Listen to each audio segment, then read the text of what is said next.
Don't like it? What's going on? Not so much. Everything's just no.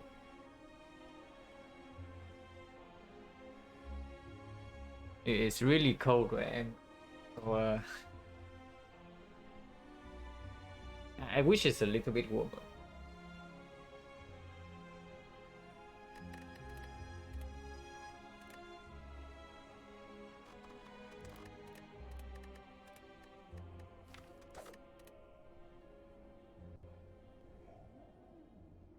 Maybe sunny side.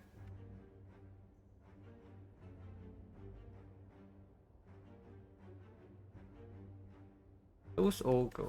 So depending on pathing, maybe more swap over that, but probably not.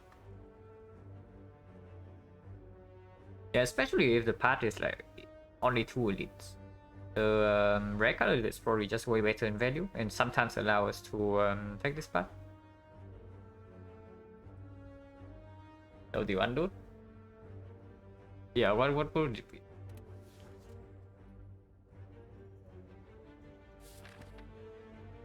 Okay, it's back.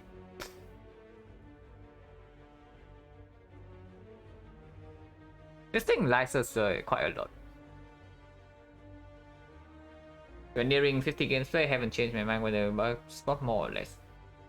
I mean, boss swapping less is not happening because the before the set of games, I basically not basically, I literally never boss swap before this set of games. After the set of games, maybe sometimes, but I only talk about the conditions. Because the boss swap apparently is like slightly better than I expected, but only slightly. But the most common, the most common death condition for the boss swap is that you are forced into a very early elite.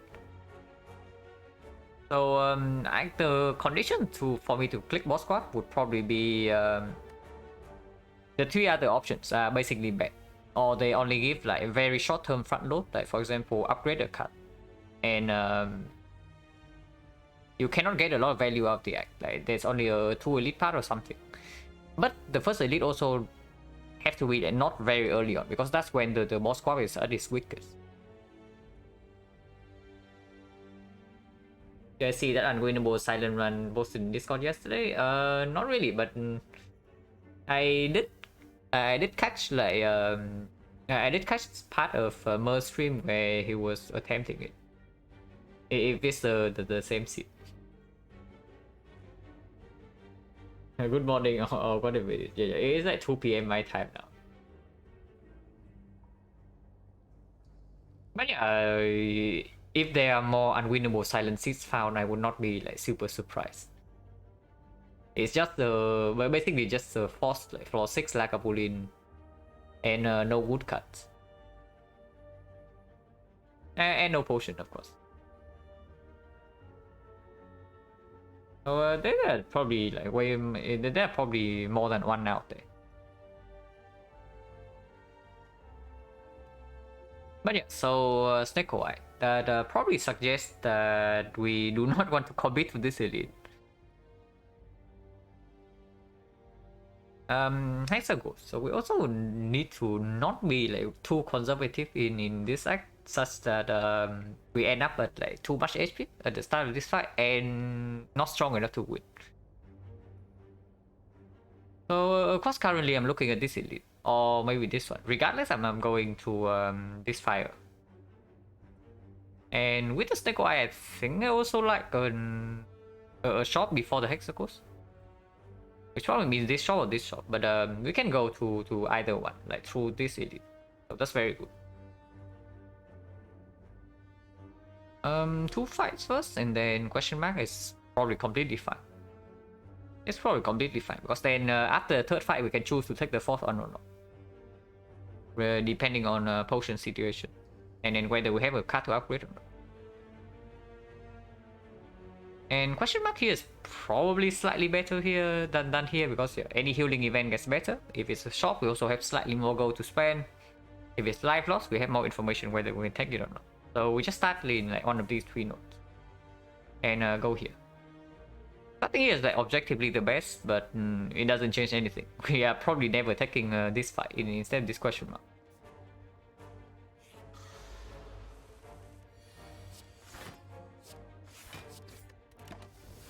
Yeah, I take 2 here. Because with the Snecko, there's no guarantee that we can actually get damage when we want to. Yeah, like here we are forced to take 7. Because we cannot play 3 block cards.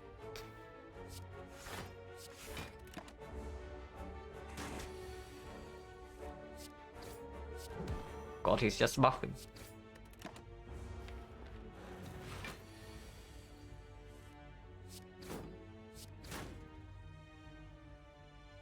Really now. We are forced to take another 7.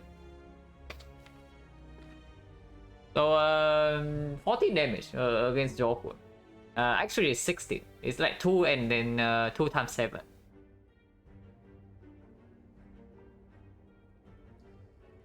What's the most relic I've had in Silent A20H Victory? It is a Black Star run, but it's like close to 40.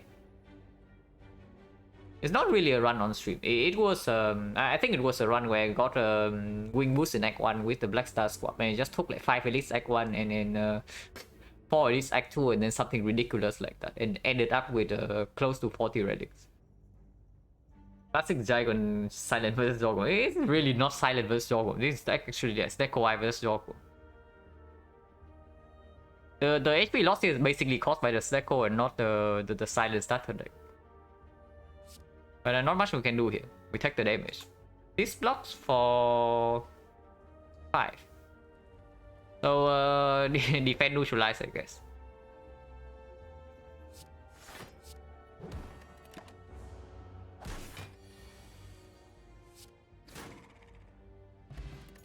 No potion and no woodcut. No, Cow Game was like okay. Cow Game was like okay. Not insanely good, it's not like insanely bad. It's not damage. But we just face the Jawworm, so we are not insanely pressured to add damage to our deck. There's only the Cultist. Man, the Cultist can be bad.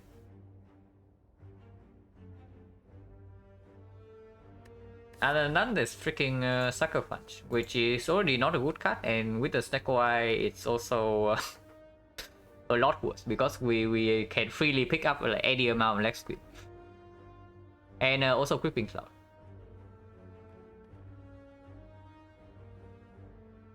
Punch for knock? I mean, if you talk about like the knock, then this card is probably just straight up better than this with the Snecko. I think it's a fair assessment. Silent has the hardest Act 1, Defect has the hardest Act 4. I would agree that if your goal is only to survive and get reasonable value out of the Act 1, then Silent probably has the hardest time in Act 1. But it's weird, because if you say which card has the hardest time to play optimally in Act 1, then I honestly don't know. And Defect having the hardest Act 4 is probably true, at least for now. Until maybe somebody will figure out something about the Defect. But yeah, Cow Gamble is probably just straight up better than Sucker Punch. And yeah, if we have to, I also am completely down to just avoid this elite altogether if we lose too much HP. But this draw is good.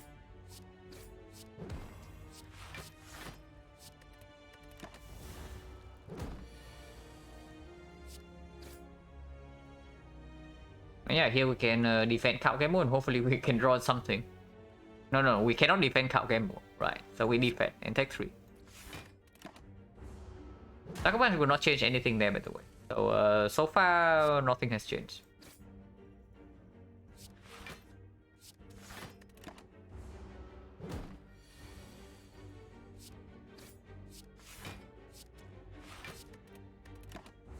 I would think this is not a freaking Cultist.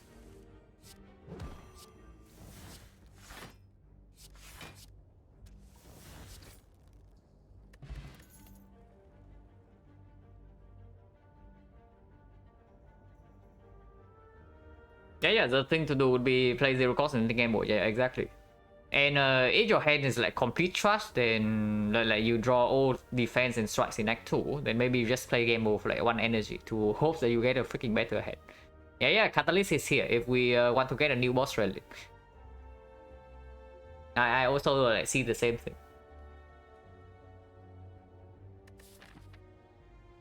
Now, technically though, this is Hexagons. So we can actually pick this Catalyst and avoid Elites completely, and then maybe buy a poison card here, and then play for Act 2. But probably not. We probably just click this OR attack, which is not even a very good card. But yeah, it's still an improvement to this deck. And this deck's atrocious, and we have no potion. Oh my god. Yeah, probably not. Now, I wish that this is like a freaking healing event, not an event that takes like 20 HP away from me, you know, and upgrade my base cards. When I don't even want to play a single base card with the XecnaR. Later on in the run at least. Now, technically we can actually click this and then go to this fire, and then this elite instead. Take 1 elite.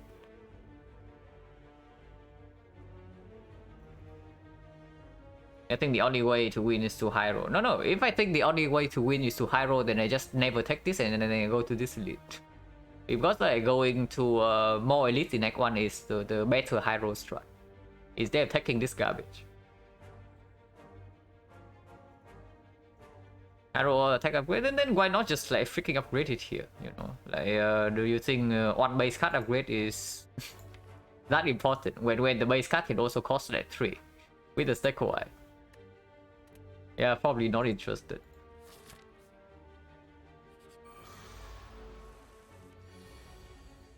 Ah, yes. At least you can play 3 strikes. Only take 2. There is no line to kill while blocking for while taking less than 2. So we take 2. I play this to make the XecnaR happy.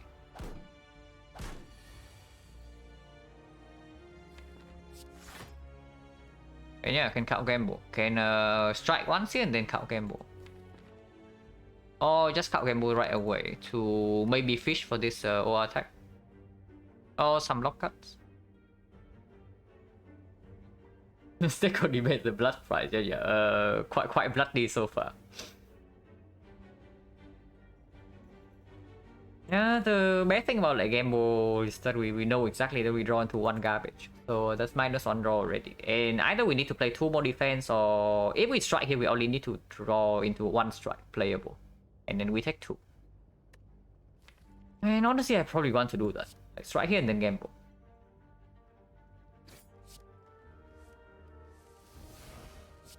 Okay.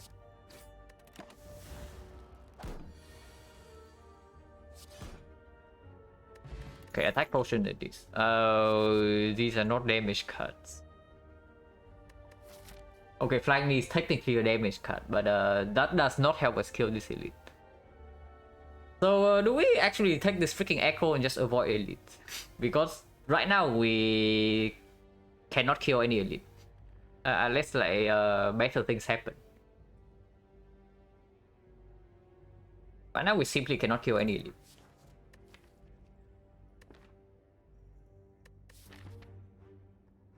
So pick the acro, maybe take this advanced hallway.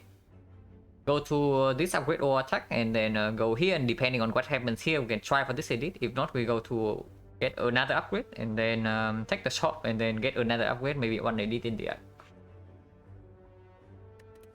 Yeah, it's probably acro over flying knee. Because if we can only take 1 elite in this act, then I want the card that has higher value later on. And even with the XecnaR, like card draw is still stronger than this energy. Because yeah, the energy can also freaking cost 3 and it's never a good card. But sometimes even when this costs 2, maybe we can play it. Yeah, we can also go here and high roll a banana. But even with the banana, we are not taking this elite. That's the main problem. So I want to see more cards. And we have our attack against the advanced Soulway, so hopefully this is not that bad. I mean, hopefully. Oh my god, our attack, please.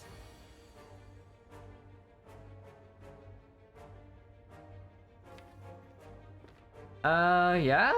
I guess we strike twice, or do we strike once and then gamble? Because all the defense cost 3, so definitely we do not play any of them. Yeah, exclamation mark 3 would be useful here, because that's exactly what's happening. All the defense cost 3. And it probably still has to be this one, because we are not guaranteed to draw into our attack right now. Okay, everything's fine. Not everything's fine, but most of the things are fine. And we can play Echo. Oh my god, everything's fine. And yeah, imagine if the card game was the freaking Sucker Punch. Just imagine the card game will be Sucker Punch. And then what would happen in this fight?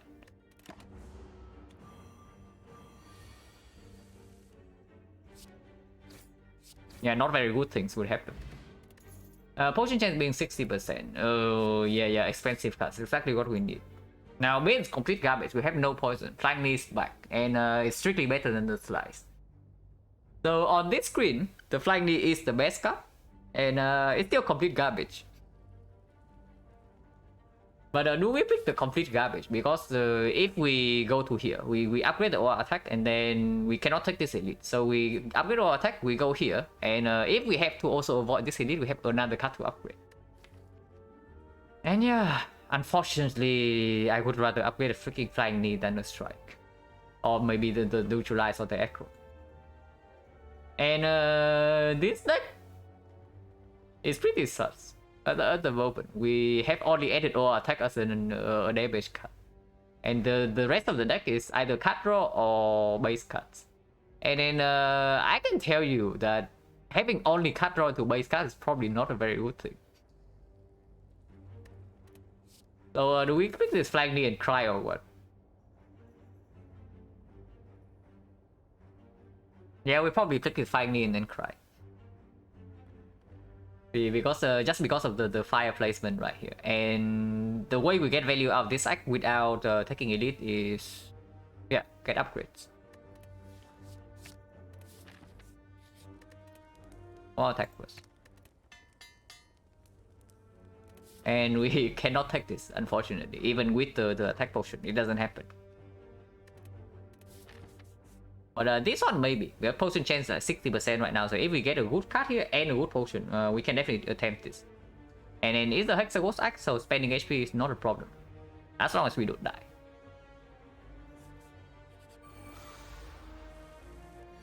Oh my god, over attack plus.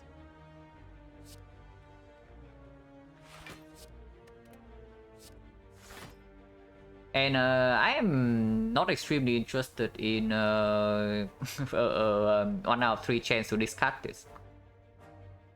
So we just play Neutralize here, lose some damage, like whatever, I don't really care. Take one. Wait, Neutralize here was... No, it was not, it was not.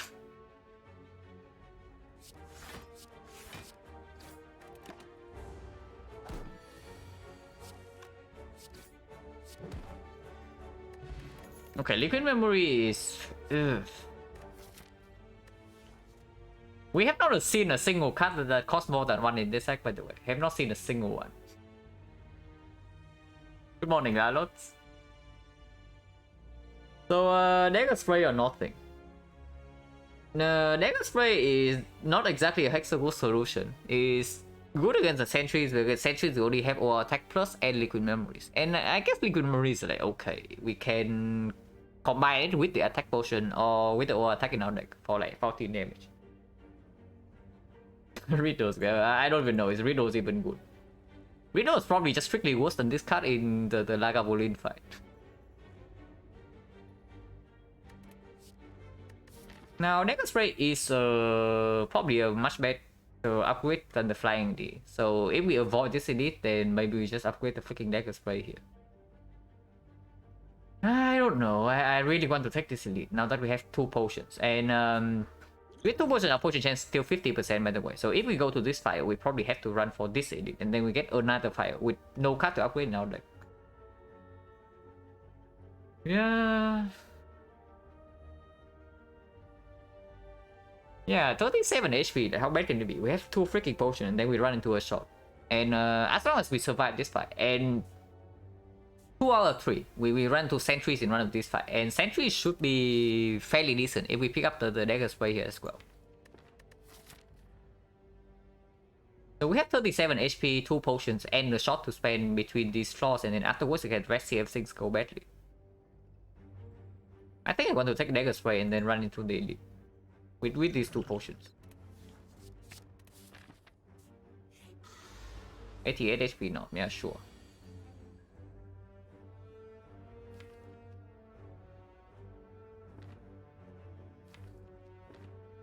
Well, not a lot to do this turn.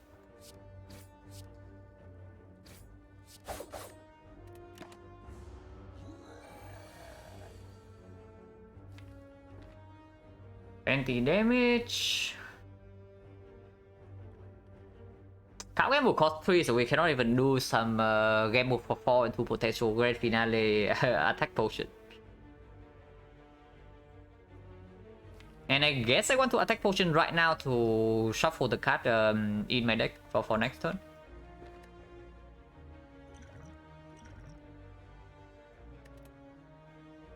Choke with a sneaky strike. And choke, I guess, is fine. It's also flesh chest, we deal 16, but it's just less damage than the choke.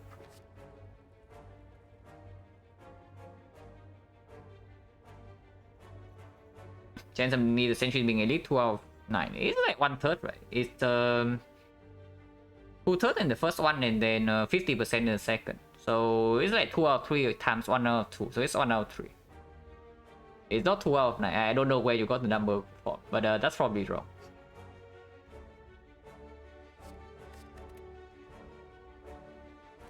Now, if we liquid memories this choke right away, it's probably a kill. Right now, choke deals 21, but only if we play a defense. So 21 plus 20 is... We need 27 damage next turn, which is unlikely. And I'm not interested in taking a big hit next turn. He gives energy, risk it. Yeah, but energy for what? That's the question. Energy for what? Because we have nothing else to play in this hand.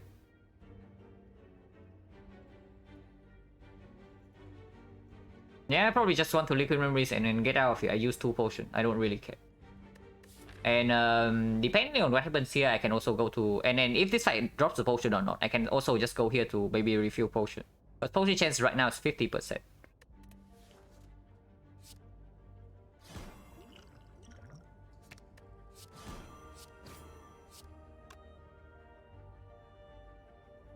$26, so we still do not kill this turn, but we can defend. And we defend twice. Defending twice give we most likely have lethal next turn, but yeah, probably should not risk it for 2 HP.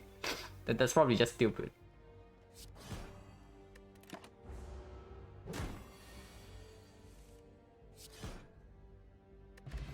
Oh my god, Incense Burner. Oh my god, Eviscerate. Okay, finally got something. But next spot. Now we just face the north, so next spot actually has a little bit of value in whatever the next elite fight is. But Incense Burner on 0 probably means that I want to go here instead. And then have 1 fight to set up the burner for this fight. Send it? No, not here, right? It's probably this one. Yeah, because we need if we go into Lagavulin with Incense Burn on 0, it's like useless. And also doesn't do anything against sentries. So, but if we can go here and we can push the burner up a little bit, it's going to mega perform in this fight. Okay, Anchor is very good with Neko, but doesn't do anything against this guy though. So no, don't forget, we still need to find a way to kill the freaking hexagons. Instead, Bruno doesn't kill hexagons for us.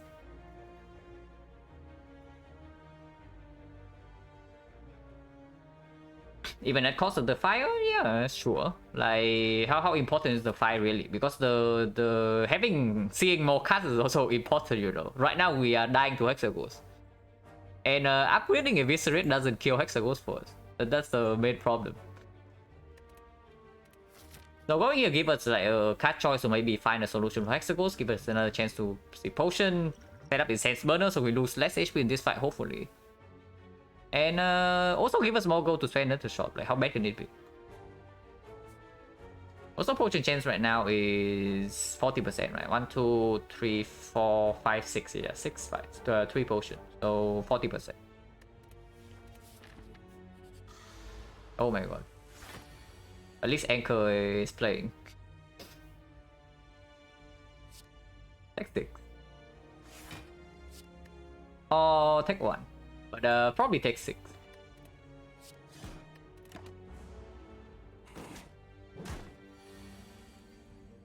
Okay, setting up insane. Man, Seko is like being pretty rude in this fight. And yeah, this is more of the Seko we expect, right? It's slightly bad, but only slightly right now. Now, what do I want Burner to be on? If it's on 4, I am forced to open on turn 1 of the Lagavulin fight. If it's on 3, I have like a little bit more option, but it's worse in the Sentry fight in that case.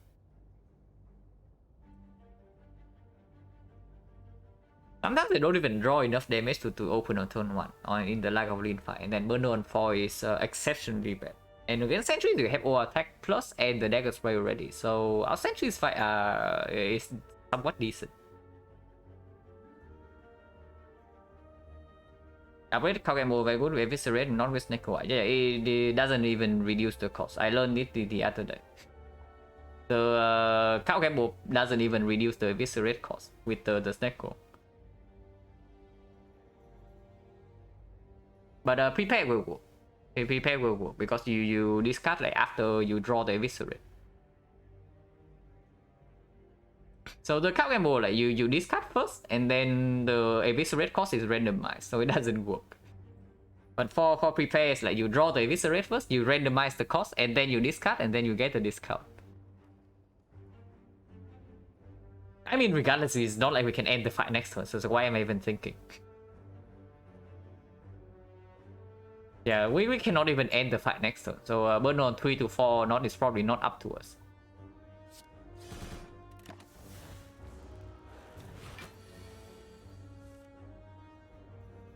And yeah, also we are taking damage here, by the way.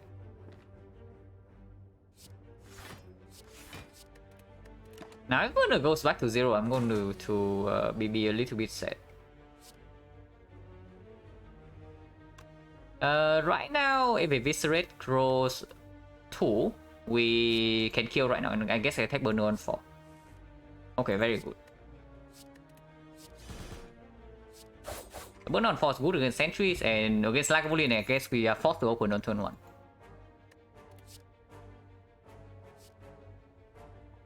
I mean, I did say that we are dying against Hexagons right now, so about this freaking cow shops. Man, it's so terrible in Act 2. Yeah, this guy is like absolutely awful in Act 2, by the way, and we are probably spending an upgrade on it if we want it to deliver against Hexagons.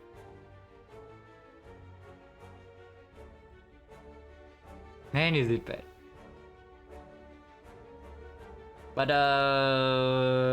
I mean, anti-upgrade is like here. And yeah, we are not even guaranteed to be able to freaking play the couch shops. That's the main problem. What else is bad in Act 2? Yeah, dying in Act 1. But that's the thing, right? Like, does the couch shops even help us? Because the couch shops will just cost like 3 or something, and suddenly it's not that much damage. We can also just not draw it before the turn 2 attack. I mean, I guess it's okay. I guess we pick it like unhappily. Yeah, sure. This is very expensive, but it's good.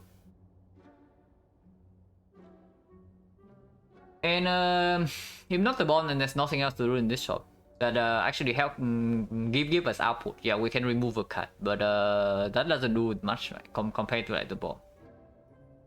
We also have incense burner and anchor to help with the bomb, and yeah, we can mirror cultures, or we can just buy this freaking bomb. And I probably just buy the bomb.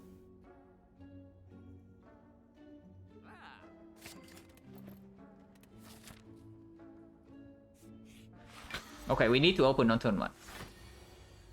Okay, at least we draw some enough damage to open on turn 1.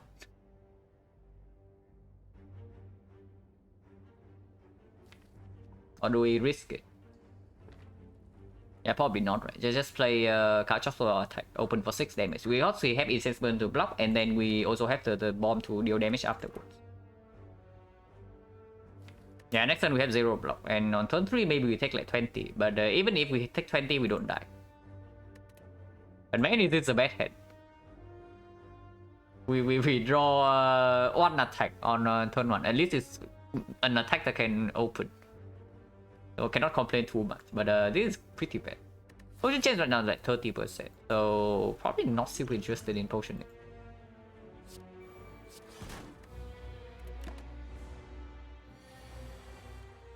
Yeah, the bomb costs 3, but we still play it.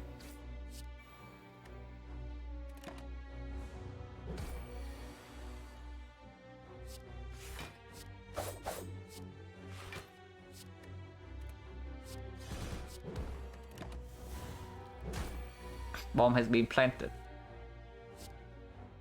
And I guess we don't want to kill this turn. To push burner up a little bit. With the flying knee damage, it's a guaranteed kill next turn, basically. Because we deal 22 right now and the bomb deals 40. So yeah, it's completely fine.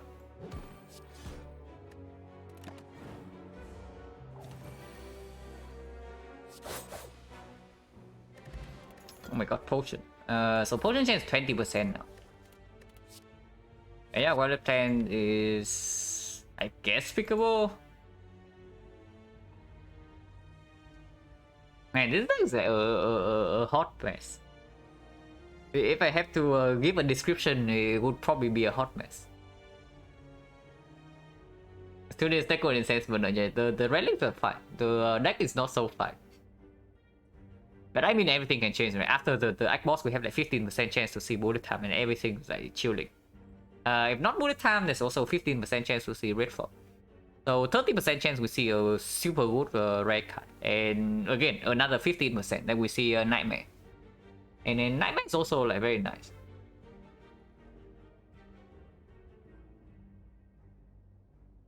Because there's some texting reasonable sure Game Boy. This is just strictly bug.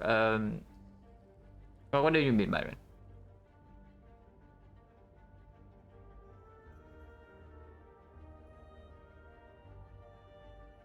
Disproportionate amount 0 cost if it's rare or big gamble, but not all number don't much. Oh, so maybe it has something to do with like the maybe it's something similar to like the smoke bomb Act 4 Elite thing. When you can smoke bomb if you do it fast enough.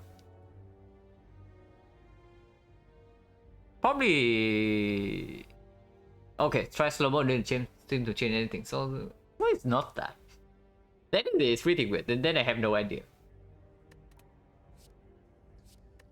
But yeah, well, the plan is like probably fine. And Tropic Blue is probably way better than next spot. Potion chance 20%, we have 2 potions, so I'm not super interested in taking fights. Taking question mark also allow us to advance the tiny chest a little bit, but any life loss right now we cannot take. Healing event still on the table, and I guess we can still see the cleric and take the heal. If we want to see the cleric and take the remove instead, then we should take this fight and take this question mark afterward.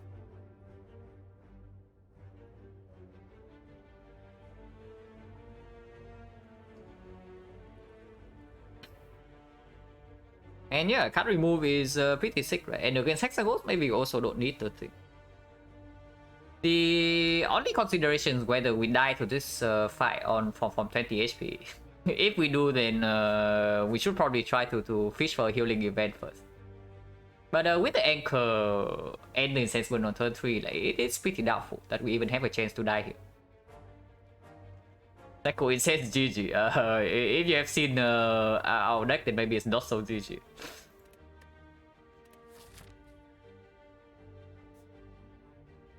Our deck is pretty garbage right now, by the way. If the core cast we cannot play.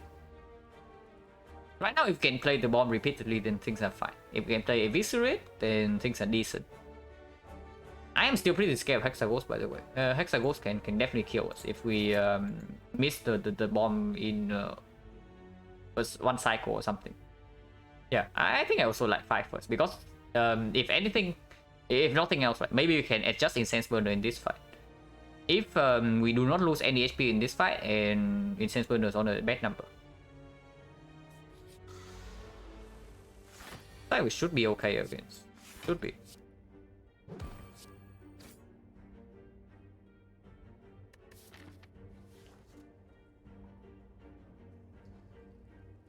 Our shop sometimes mess up the Incense Burner, but it gets out of deck, and afterwards we can like maybe well play defense. I don't know.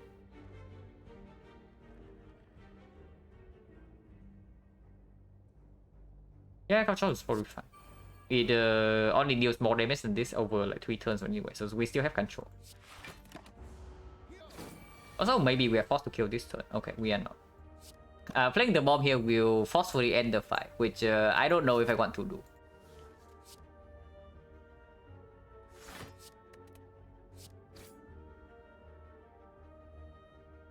The bomb right now will put burner to 1. And 1, it goes to 2 at the start of the next fight. We win the next fight in like 2 turns and burners on 4, and then 4 is good for Hexagons. Actually, 4 is not good for Hexagons. Like, our HP is low enough already. Do we care about the freaking divider? Like, probably not. Maybe we should set up for the 9 times 2 in Inferno then. Dagger Spray more damage. Yeah, Dagger Spray more damage, and but I want to maybe control this fight to set up burner. So I don't care about like the damage dealt. Snecko Anchor, Snecko Burner Anchor start very nice. Yeah, very nice if we don't die here. Right now I'm slightly worried. So what burner number do we want it to be on? With our current HP, the divider is going to be like 2 times 6. So setting burner on that blocks like 6 damage. It probably doesn't make sense. Colors in headroom? Why? Yeah, I have a very simple question for you. Like, why?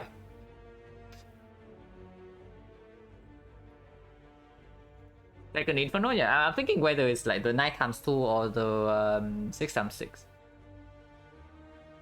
Damage? We don't want to kill right now. We do not want to kill right now. It's not like I'm saying that like, we need burner on 5, so I want to kill right now. I'm thinking like which burner number I want to be on. And it's probably going to be 6 times 6. Because when the 9 times 2 turns come, we probably have Violet Plans online already. And maybe we can probably block that turn. That was a Hexagons. So if we want it to be on 6 times 6, burner is on 3, right? So burner on 3, so we walk into the fight is on 4, divider on 5, the 6 damage on 0, 6 times 2 on 1, 6 again on 2. Yeah, 6 again on 2, buff on 3, 9 times 2 on 4, 9 on 5, and then Inferno on 6. Okay, so burn on 3 will get the Inferno.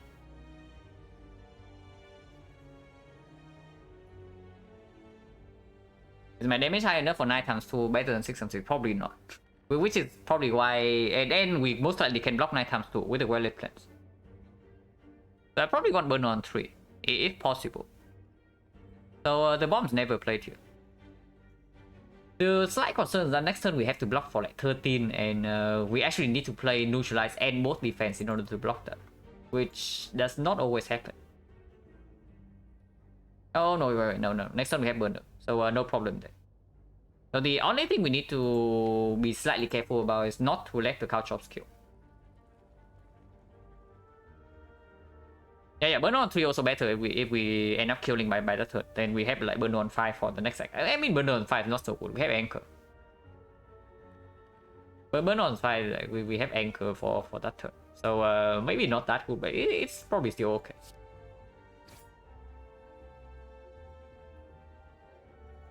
Now I do want to play neutralize sometimes, and neutralize after weaken deals 2.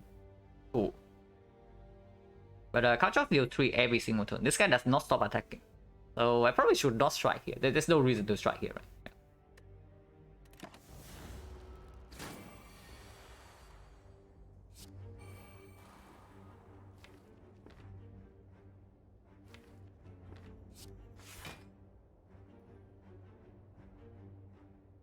So burner on 3, on 0 he hits, on 1 he hits, on 2 he hits. So Couch deals 9 damage, and this deals 2, so it deals 11.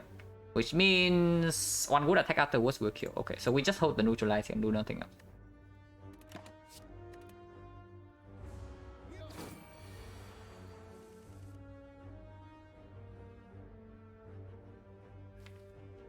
Well, we hold survivor then.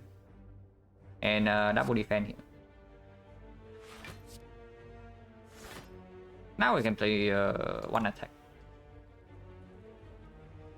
He takes 6 damage from cow chop, so strike here will never kill. Next turn. We don't even hold neutralize, we hold the survivor.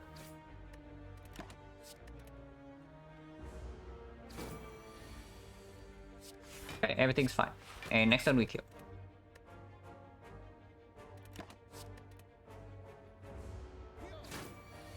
Got Snake Eye from Relic Scott? Yeah. Scott start the Relic like every run for now. And yeah, no potion, so 30% potion chance and... I mean, we saw like 1 good card in this deck, which is the Eviscerate, at least the Snake Gold card. The mob we bought for full price, so I do not count this as like seeing the good card. There is no way we pick up Deadly Poison here, by the way, because we only pick up the bad card for the Hexagons. I do not want to pick up another bad card for the Hexagons. And also this card unupgraded is mega mediocre. Before I upgrade pick the Deadly Poison and upgrade it, I probably just upgrade the freaking bomb. And the bomb upgrade is most likely stronger than Couchop's upgrade. It's also placed better in Act 2. But what about this dagger throw? The poison is kind of like the bomb, except probably like 10 times worse. If you don't care about the cost and you have no catalyst. I mean, we could have had catalyst by now.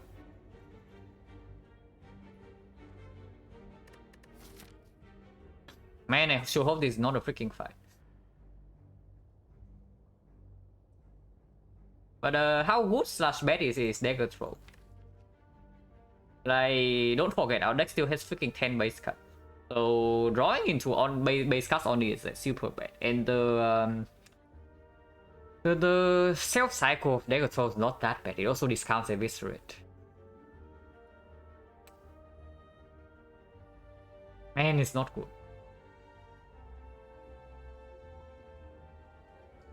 Never too late to pivot. Yeah, never too late to pivot. But there's such a thing that's like too early to pivot, and then right now it's too early.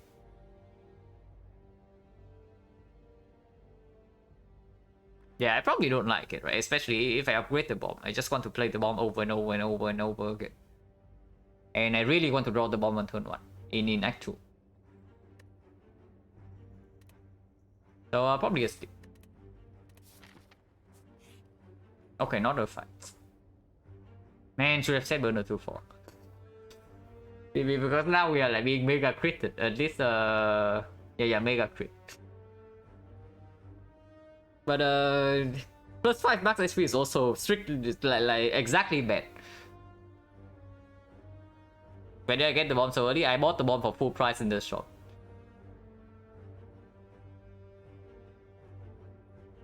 Yeah, plus 5 max HP is like strict. It just doesn't work out because it pushed us to like 25. Suddenly turn 2 is like 3 times 6.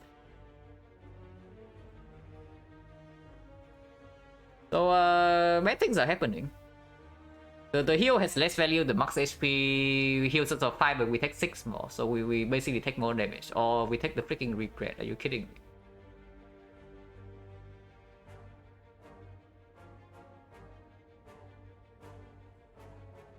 I mean, the heal still... the heal actually make us slightly stronger in the Hexagons fight. The max HP will make us weaker. Yeah, that's also regress Neko. It just loses, I don't know, maybe like 5 HP every time we draw into it, and that's not good.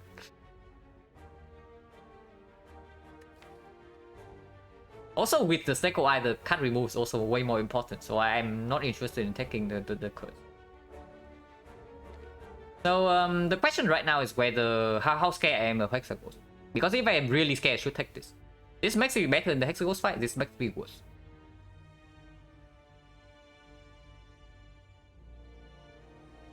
We go to 25 and we face freaking 18.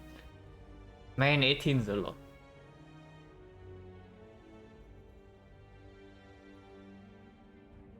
Yeah, I am pretty scared. And then with like Incense Burner and then Stack White, our late game is quite decent already. I mean, we have a good base to build for the late game. Yeah, just take the 22 heal, right? We go to like 42, so the first hit is like 4 times 6. But even if we don't block at all, we go to 18. If we take the 5 max and we don't block at all, it's a 2, we go to 7. And then that's a massive difference.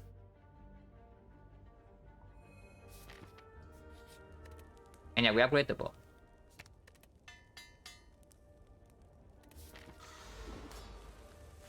Oh my god, the bomb's so good.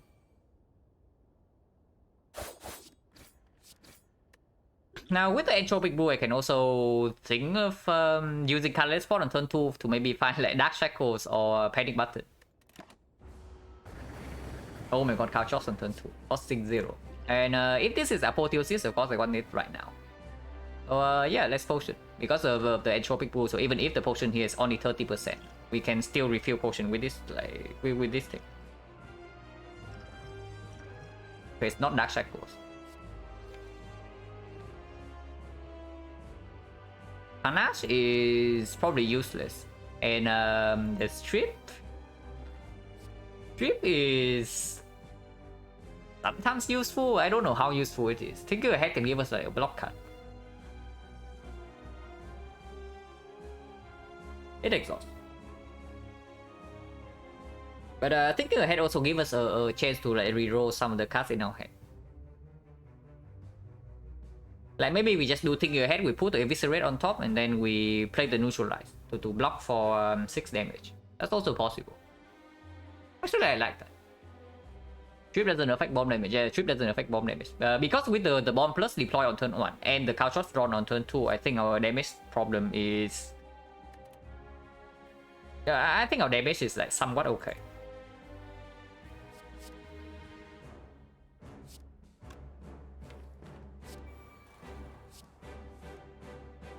Yeah. Oh, 3 costs. Everything costs 3. And I want to play Eviscerate next turn, so Eviscerate can go on top. Because next turn I also draw into like Survivor Eviscerate. Hopefully I can play them both. And we are facing 6 damage next turn, so actually weakens to 1. So I guess it doesn't matter. But I want to play like a block cut this turn. And this blocks for more than defense, so definitely do this. But yeah, we took the 22 heal for exactly this, right? Ah, yes. We dropped Neko. Well, what do we play here? Because we can choose one card to play.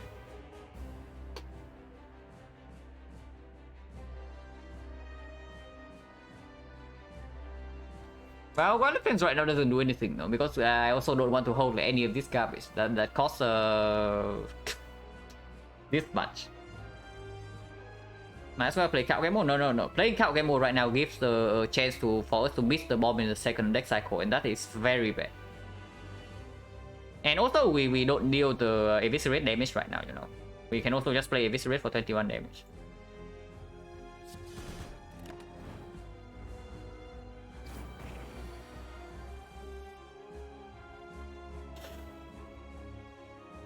And this deck was freaking killing me here. Yeah, do we take 12 or what? Yeah, we had to make a freaking decision right now. Like, do we take 12? And I mean, I guess I probably break the entropic rule because this is scaring me. I am like really freaked out right now with this draw, because either we have to miss the bomb or we take this 14 damage, and taking 14 we go to 9.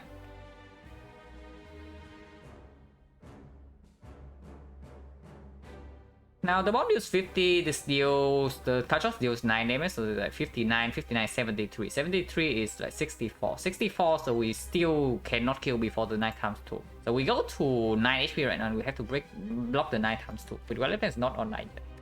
And no guarantee weakness. Yeah, I guess I open Entropic and then see what happens. Okay, weak potion. Yeah, I guess we use the weak potion right now to block for 4, and then also block a little bit next turn. I want to play the bot.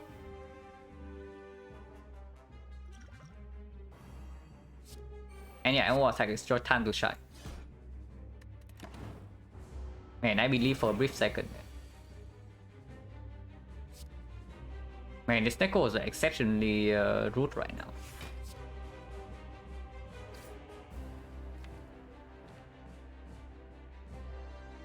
So yeah, another decision. Do we take 1 to deal like 21? We probably do. But now I am scared. I am really scared dying to 9 times 2.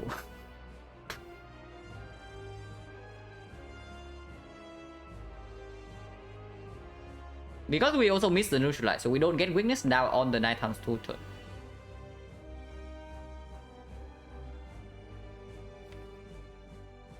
We have Granite Plans in play, and okay, so 50 damage incoming, and we deal another 21. Maybe I should have thought before playing the strike, because maybe I am also forced to freaking Fear Potion right now. That was bad. Potentially missing 3 damage is like very crucial, because 30 damage here, and then 50 damage from the thing, and 3 damage from that is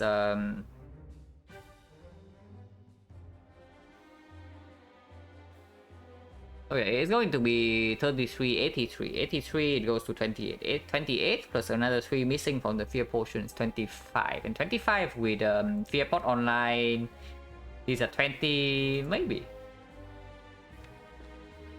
Oof.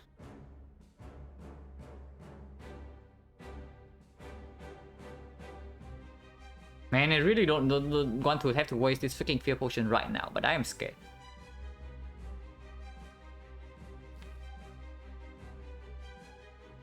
Next one is the off turn, so we can maybe play Valid Plans and then hold a cheap defense card. Okay, if we cannot hold a single defense card and we have to kill by the 9 times 2, and we do not Fear Potion right now, what happens? 21, so 70, and then 73, which means 38 damage. 38 with an off turn, which I have no idea how much damage we are going to do. And then the turn after he blocks for 12. So it's like 50. 50 is way too much.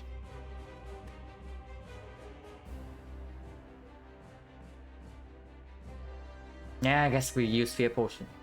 The fight is probably bad enough for me to just like throw all the resources, even if it's slightly overkill.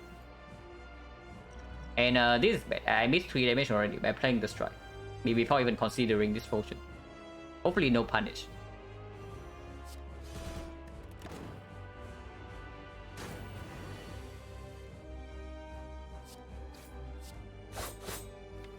Well, at least can hold a defense. That costs 0.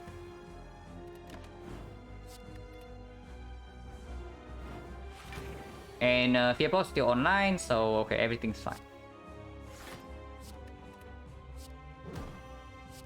And Couchot still do not kill, so we can put burner on 5. If we even want to, we can also put burner on 4, because turn 1 we have anchor.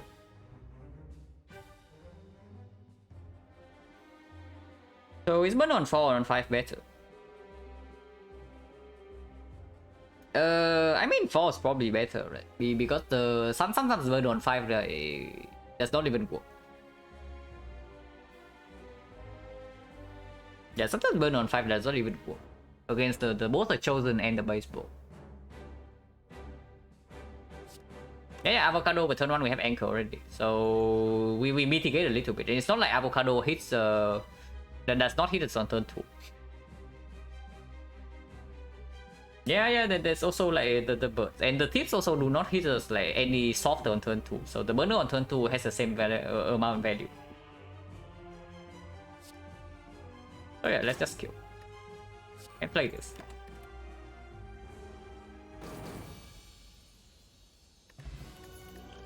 Okay.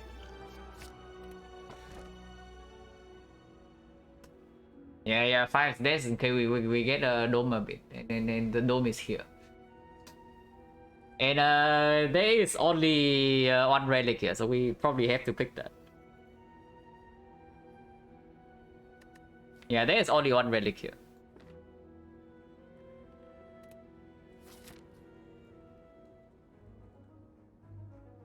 Yeah, we can hold red for editor, we pick pyramid, and then we can also die. Now I do want to upgrade red form before the first elite, and I also do want to kind of go to the shop, so it's probably here. We also get like tiny chest later and can take 3 elites afterwards if the act is good enough. So probably decent. Also, we have already seen the mirror.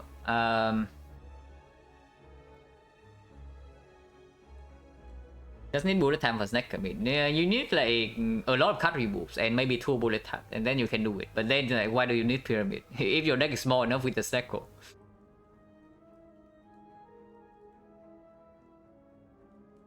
Bax never pick over pyramid unless you have to organize. I would pick back over pyramid in this specific spot because I freaking swap into snack code.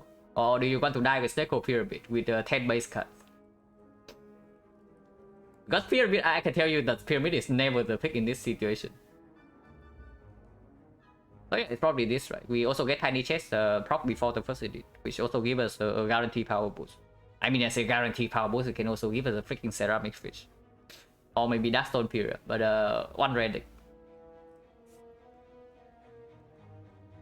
But yeah, this way. The shop is not going to be that big though, but a card remove is probably good enough. If there's nothing else to do in the shop. And yeah, mirrors out the relic pool already, so we also have to consider that. Ah yes, the birds. And we have no idea what they are doing. Oh, the suspense. Now I really want to play the bomb, but playing the bomb also means that like, we might get wrecked. I mean, we play Acro first before anything, right?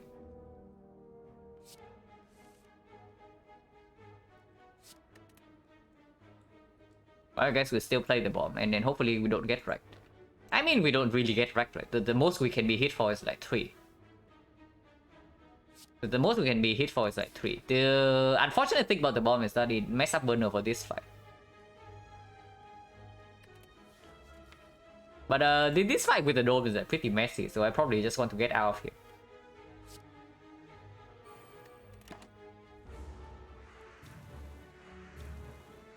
Oh my god, Byron. Byron, you play this seed or what? Okay, good thing we have burner on 4. But I guess we have like red form anyway. But this one we can still get right because if they are all multi-hitting, the red form doesn't block anything, and then the incense burner also doesn't block. So potentially we're taking like 10 here. Hopefully not, but we can. And there's no line here. We just survival and pray. We cannot do anything here. Oh my god. Okay, one scoop and we take some damage. The bomb kills now, so we have nothing to do.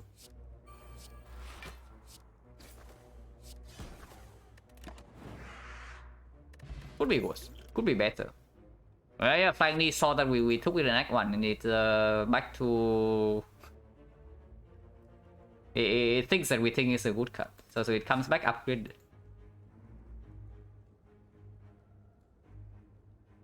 Yeah, Dome's very good with Sense Burner, I agree. But we also have Red Form, so it mitigates a little bit. I don't like any of these. And yeah, Reflex also doesn't make sense. Reflex also doesn't really make sense in this spot because we cannot even play game mode for free guarantee. So second game mode I also don't like. Because the deck is small enough already, and I mean not really small enough already, but game mode is not even that good of a cut in with XecnaR. And they are cards that we absolutely do not want to miss in the first cycle.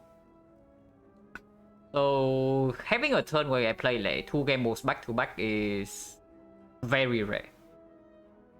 And if I cannot change the game mode, then 1 game mode is enough to dig into my deck. Let's go with that play for upgrade over here. Yeah, if I see a Apotheosis, I probably buy it. Right, defense, I don't know. I just want all of these out of my deck, so I don't really care about these upgrades. So upgrade was basically just upgrading defense. But yeah, 3 question mark. And question mark first to have more information, or fight first in order to set up for operation. Now normally operation with XecnaR is like weird, but when we have Incense Burner and Red Form, then maybe it's not that weird to pick up the freaking operation. 5 strikes right now, so bites are also open.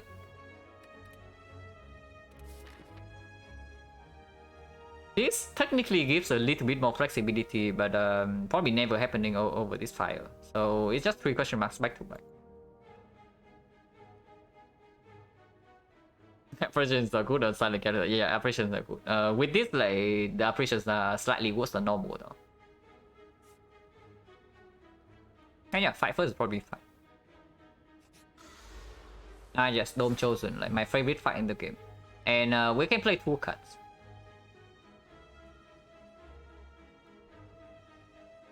Okay, this deck has not been exceptionally good. This one's very clear, right? We just play Relic Plans, play Neutralize, and hold this Red Form. And turn 2, we don't play Red Form yet. Depending on what happens on turn 2, we can choose to do what to do on turn 3.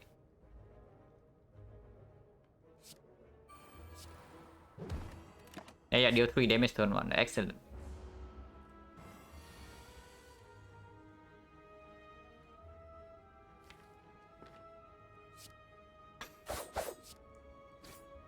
Now we can Echo and then Survivor.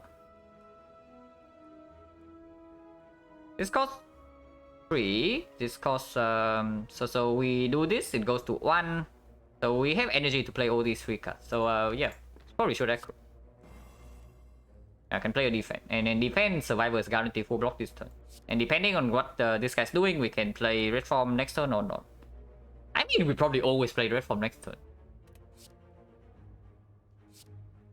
So I guess in a sense that the vulnerable here is probably the better one here.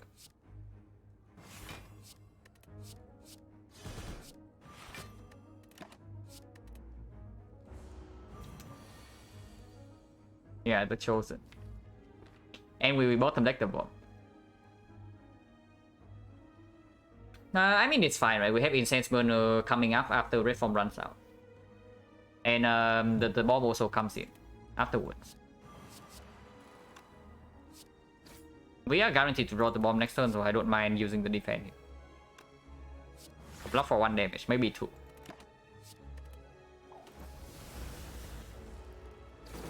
Okay, it's 2.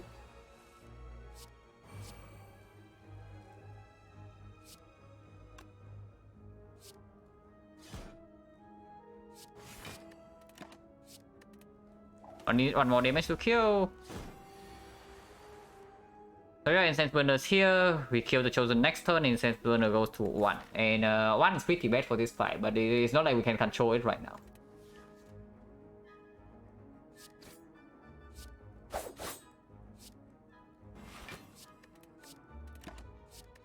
This is not a fight where we can easily control the burner. Especially with the door.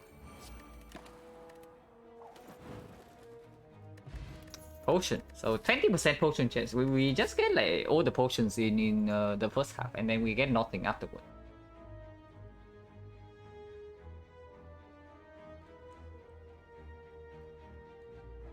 Man, Deadly Poison Plus is still freaking terrible. It's a champ. So with the champ, we have Gauntlet Fence Red Form with Bomb Cycle and Incense Burner. So it's not that bad. And we are not like extremely pressured to pick up something this garbage. Now we upgrade the red form here. If we want to take 3 elites, we get no other upgrades. But I mean, anything can happen in these nodes, right? Maybe we are like insanely overpowered and we want to take more elites, and then we get no upgrades. So taking the film is also weird. How many cards that cost more than one have we seen this run? We have seen 1 Eviscerate and the bomb we bought. So 1 Eviscerate, 1 red form, 1 Envenom. And Envenom red form was the they were from the boss reward. Other than that, did we see any card that cost more than 1? Because I don't think so, right? So far like not very good card rewards for Snecko, but we are still doing okay-ish. Somewhat okay. I mean, with the Snecko in Act 2, all it takes is like 1 bad fight and it goes from completely okay to dead. But yeah, basically I'm not interested in any of these cards. Deadly Poison Plus, yeah, who cares about that?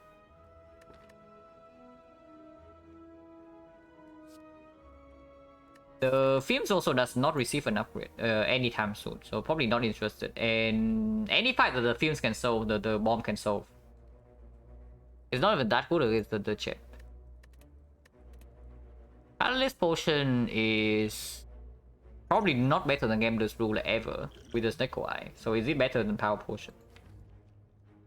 Power Potion can be another red form and then it just wins the fight for us. So 27%. It can be Violet Plans, which can hold this red form in case we cannot play this one.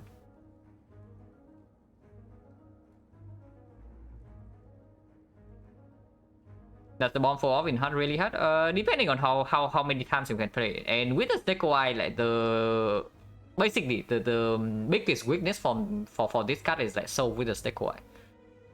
The biggest problem with this card is not that it deals damage in 2 turns, you know, it's that like it deals damage after the 3 turns. And it also costs like too much upfront. And then you also need to draw into it early. But with the Snecko, the cost upfront is somewhat irrelevant. And drawing into it is easier. So if you can repeatedly redraw into this, then this delay effect doesn't really matter. You just get like 50 damage every turn. Yeah. If you play the bomb every turn, then things are completely fine.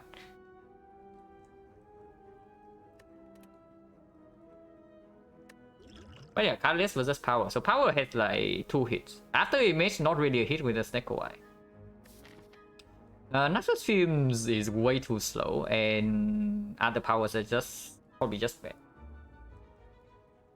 Colorless has the bomb as a hit, has an Apotheosis maybe as a hit, has Panic Button probably as a hit, and what else? Yeah, Hand of Greed.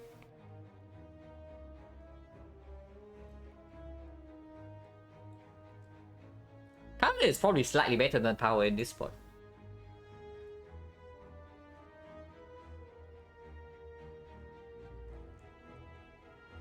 Yeah, Colorless is probably slightly better than Power Potion in this spot. Just because in this fight, without burner setup, we probably need some decent front load block here.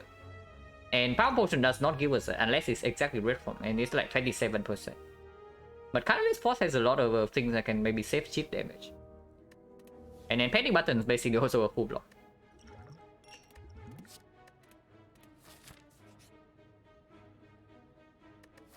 And right before the shop, I guess we still pay for it, and then we just take a card remove here. I say that and then this is a freaking cleric and he asked for the rest of my gold. Oh my god, that's good. Oh my god. Right before the shop, you say. Man, card remove is so freaking important with the stack Y. But 225 gold. And these strikes are just complete garbage, but I mean, how do I say no to this? Yeah, how do I say no to this? I probably cannot, right?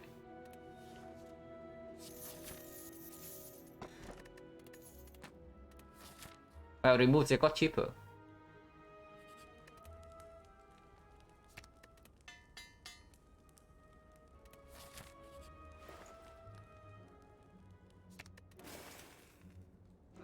And yeah, let's sweep. Toy Only Total with the white beast. So I take this, and probably that's all. And that should be good enough.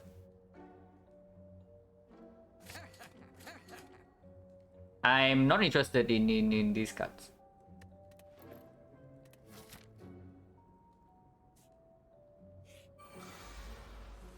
Oh my god, it's this fight with the dome.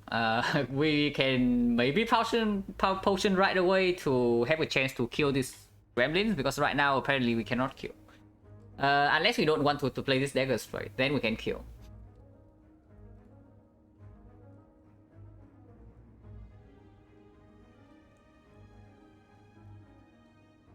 But not purity?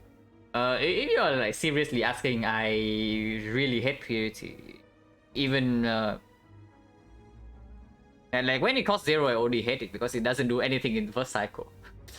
But it's just freaking bad. And now we cannot even guarantee to play it. But yeah, Colorless Potion right now is good if we know that she's freaking attacking, or maybe we try to kill them. I guess it's like defend, kill this guy and see what she does, and then we decide next turn. yeah, not serious, was kidding. I mean, yeah, I thought as much.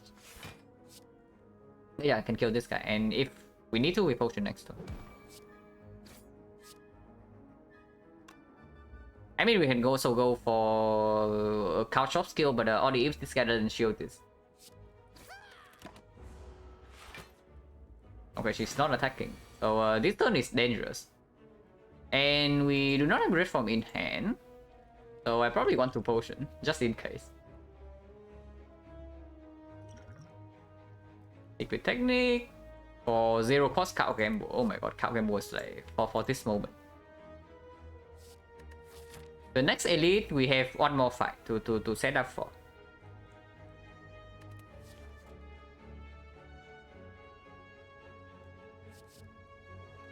There's also Master of Strategy, but I mean, Secret Technique is just strictly better, right? Secret Technique is probably just strictly better.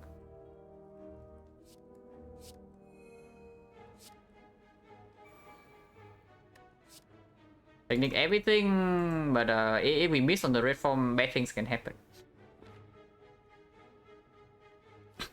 It's fine, like, we are not going to miss. Imagine missing. Yeah, no miss here. Do we even play the freaking red form? Red form costs 0 and we can hold it in our hand right now. If we play red form right now, we have intangible for this turn. So the 1, 2, 3, 4 turns. So the intangible for like 4 turns. If she attacks this turn, we protect against like 2 attacks. But then we need to kill. We have not dealt a single point of damage. We have the bomb online, but this guy just keeps shielding her for the 11 every turn. He only has a 50% chance to attack this turn for like 33. So if we double defend here, we take 23 damage.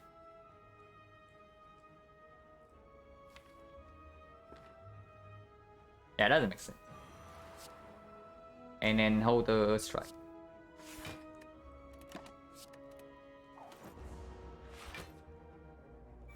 Yes, stack Gremlin. It's fine. We can focus our damage on focus our energy on offense right now. So nothing really bad can happen. So we kill the Fat Gremlin.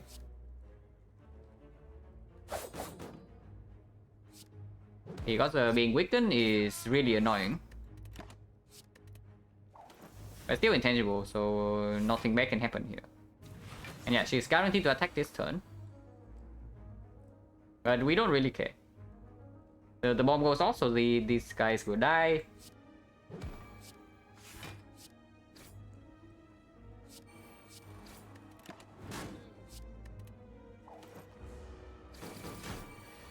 This turn she never attacks, the bomb goes off again.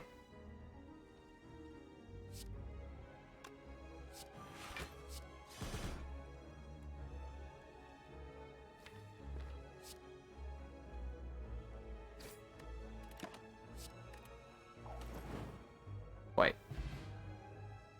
Oops. I forgot. I tell you what when inside my head in that turn, right?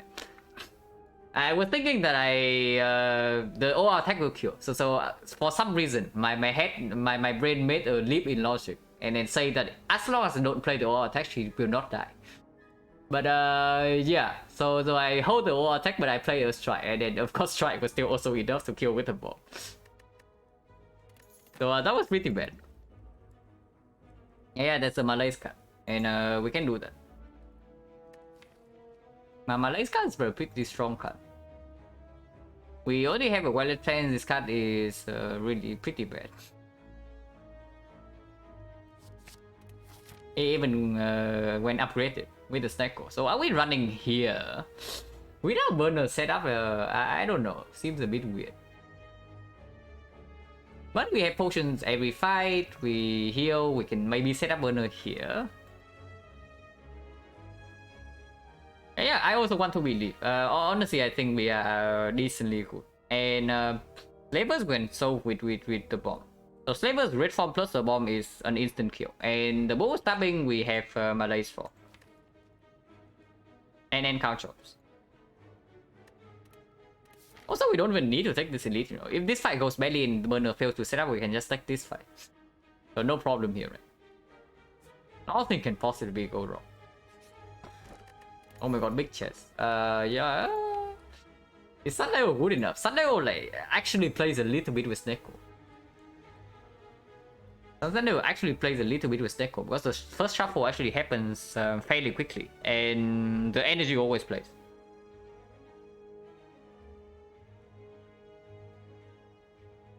It's so freaking bad though. It's not going to do anything in this fight. Unless this fight goes long for whatever reason. But how often can we store an advanced four-way fight?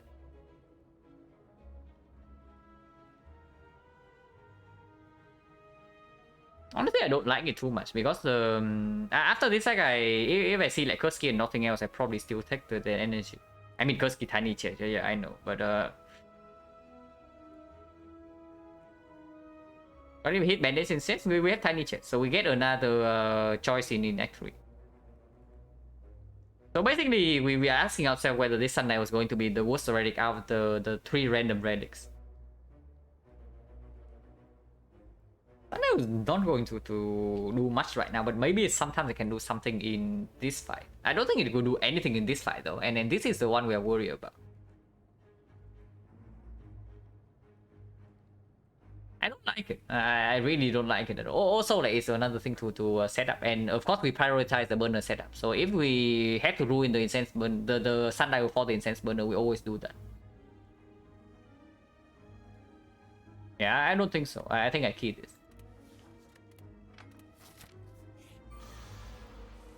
Yeah, stalling this fight. How hard can it be, right?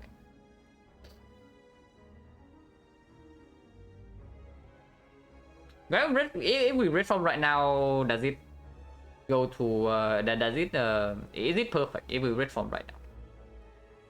We red form right now, we intangible this turns of 1, 2, 3, and then burner goes to 4. With the anchor, burner to 4 is not so bad, but against the slavers, definitely 1 on 5. Against the bull stabbing against 4 is okay, because turn 1 anchor is almost full block already.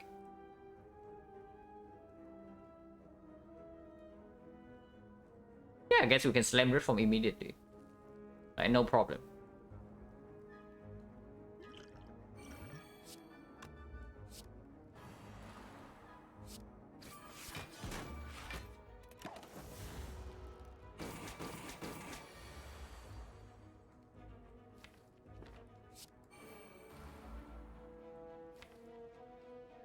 Okay, maybe a slight problem. If this guy doesn't attack this turn, then that's a problem.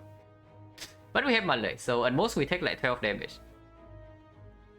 Actually, it's not 12. It -4, so it goes to 4, it goes to 3. We take like 9 damage if we if this guy doesn't attack this turn. Hopefully he does.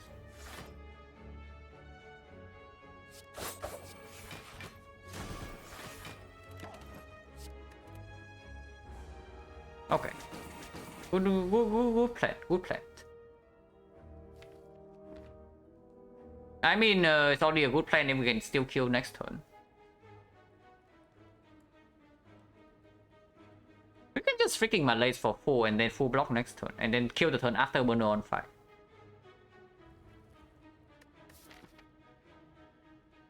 So, what is the most dangerous fight for us right now? Because honestly, I think with burner on 4, we will never die to slavers, even if we have to take some damage. With burner on 5, I am slightly scared that we might die to both stopping. Because yeah, with the honestly with the bomb plus in our deck, like the slavers are actually probably easier than the yeah, slavers are probably easier than both stopping, unless we draw exactly the bomb and red form on the same turn and we cannot play them both. Then slavers are very dangerous. But yeah, but basically I think the book is the more dangerous fight for us. So maybe we just take burner on 4.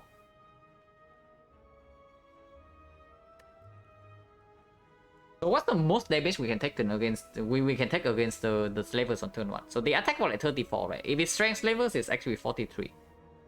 And we have anchor, so at most we take 33 on turn 1. Okay, that's not very good, but 33 doesn't kill us. And then after we get the bomb and red form online, the fight's over. So we only take 33 and then we move on and we have sustain from Tyranny Totter. So it's not that bad. Yeah, so I guess I take burner on 4. Because we can also just draw like some block cards against slavers on turn 1, you know. Not impossible.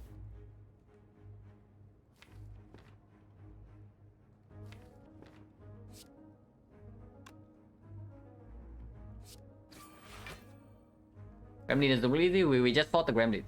So the Burning Elite cannot be Gremlin leader.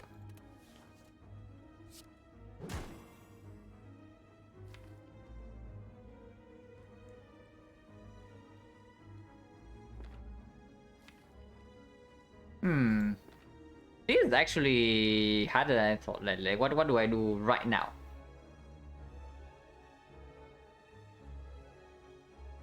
So couch off malaise and malaise for 2, it goes to 6, it goes to 4. So we only need to block 8 damage to kill. Which means Lex with 0 will do it. Okay, so it's couch off malaise. It is couch off malaise.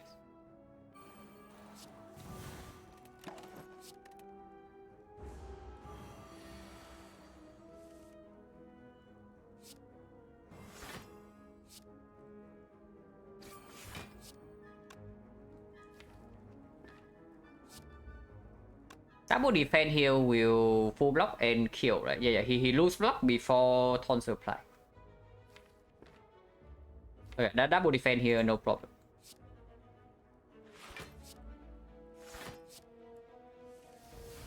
And we just do this anyway.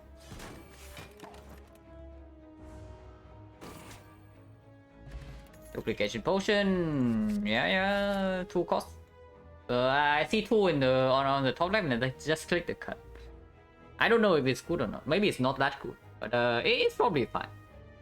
Like it says 2 on the top left. Like how bad can it be? But real talk, like the rest of the deck is like still garbage right now, and the cut draw effect from this is also very good. So it's probably not positive negative even if we cannot upgrade it. Yeah, plays decently with the Sundial, we just skip 2. Also true. And yeah, we run here. Regen slavers. Oh, this thing looks fine. We slam red form and the fight is probably over, and we don't need to care about these 2 at all. Also, I probably want to use Gambler's Rule right now and then keep this potion around, because I also don't want to lose the sustain from the Tyranny Totter and White Beast. And this potion, while very good, is probably not insanely premium, but this potion is premium with the red form. Not this turn though, I just slammed it from this turn. And Tango doesn't affect the bomb, so I can always play the bomb whenever I draw into it.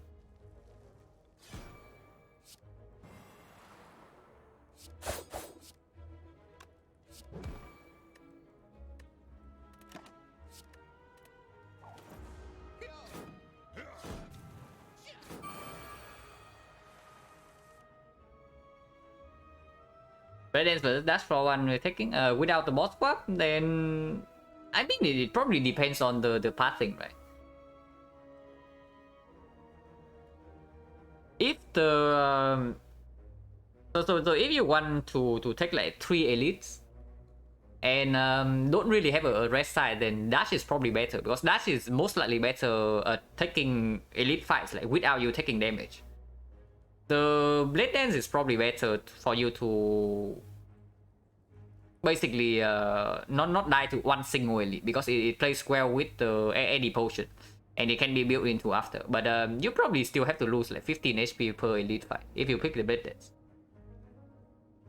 With Flex Potion is probably always Blade Dance. You just because like if you can completely avoid taking a big hit from the knob, then it's way too important.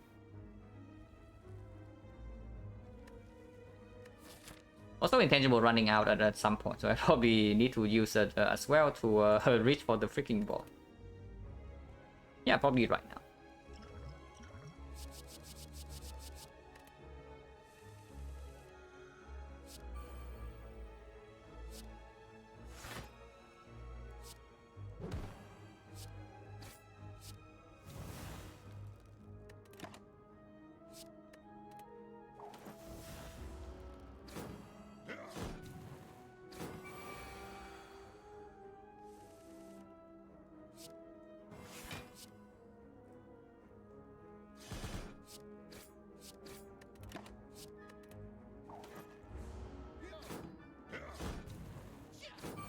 And yeah, they all die this turn.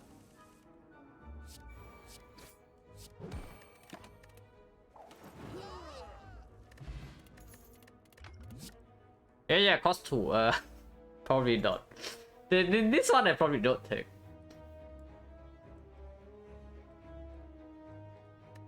Yeah, it says 2 on the top left, so like, how bad can it be, right? But it's pretty bad. Man, we have so many freaking strikes. We need to get rid of these strikes. And with the Binding Mask, we can actually pass for the multiple shots in Act 3.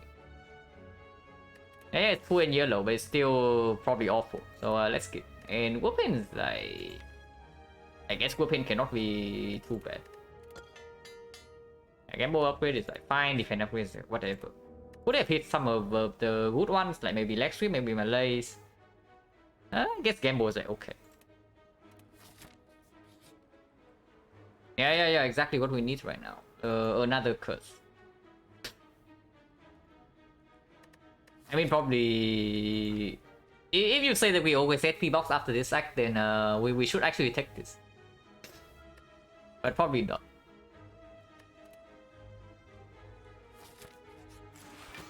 Oh my god, elite fight. We can full block this.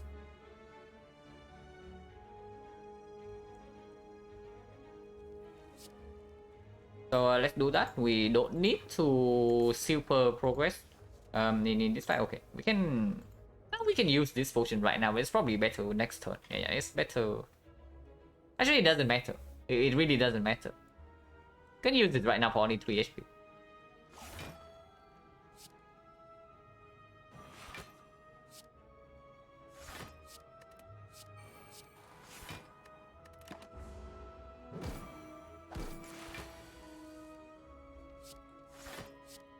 Because yeah, it blocks for... I guess we lose 1 HP if we use this, because we only draw 1 defense. If we draw red form or 2 defense, then using it last turn was like just better. But now we lose a little bit of HP. This kills this. But after he attacks, so we get vulnerable, but we don't take extra damage from this hit. And then next turn, we don't always draw into red form. So I don't know. Probably still play it. Actually, probably should not.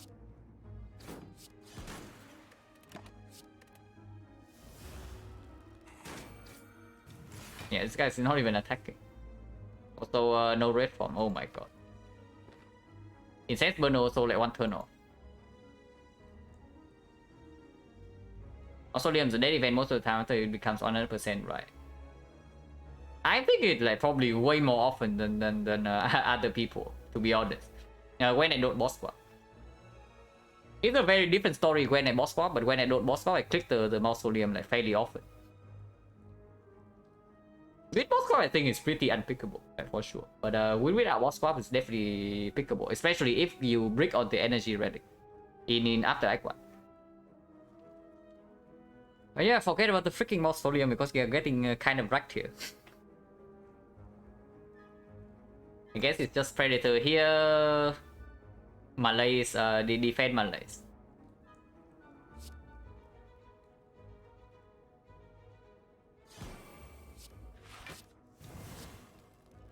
I played it because I want to hold the ball.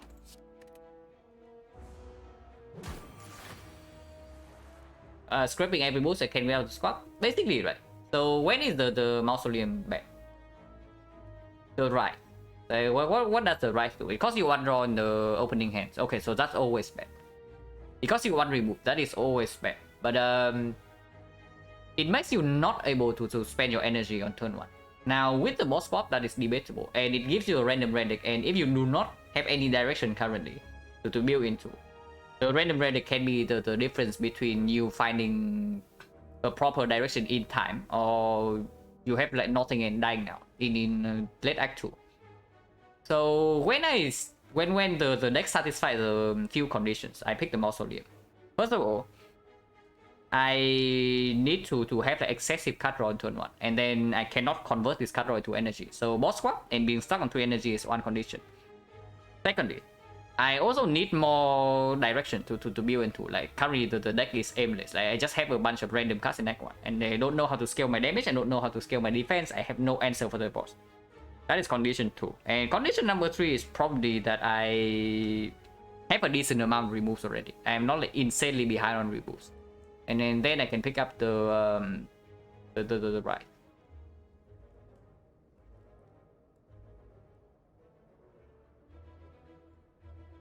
But yeah, this turn we are intangible, so we don't need to play red form yet, but we can.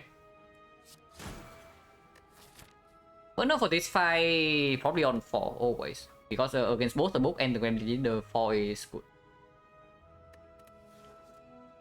Can we do it on 4? If we want to do it on 4, then we don't play the bomb right now. We burst, then Cow Chop just kill. This guy attacks every single turn. So we can hold the bomb, but I also want to hold red form kind of. So red form right now is like burn on 1, on 2, and on 3, and then on 4 we kill. Okay, so red form right now is fine. We hold the bomb instead.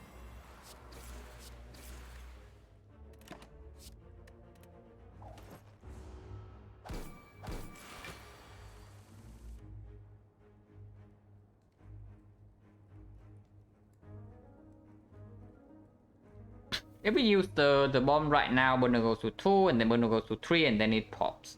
So the bomb is used next turn.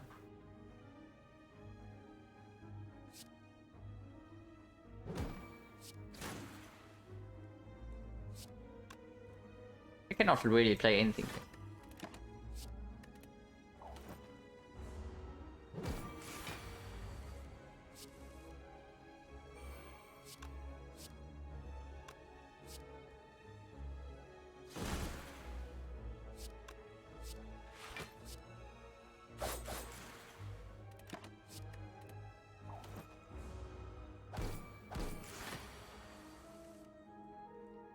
Kill next turn, the bomb always goes off, and we block this turn, and we are fine.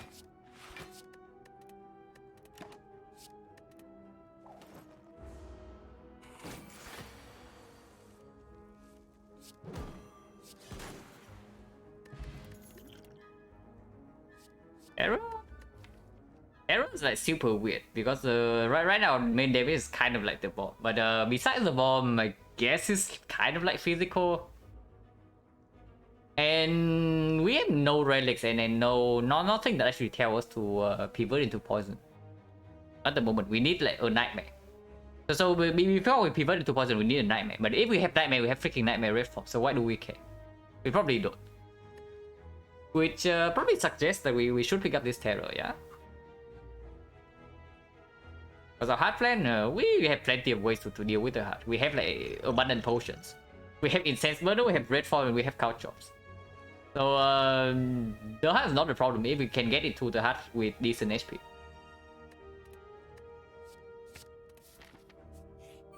Where's the book?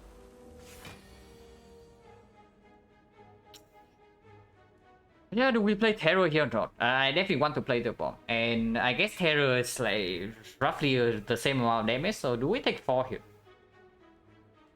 Like 4 on a wound is not what I want to do. And then this solves that. So good for us.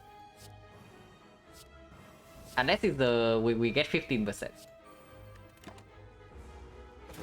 Okay, no 15% today.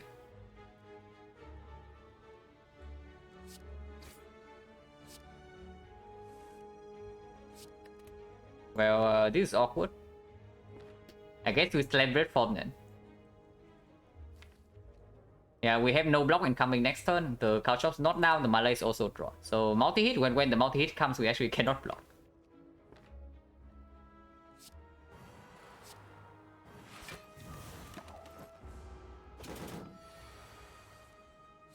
And yeah, we like this we can also concentrate all our energy into damage. Which is like fine.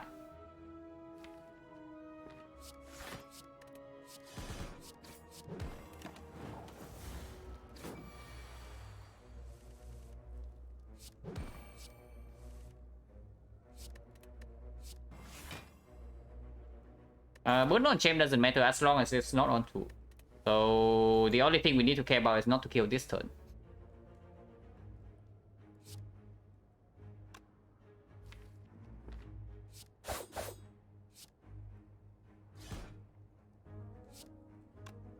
So definitely do not play this couch chops. And next turn we are still intangible. It's difficult to block next turn. It's really difficult to block next turn because we lose like 3 dexterity already. I guess it's fine.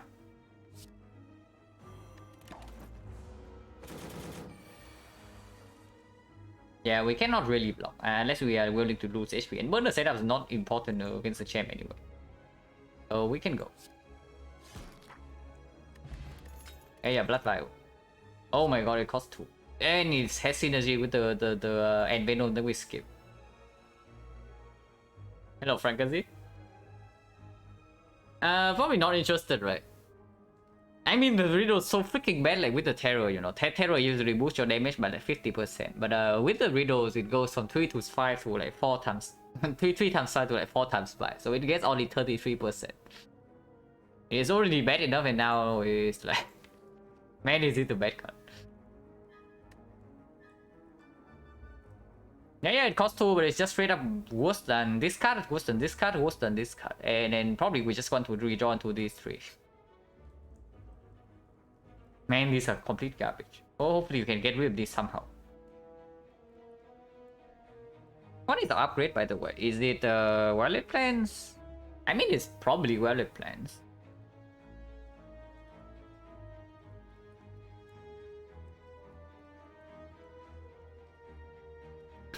I guess we only upgrade Wallet Plans if we say that our damage against the champ is always fine. We have Terror and we are probably splitting with like 2 bomb charges. So it's like 100, and then with Red Form Fortress, it should be completely okay. If things go wrong, we can also loop the bomb instead of loop Red Form. I mean, this guy's just awful, so let's not pick it. It's not even improving our deck currently.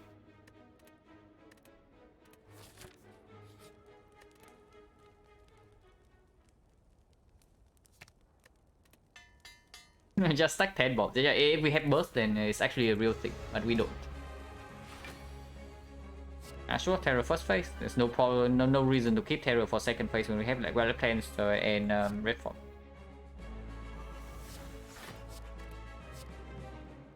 Yeah, if we can play over attack and hit exactly this, we can also play a strike, but not interested.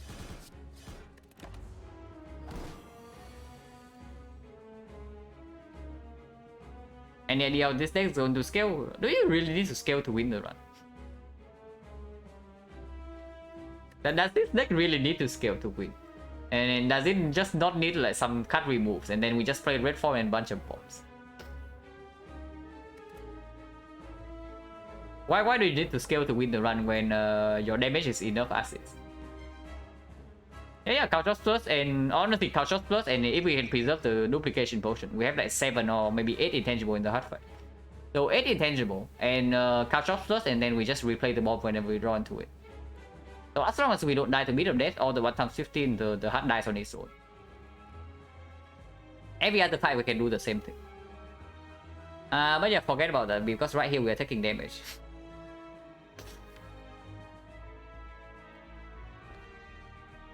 Man, Violet Fence costs 3, so I cannot even play Violet Fence and then count gamble. So I guess we just eat this damage, whatever it is.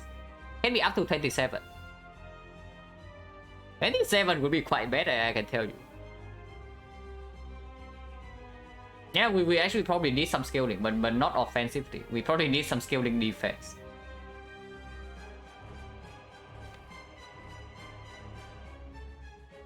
Because the way we die in this run right now is that we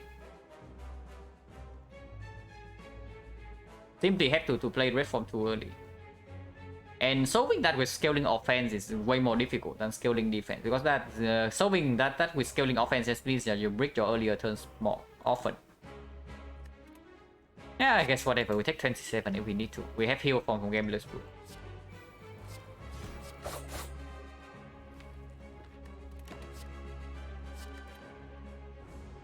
Okay, it's not even attacking. This turn we have the Incense Burner, so we can Malaise for 4 and... yeah, stay in this phase a little bit longer. Putting the bomb out is like pretty bad. I guess that's why we can also try to play this fight a little bit slower. Maybe we should have kept Couch Chops. This turn we're weakened. No, we are not being attacked this turn. The bomb costing 0, am I interested in maybe keeping this around? Yeah, probably not, it is too early.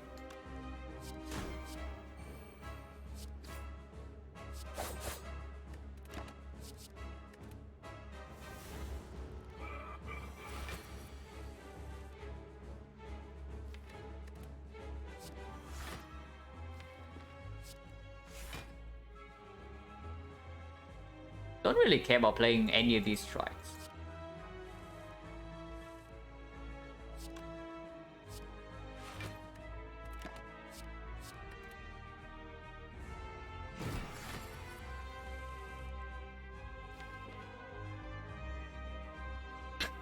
The bomb costing 3 is weird because if I play the bomb right now, it's going to the next time it explodes, it's actually going to split hit. So I actually don't want to play this bomb, I don't think. And just want to deal a little bit more damage and then redraw into this.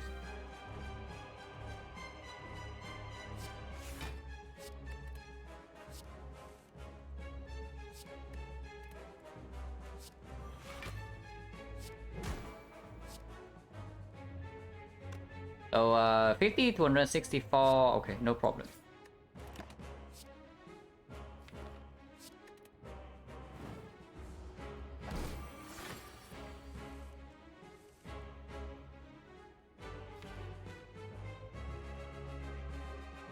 Costing 2. Probably next turn, right? This turn we are being weakened again.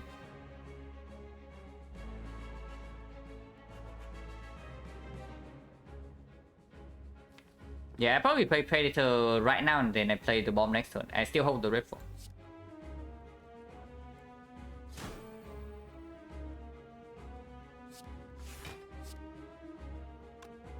Oh no, with this I might split with the scale, so I don't even want to play Firing Knee right now. Probably fine.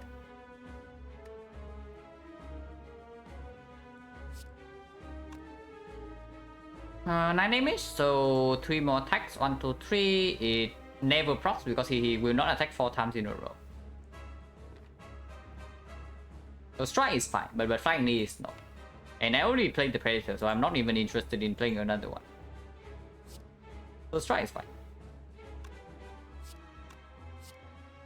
This is not fine.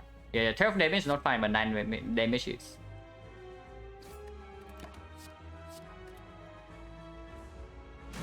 Wait, this turn's weakened.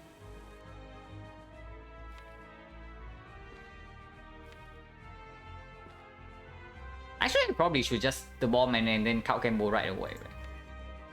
And even though the reform costing 1 is quite good to hold, I'm probably not that interested.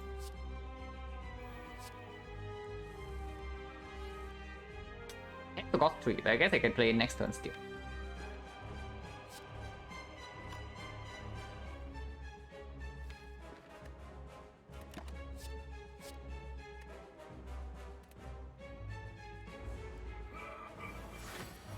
Burn on this turn, so I don't need to do anything. And next turn we go.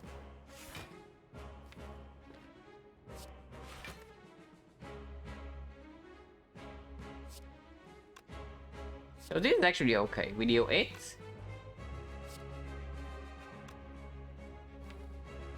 No, we should double strike here, and double striking here is like perfect. Okay, double strike here is perfect.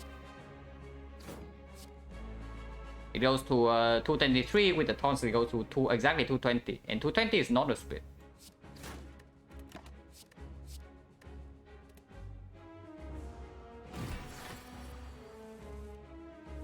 And yeah, now we go.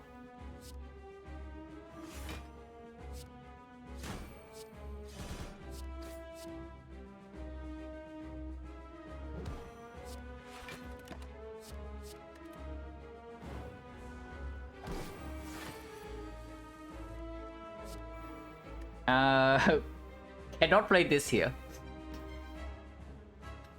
We definitely cannot play all attack because then we have a very small chance to freaking die. So let's not do that. Even though it costs 0. And do it next turn. If we even need to. But honestly, I just wanted to block 2 damage. And yeah, the bomb is coming in. And again.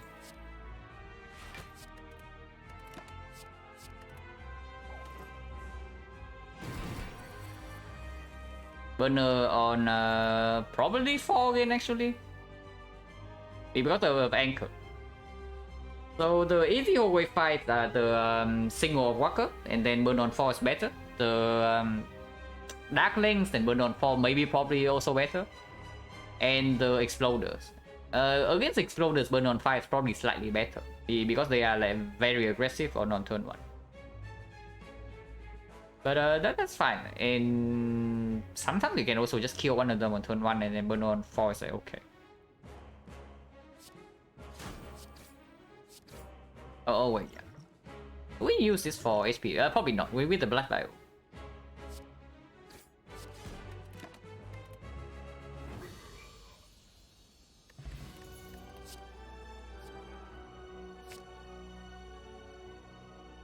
I mean, maybe after image, then okay.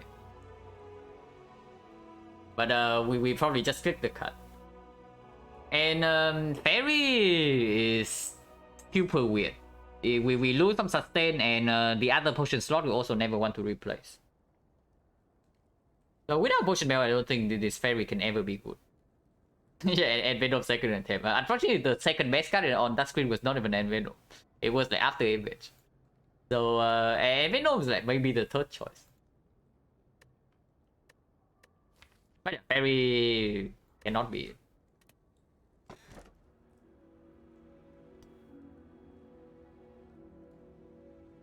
Honestly, it's probably the case over Reaper, right? Reaper is pretty free energy, but do we really need 5 energy when we have bullet time? And removes are like super mega premium right now. Even more so now that we have freaking bullet time in the deck. Yeah, it's probably the case over Reaper, right? Even though Reaper is like mega free energy. I mean, I say mega free energy, sometimes like we even though we heal 7 per fight, maybe sometimes something terrible happens and we still need to rest. Like, I don't know. Especially if we have like all these 10 garbage remaining in our deck. So let's probably just freaking remove. And goodbye strike. Also free pathing. And I'm not that interested in Elise, but I'm very interested in shops. Oh, we can actually double shop and still take 3 Elites. So let's do that.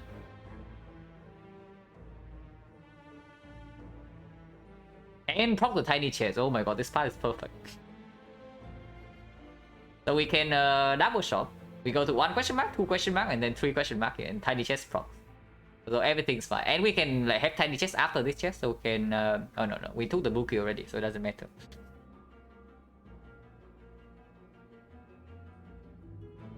Is there a... There is a 4 lead path, but it's only single shot, and tiny chest does not proc, so it's probably just schools. Yeah, I want to double shot. Yeah, we just get another boss relic. This guy always attack on turn 1, and this hand's probably kind of bad.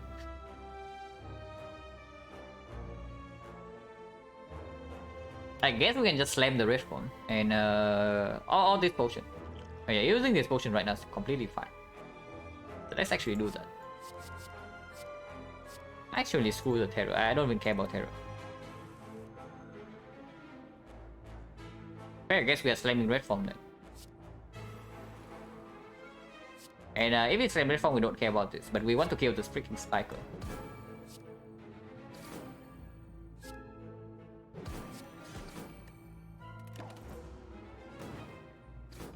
And yeah, they are very aggressive on turn 1. Like, who would have thought?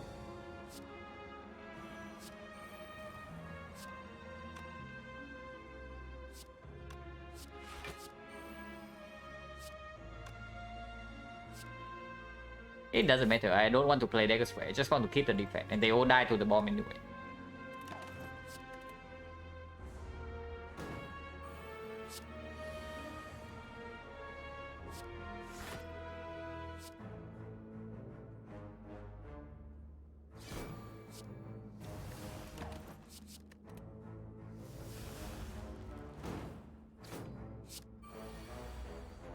They are dead, and burn on 2 is quite bad, but doesn't matter.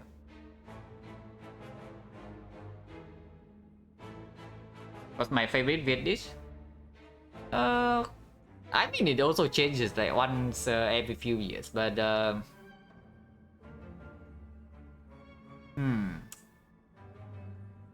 to say? Maybe it's like I don't know how to translate this to like English, but it's like bánh cuốn.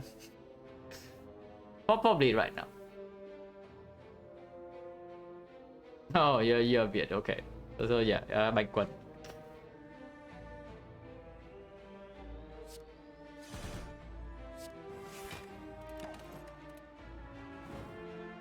Burner on 2 is better than no burner, yeah, for sure. I mean, we also have full HP, so we can just... Okay, now these are the 2 cost cards I'm slightly interested in. And I'd say that we need like a decent amount of pivot to poison, but maybe not that much.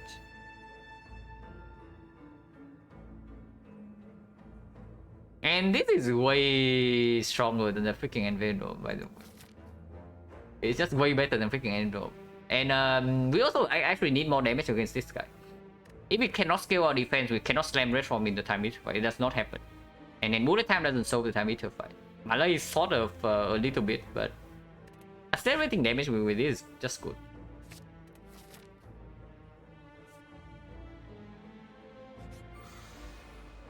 Okay, this guy attacks every single turn. 0 cost.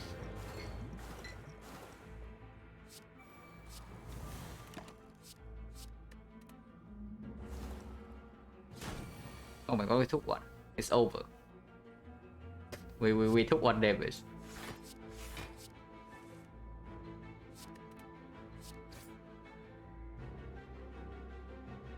This guy only attack for 26 this turn at most, right? It's like 16 last turn, yeah, 16, so it buffs. No, we malaise for 1 already. This is at 25.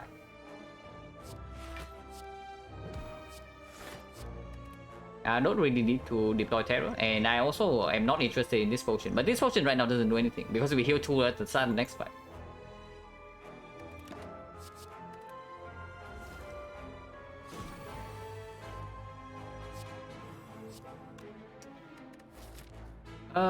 Yeah, it is not until here, so we also have another fight to set up burner. So I don't really care too much about burner right now. The only important thing about burner is that we just need to set before the Retromancer to like 4. That's about it. Man, Nemesis with Dome is going to be a pain. Oh my god, I have not even thought about Nemesis. But Nemesis is going to be very annoying.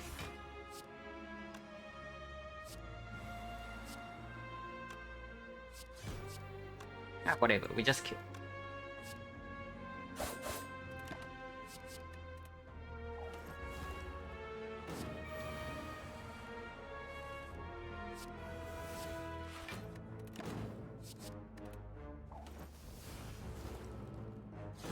I'm gonna do the skills next this turn with the bomb.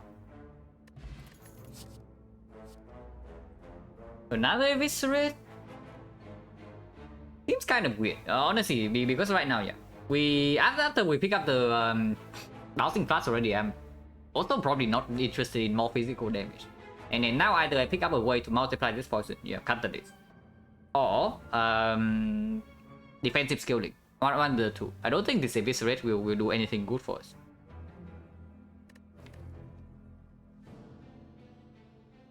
Because in the fight when we need like front load damage, we can just slam red form and the bomb, and then these things will do it. In the longer fights, the eviscerate is not positive. So there's no scenario where this card is like the answer to our problem. I mean, say that, and then we fail to draw any damage into Retromancer to kill the daggers and then cry. But I don't think this will do much.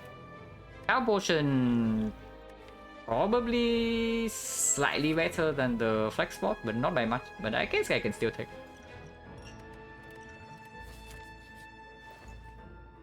Oh my god. And it's on sale. Do we have an upgrade for it? No. If we take the 3 elite path. But if we go... Oh my god, if we go with this way, and Tiny Chest doesn't prop. Man, Tiny Chest is crying right now. But yeah, I guess I take that. We can go this way though. Like maybe don't double shot. Go here. And another question mark.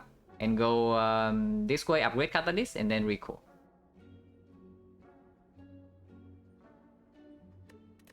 I mean, we take a card remove for sure with the Smiling Mask, and we probably buy this because it's freaking on sale, and we have like we only have one poison card, but one poison card is probably enough.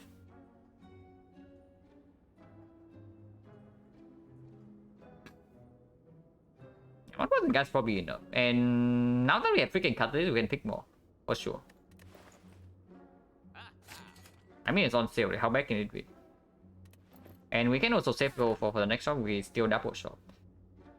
But yeah, I guess we can give up on freaking... I mean, Catalyst upgrade is not that important to back Act 3 boss gauntlet. Do I ever buy Ceramic Fish with the Bloody Idol? Like, maybe super rarely. But without Bloody Idol, probably never.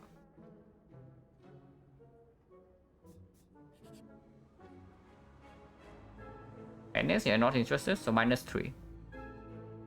Yeah, Madness with Snecko, like, good job.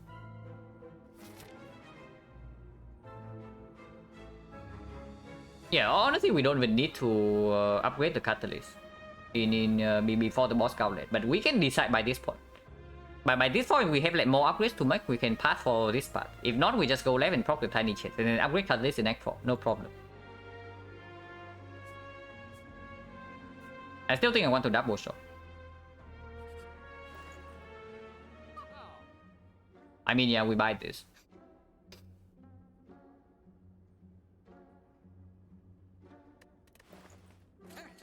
And we definitely take card remove, and then nothing else in this shop. Even with the Catalyst, I don't buy the few miners. And we don't have gold anyway. But yeah, the deck just got like a fair bit stronger.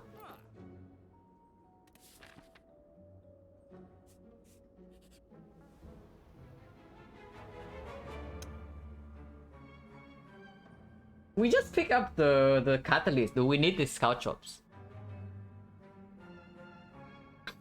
You probably don't, right? But it does go away from our deck. The Scout Chops does go away after we play it, but the Predator is usually positive. We definitely do not lose Malays. So there's between around these two. And with Old Strike, basically Old Strike is gone already. The value of Predator also goes up because it just cycles back into this bullet time faster.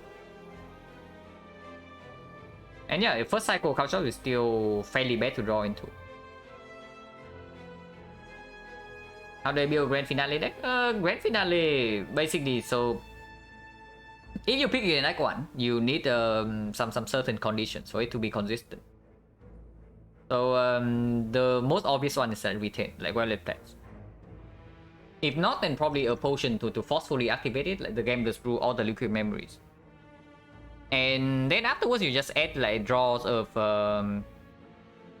different quantity. Like maybe you have some backflips, maybe you have an acro unupgraded and then acro upgraded and then escape plan and then game more expertise. Like things like that. But ideally you have a pyramid. And then Grand Finale can be the only damage card in your deck. The rest of the deck can be card draw, so the deck is like extremely consistent because it only has card draw in it. And the single damage card is enough to solve basically every fight in the game.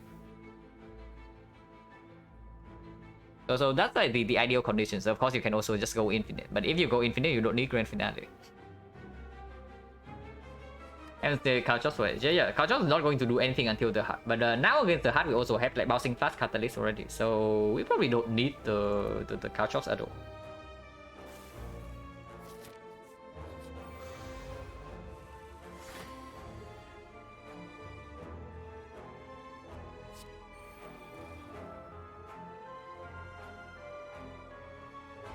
Do we get away with slamming red form? We probably do, right? Yeah, we probably do.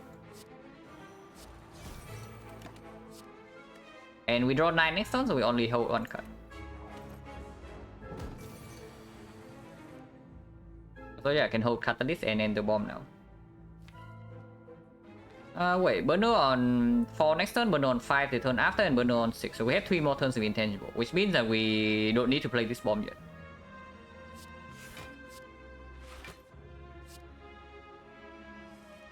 Okay, no Bouncing Flash, which is actually good.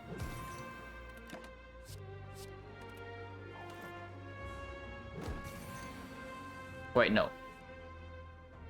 The next turn intangible runs out already, so that's pretty bad. But not mega punish, I hope, because we also have Terror Online and Bouncing Flash Catalyst.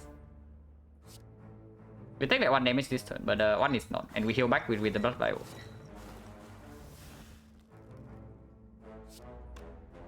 So the bomb right now would actually be bad. Yeah, the bomb right now, Burner on 5 next turn, Burner on 0, that's when the bomb will blow. So we don't play the bomb right now.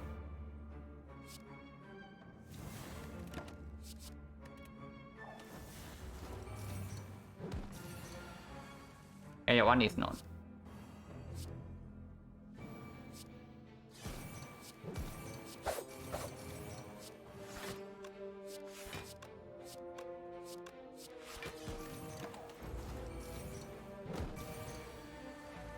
And yeah, bomb explode next turn, and everything's fine.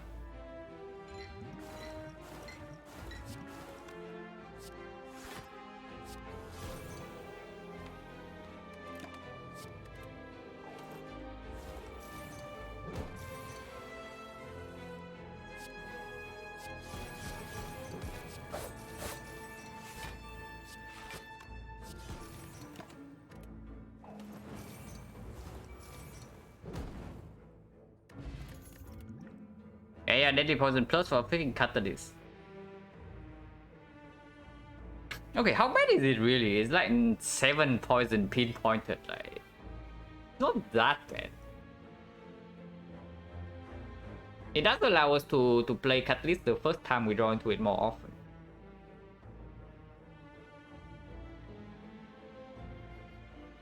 It's probably bad. The deck is like small enough that we can just redraw into the freaking Bouncing Flash like over and over and over. And even if we miss the Catalyst in the first deck cycle, like who cares, right? We have Potion Bell, 4 Potion, Bullet Time, and all other nonsense. We don't need this. It's not like physical damage front load is like non-existent. Yeah, Yeah, it's very persistent. I do agree. It's very persistent, and it comes upgraded basically every time. Yeah, plus 6 points per energy. DP is like 7 per energy. Unfortunately, energy also doesn't matter.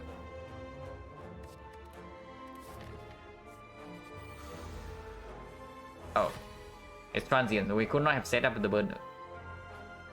Right. So this is slightly problematic. But only slightly. How quickly would I pick orange pellets? Probably fairly quickly if there's nothing else in the shop. Like pellets is probably just straight up wood here. I don't care about pushing the Snecko debuff because of the bullet time and getting rid of red form debuff for me to be able to slam red form early on in the fight is probably like, exceptional.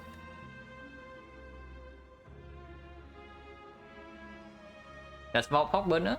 It does, but you also don't lose the intangible. So it advances the burner by 1, but if the burner is on 0, right, and you are intangible, you play Vault, you do not lose intangible, but burner advanced by 1. And yeah, I know Vault broken, but that's like the Vault in the nutshell. And yes, Vault is very broken. Bomb is here. We have no guarantee intangible next turn, but we can Predator to draw 9 cards.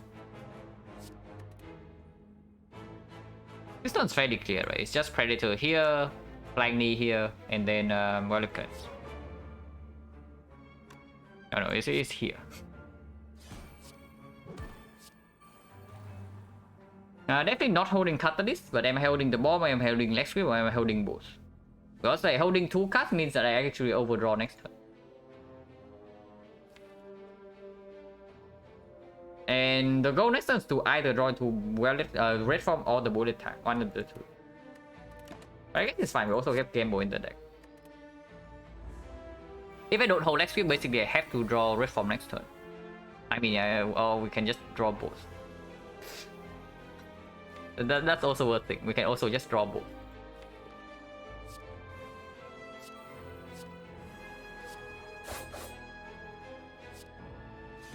And yeah, hold the card gamble here. I think some wounds is like fine. I don't care about the wounds.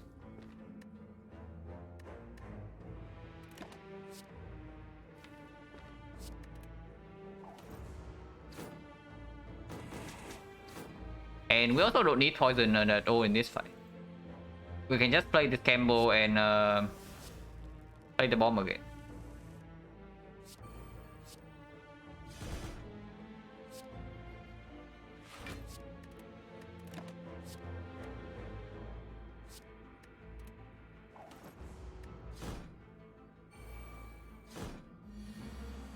And then we have like Incense Burner again, so no problem here.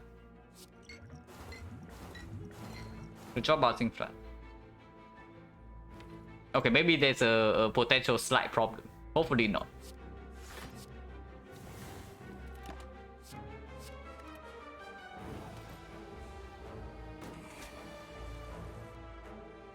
Okay, if she resummons again this turn, we have like some small problems.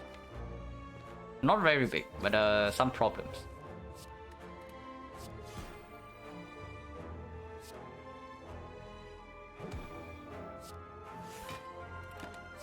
Actually, we don't. She's dead. Yeah, we really need another way to scale our defense. Like for sure. These are not it. Also, Regal Pillow is pretty useless. Beat on the Bone is like a good relic, but also probably useless for us. But I guess Beat on the Bone also means that we can maybe brute force the boss gauntlet. Just lose like a bunch of HP in both fights. And without a second poison card and without the real upgrade target, I'm also like not that interested in this part.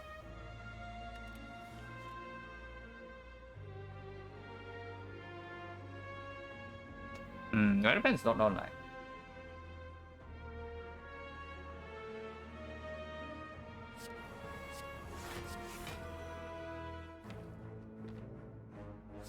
This fight on paper should not be a problem, but Proceed.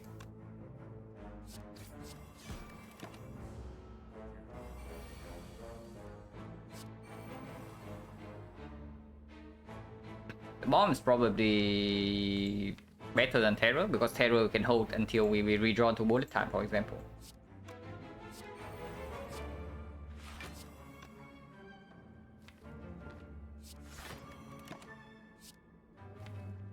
Or we can just redraw to this thing altogether.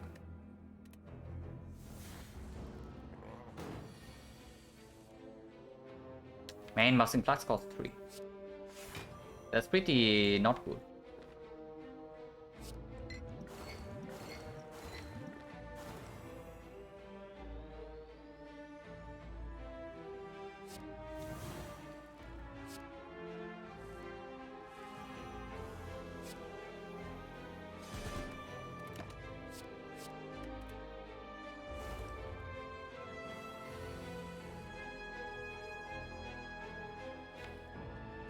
Next turn, we can slam Incense Burn at some point. Terror is not down.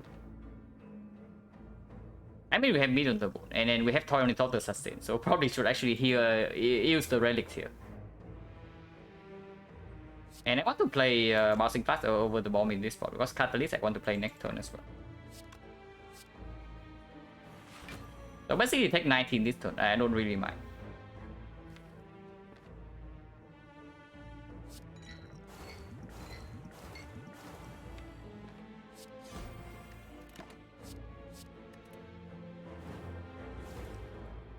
Actually, it's only 18 because of my legs.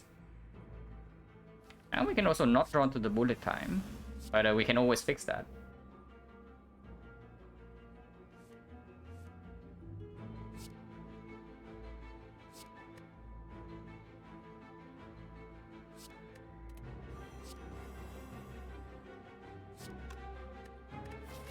Don't particularly care about burner setup, we are not going here.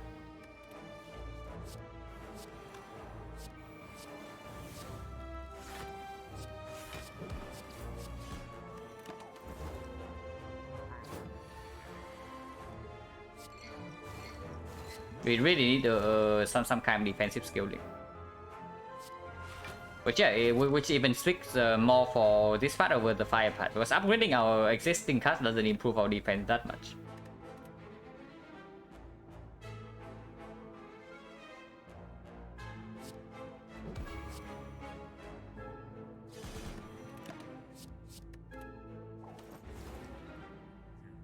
And we definitely win the fight from here.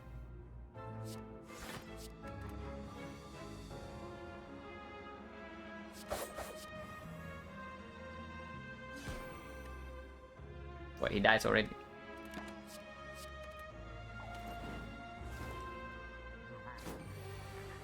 Advance burner a little bit. Well, that is defensive scaling, kind of. And this is probably good. But we don't proc kunai that often. We need to line up bullet time. And all attack is like super awkward to play. So it's like 1, 2, 3, 4. We have 5 attacks in the deck in total. This we take. But we maybe we're looking for a freaking blade there. Because against the heart, right? Against the heart, we don't really care. This is not very effective against the heart, but it's very good against the Act 3 boss counted. So if we can use this to preserve our potions, and then kill the Act 4 elites, we just incense burner red form the bomb and then all the nonsense, and then against the heart, we just throw 4 potions and the 8 intangible in the heart's face, and we probably win the fight. So picking basically a kind of a bad card in the blade decks, just to solve the Act 3 boss count is probably a good thing to do in this spot. And yeah, not interested in going here. I want to see more cards and also proc tiny chat.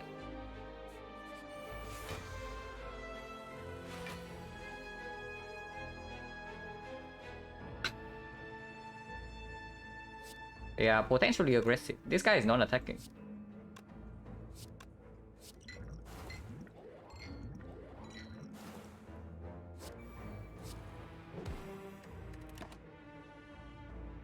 Man, this costs pretty bad though.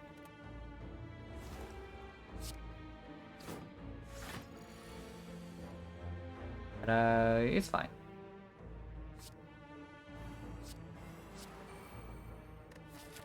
Actually, this deck is like very bad at burner setup, so I also need to figure out like how to do it for the Act 4 elites. This is the kind of deck that has to slam red form then win the fight in like a few turns, which is very bad for burner setup. But we will see what we can do.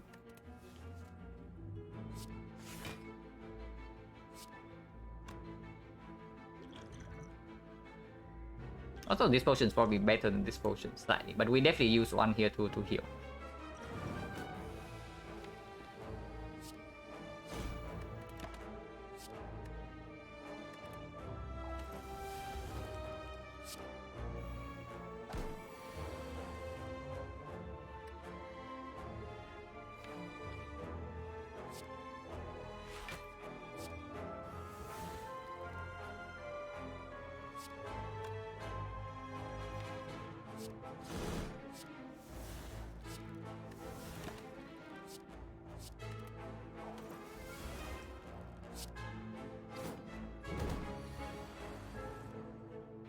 We actually kill distance, burn on 0. That's very bad.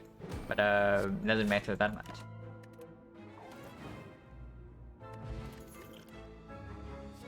I mean, I asked for it, and then it's here.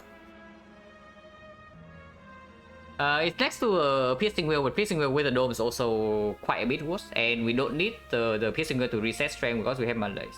Kind of. But yeah, it's blended, just to make sure that we can win a long fight against XecnaR. Because right now, against XecnaR, we definitely cannot slam red form. And the second fight is also the fight where we want to be able to play a long fight, to set up Incense Burner. So being able to scale up with kunai is like absolutely good there.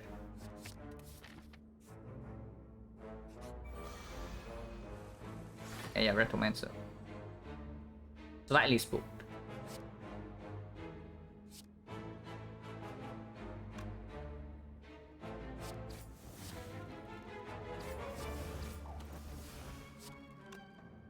Don't care about terror deploy. Okay, way less book now.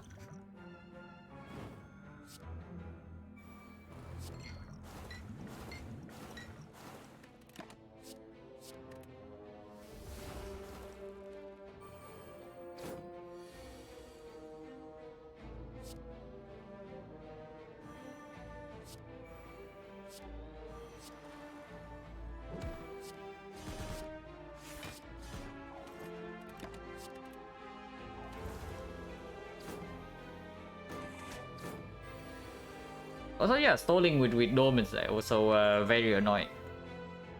But this time it was the first fight.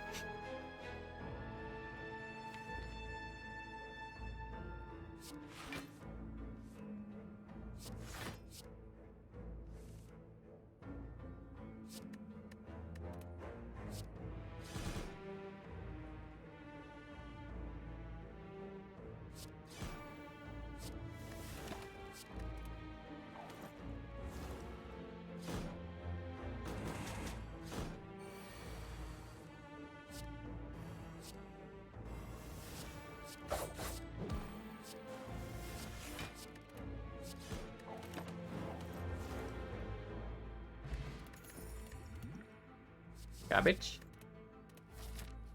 Tiny chest. Bag bubbles are okay, but 50 gold is good. I mean, artifact strip against the spear and shield Donut deck is like not that bad. And I guess I would take this, and I mean, I don't know what beat on the board, but I guess I'll take this over Sundial. The more with the dome though is a little bit weird. Okay, let's wait now. And I have to play this in order to play Wildcat, so I do that. Also, we have burner setup for the more.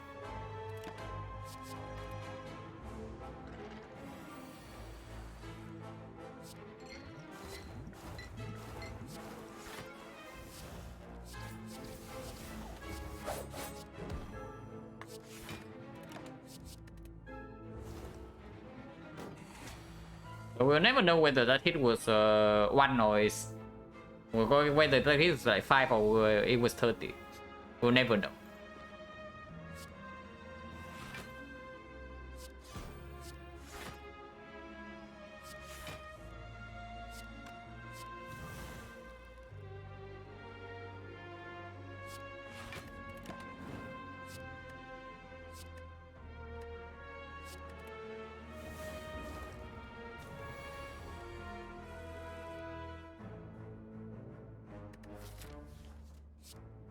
But Noah probably wants to be on 4.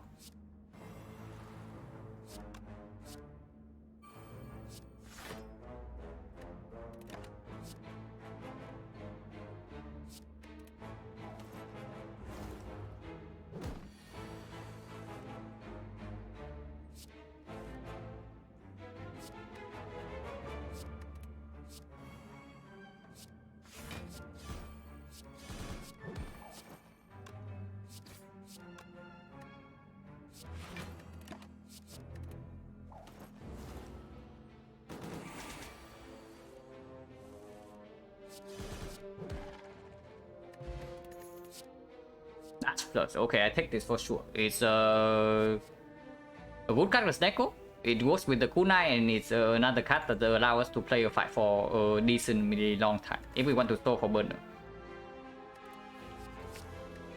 And Wick Potion is weird.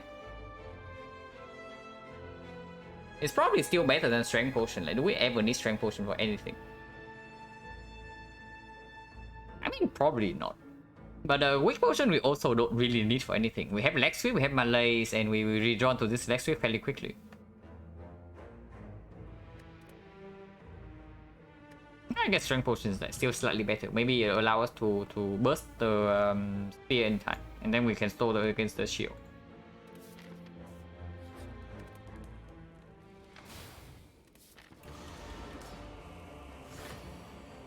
Artifact Stream at the moment is not relevant because our plan against the Heart is most of the time just go intangible, and we don't really want to use potion in the boss gauntlet anyway. Donut Decker is predictable, and we have Anchor and Incense Burner for that.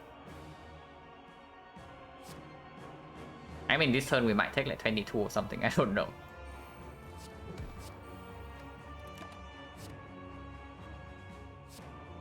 Probably hold this in case I draw into bullet time next turn. And we have Meat on the Bone, so I can use that. Actually, took 22. That's like extremely rude. But we can Malaise for 4 here because we have Incense Burner this turn. So Malaise for 5 and play this 5 slow. And we have Meat on the Bone, maybe Potion to heal up.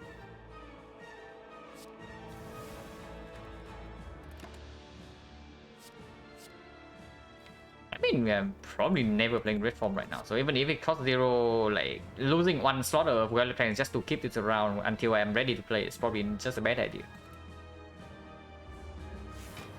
Oh my god, we got outplayed. Like, super hard. At least we have like a full Malaise here, so if this multi-hit, we are not being hit for that much. But if it's a big hit, it's going to hurt. Okay, maybe it hurts a little bit less. Can maybe also keep Terror for the second half of this fight. Because first half we have the Max Malaise already, and we just apply 1 poison. Maybe you can even save Catalyst. But I think Catalyst we can use first phase. And then we save like Terror for second phase.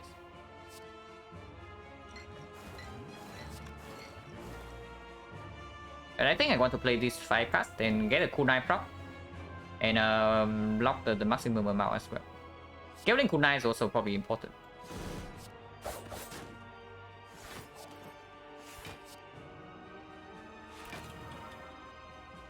Predator is not deployed, so I can hold these 2. Man, it's a big hit again. This guy is like way too good at this game. Yeah, Catalyst can probably be used in the first place because it's Catalyst minus. But this hit cannot be the big hit, so it's either debuff or the multi-hit, which is 4 times 3. So we're only facing 12 damage.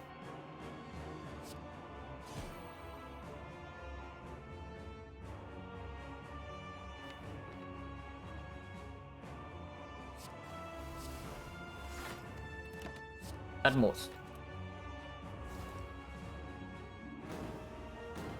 It's actually only 9. Oh yeah, it's 5 weakens to 3, it's not 4. I can get another kunai prop here. And yeah, probably doing that. Get rid of the slime as well.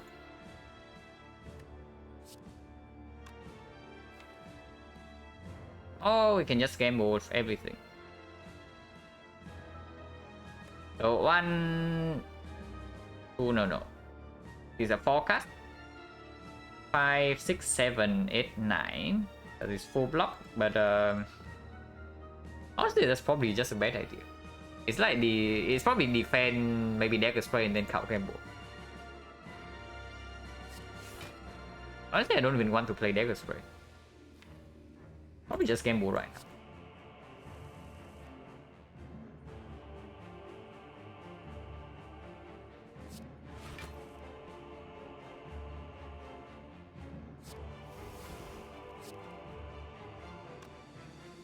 It means the big hit we take more damage now, but it also puts us in mid the bone range.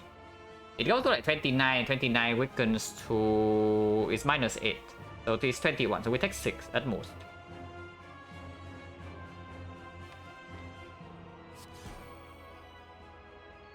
Absolutely no reason to play this, so I don't.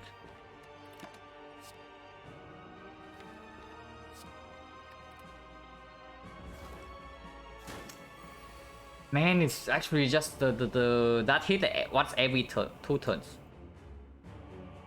But it's fine. We knew that we could have taken 6. And this hit is like the multi-hit, and we play forecast to prop. So it goes to 7, 7 weakens to 5, so it's 15 at most.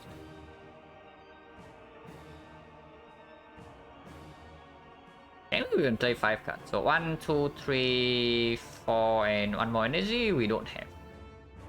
Okay, that's very annoying. Oh, we actually cannot play 5 cards this turn. Wait, we only need to play 4. Okay. So the bomb, slime, dash, and defend. We will do it. Oh, we can also just play bouncing pass and take like maybe 1 more.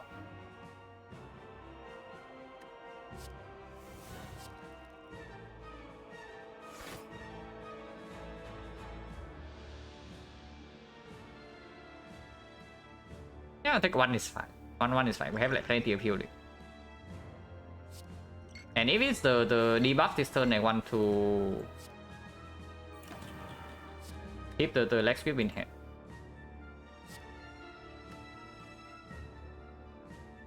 Terror is like cute, but do I want to? I guess Terror in hand is okay. Not that good. 9 goes to 6, so it goes to 9. We block for 15. If this is a debuff, I might actually have to block potion this turn. Hopefully not. But we'll see. Okay, no debuff, so we take 1.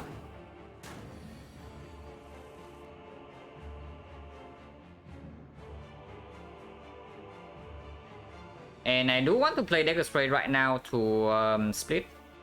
In sense, burner is going to be bad, but it doesn't matter.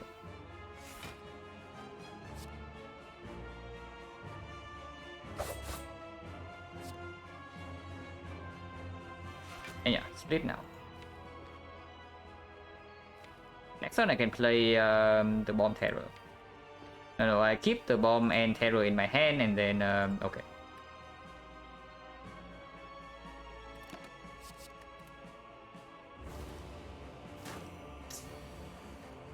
Man, this attack pattern is like nasty. It's really nasty. This guy has been doing the single big hit like once every 2 turns, and then basically it's minus 4 draws, while also being the biggest hit because he's malaise for 5. Yeah, just freaking dome time eater. Like what can I say? Splitting right now, so we can exhaust the slime here.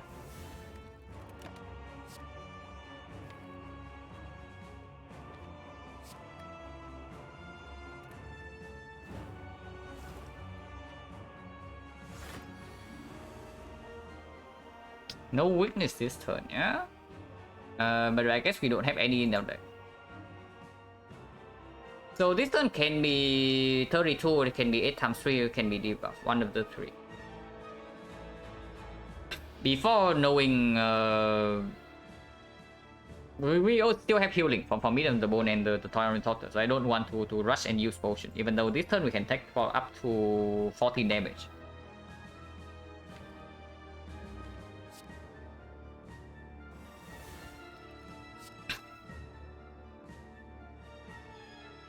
Actually, it might be more. We might take more than 14 damage. So, 1, 2, 3, 4, 5. No, it doesn't work. And nothing actually works this turn. Block Potion never use here? No. You use Block Potion this turn, and next turn, and this is the debuff, you die next turn, by the way. If you do that. So, I definitely do not want to do that. The Block Potion happens after the debuff comes down. Or when we die from a single hit. Right now we are still alive, so no reason to like mega panic. Not yet. Anytime can come, but not right now.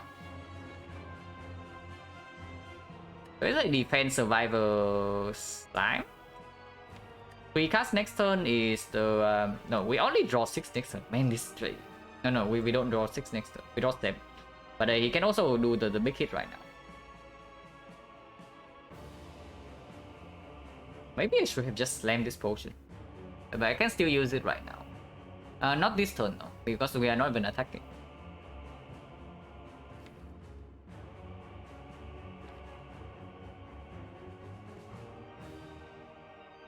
My scaling also not online yet. And Blade Dance, if we play Blade Dance, we cannot play both defense. If we play Bullet Time, we cannot play Blade Dance and the defense to scale our dexterity.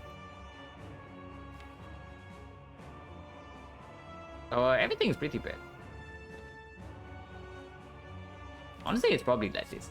Defense survivor and maybe do nothing else. Maybe play Flying Knee.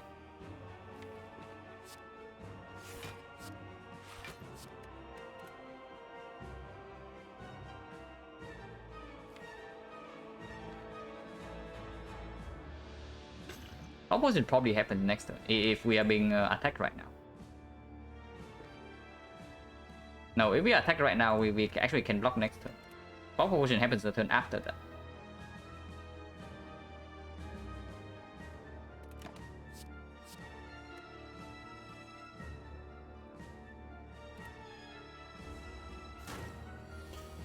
It's the freaking big hit again, are you kidding me? Are you actually kidding me? This guy has been doing this like once every 2 turns since the start of this fight. There has not been a single break. Yeah, it is always the big hit. And yeah, exceptionally annoying because if I use the block potion this turn and it's the debuff instead, I get a freaking right. The multi-hit is only 10 times 2, 10 times 3. So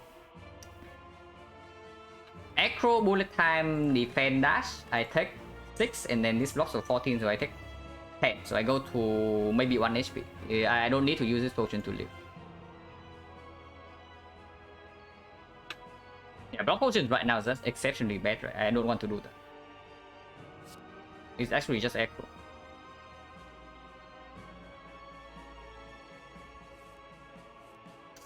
I don't even use this with a Bullet Time. Are you like serious?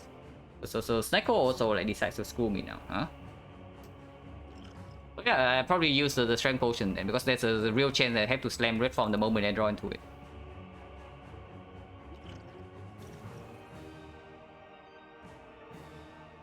So yeah, Bullet Time, Dash Defense, and then hopefully we draw good things next turn. Including, including the strength up, it's only 10 times 3. I definitely do not use this potion right now. And yeah, meet on the board value, that's for sure. That's also clear.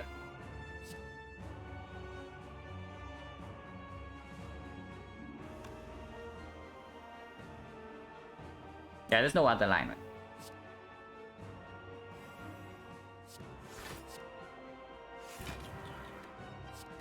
And I want to keep probably Cowcam Bone in case I need to use it on the desperate turn.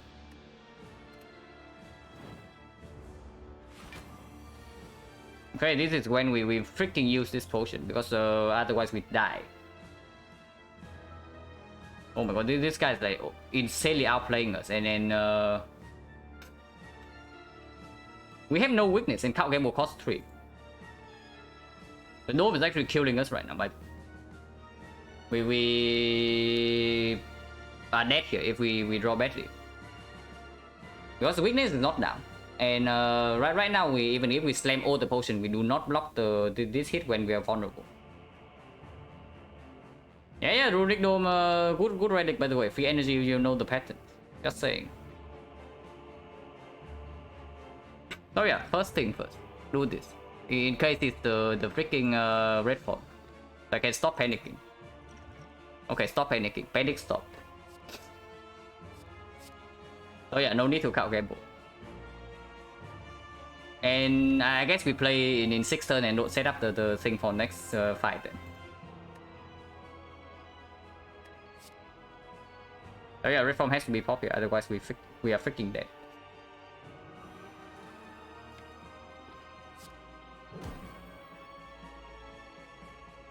I don't mind this.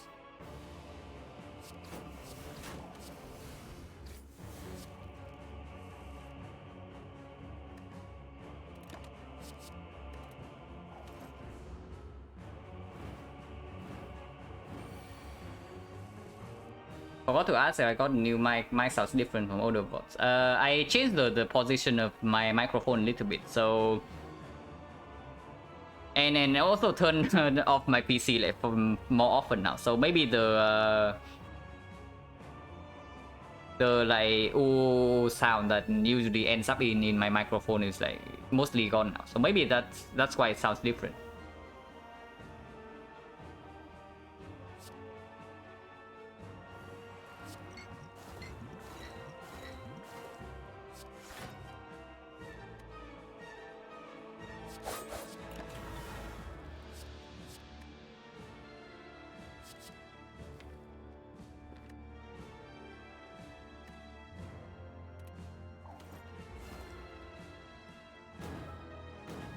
And yeah, now we have red form. This guy stops using the big hit. Yeah, cool.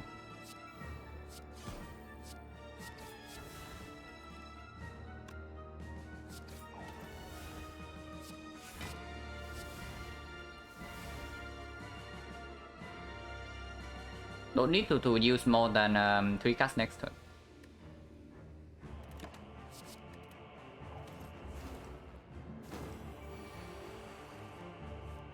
And I don't want to kill yet.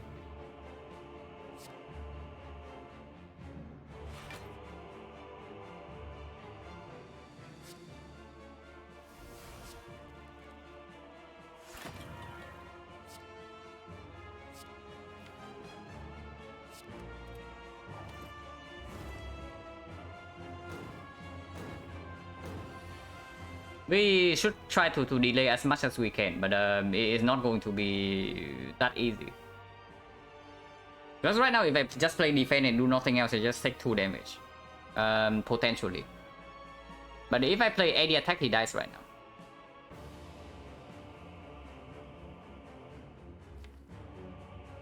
Two to push burner up to just 2, right?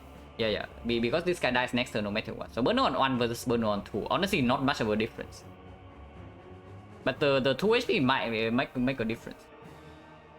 And yeah, apparently we are getting into a situation where we might be forced to use the duplication next fight as well. And then that's pretty that's really bad.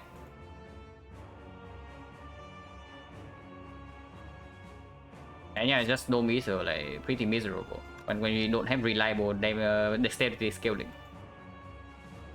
So I guess we just kill right now. Now we can try for this first. Okay, we can not block, we still take 1. So before we were taking 2, so now it's like 1 HP versus 1 burner prop. Okay, so don't ruin deck. If burner is on 2, turn 1 burner is going to be on 3. So turn 2 on 4, so it means that Burner is going to proc when Donu attacks on turn 4. Now that is not fast enough to kill one of them by turn 4, right? Or is it? But regardless, we are attacking Donu first. So ideally, we actually want Burner to proc when Dekka attacks. And we kill Donu on that turn, and then the turn after we also don't need to proc. So against Donu and Dekka, actually killing right now is probably better when Burner's on 1. Against the Awakened one, when usually multi-attack happens when Burner's on 3. So Burner on 3 is a multi-attack. So if we put Burner on 2, it's never going to be multi. But with Burner on 1, sometimes it's a multi. And after we kill both the cultists, then whatever number Burner is on, it doesn't really matter much. So I guess Burner on 1 is actually slightly better for Donu and Dekka.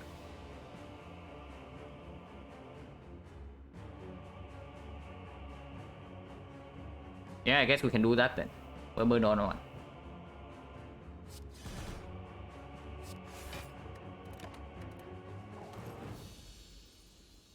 And Time Eater took like a lot of resources.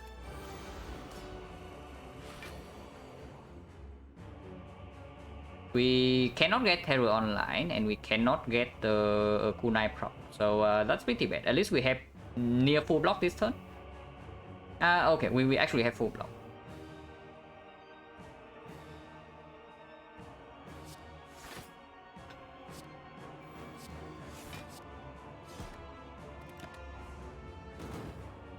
So, get a Kunai prop, but we take a lot of damage this turn. So this potion gets full value right now.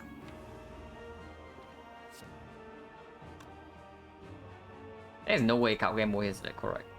But next turn we have like nearly no block in the deck, which is also extremely weird. Maybe this deck is just bad. But maybe this deck is only good when it can slam Red Form and win. I don't know. Because right here we are facing 18 damage from this guy. So block potion gets full value, which I probably just use. Because like, if I don't use the block potion right now, there might come a situation where I might need to use this for less than 12 in this exact fight to not die. It might come, and that would be bad.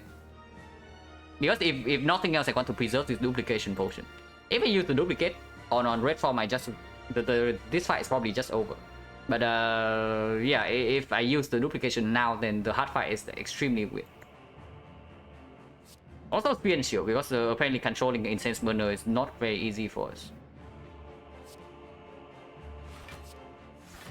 Even if I use it until 6-6.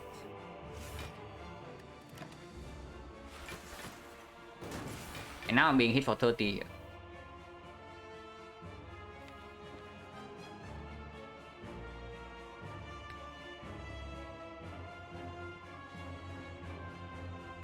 And I cannot play Growler Plans. Are you kidding me? If I play Growler Plans, I also take damage. But not playing Growler Plans is also insanely losing.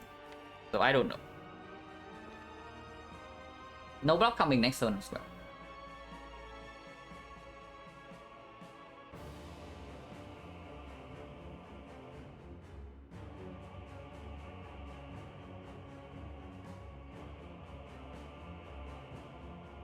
Yeah, 30 this turn, 36 next turn. Do I really actually have to freaking loop Red Form to get out of here? Are you kidding me?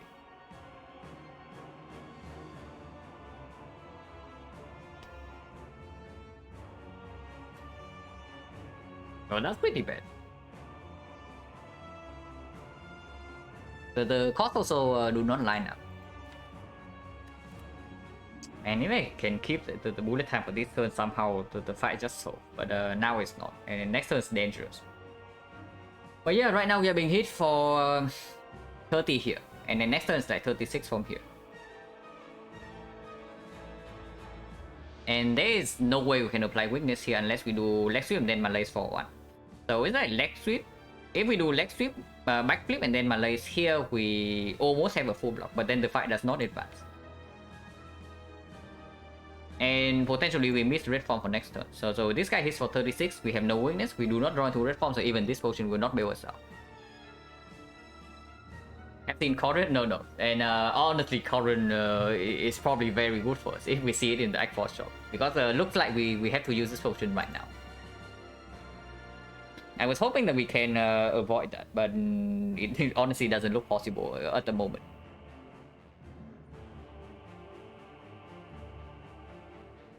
Our hand only has 9 cards, so technically we can backflip first. But nothing good can come from this unless it's like a bouncing fast that costs basically 0.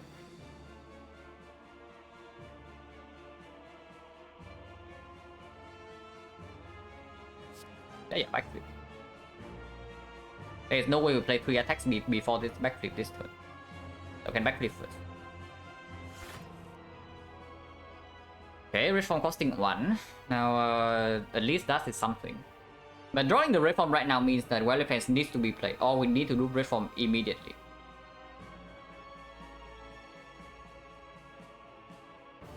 If we play the Wild Defense, we take 21 damage.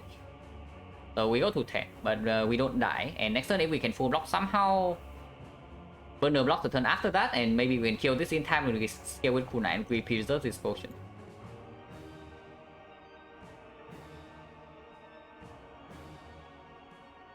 It's just Wild Defense and Malay here, right? And nothing else probably makes sense. Probably nothing else makes sense. And we hold leg sweep, red form.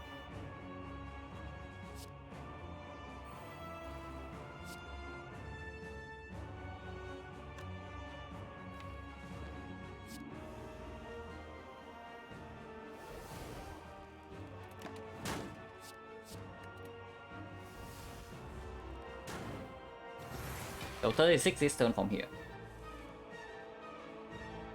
Is this enough block?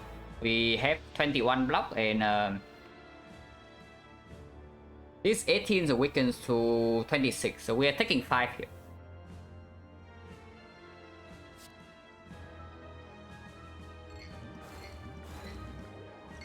Artifact Tribute on this is like kind of nice because after if we preserve the red form, then after we kill this guy, we also need to not take a single damage here. So yeah, being hit for 36 from Dolu.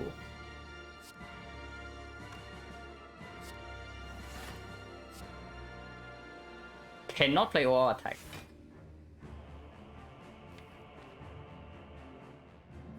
And next turn we have Incense Burner. So probably can just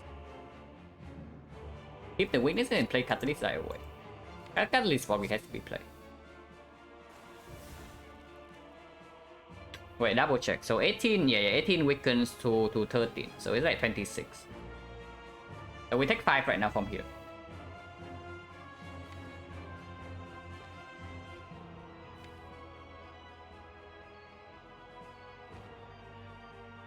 Do I want to keep the bomb or do I want to keep neutralize? Honestly, playing neutralize right now is probably good because it means that this guy has weakened the next time he attacks.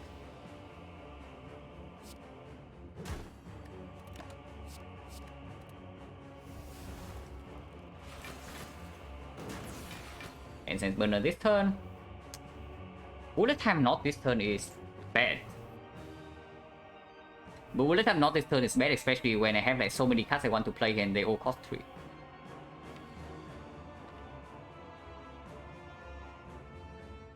Gamble is not possible.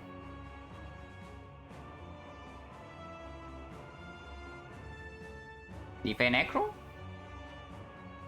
to see the most number of cards, and if we fail to do so, then it's probably loop red from next turn. No bullet time. So yeah, I guess we loop red from next turn. Then there's no way around it. I mean, we can still block next turn, and then the turn after it's weird. But then next turn we can still block.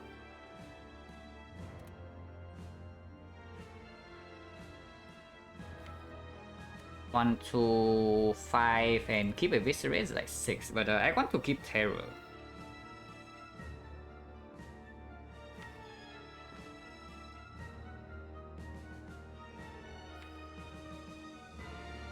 Full dexterity is important. but terror is also pretty important.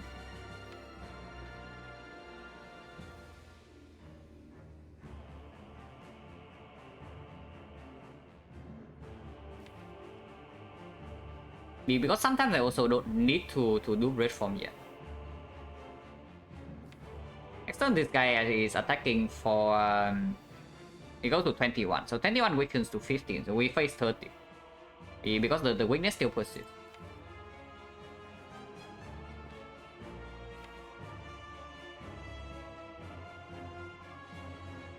Honestly, it's probably keep Eviscerate over the Terror. Or even Flying Knee. But the card that gives us the highest chance to actually preserve the Duke Potion in this fight is probably Eviscerate, because it gives us 2 Dexterity next turn.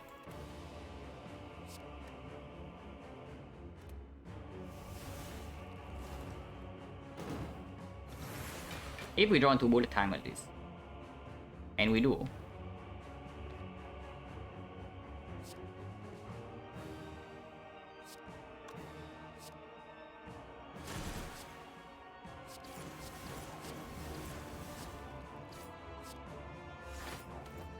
So we're only being hit for 30, which means double defense is full block. And we can hold Red Form Predator.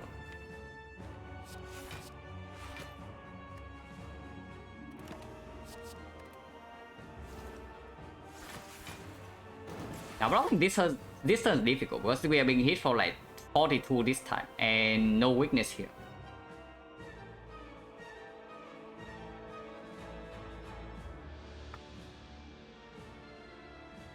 Bullet time full head but don't get Joey, yeah, pretty good. But we took like too much damage in the first fight. So now we might be forced to do some bad things. Power is not playable in this spot, but Survivor can be played first and then I can also backflip. And then after the backflip I can see. Survivor backflip defense is 33 block. And we are being hit for 42 right now. So that's not enough. But even after the backflip we can still play the red form, so no problem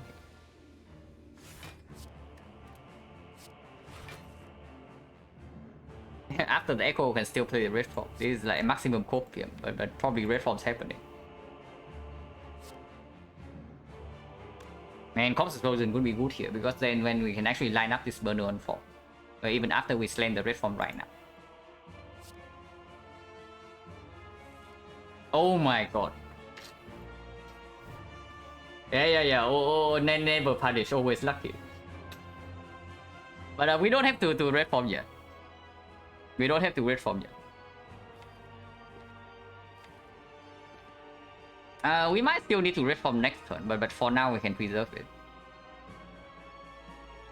And I think the way to do it is to apply weakness here and then full block this turn. So we just leg sweep defend on this guy. And then we play the Bomb Predator, we hold defend red form.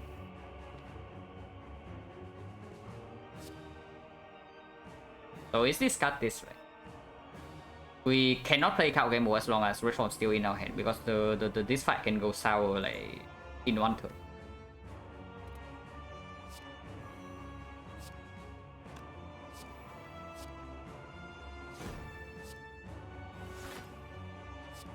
Yeah, this full block.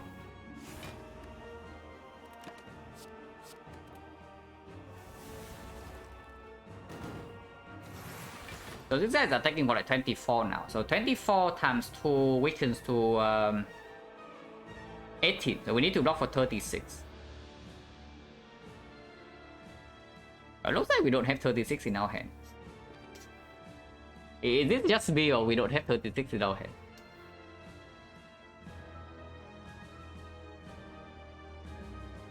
So if we do red form right now, the fight is probably won.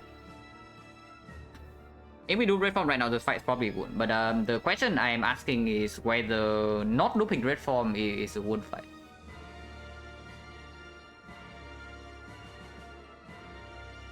So we just play single red form here. We have like 4 turns of intangible. So when does intangible run now? Yeah, we have decent damage. So let's actually calculate, because this guy attacked this turn. we intangible this turn, and we have like 4 intangible, right? So intangible comes to 3, this guy attack, intangible comes to 2, this guy attack, intangible comes to 1, this guy attack. So we actually have 4 turns and 6 turns. We have 6 turns to kill the deck card.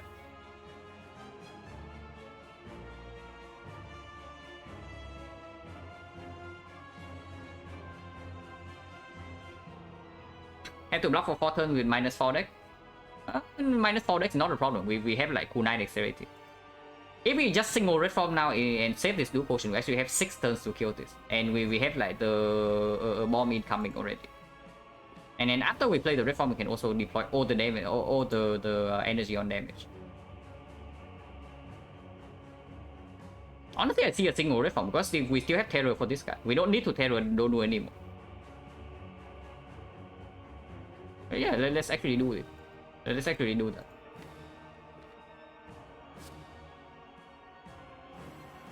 Single red form, we without the potion. And Terror wants to come here for sure. I don't think I even want to block this 2 damage.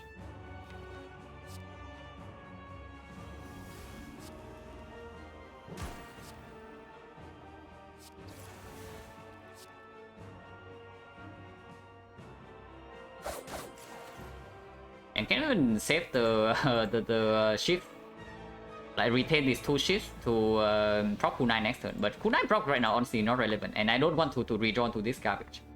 So I hold like maybe a defense and maybe a DOR attack. Okay, cool. So now keeping track of damage is like irrelevant. We just need to make sure that we don't freaking die.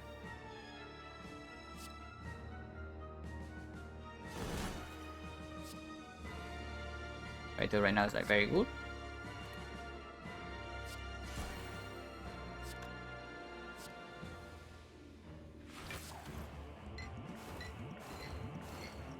Okay, even distribution is like fine.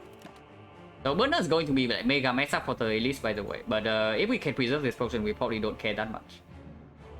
I mean, hopefully.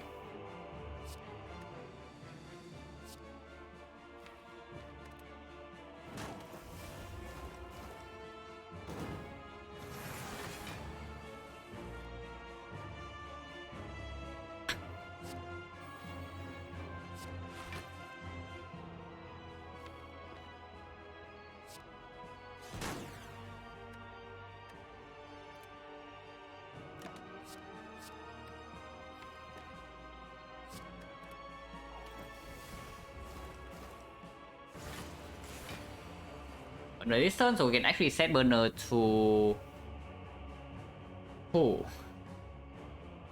And 2 is the best we can do. We cannot block when this guy attacks the next time, even with bullet time.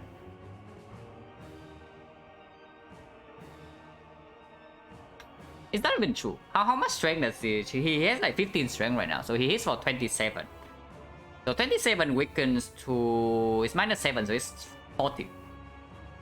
We only need to block for 40 through weakness. And we can get like 1 more next right now, but we lose 3 more. So we have 0 dexterity. It's tough. It's tough, but maybe doable sometimes. But we'll see.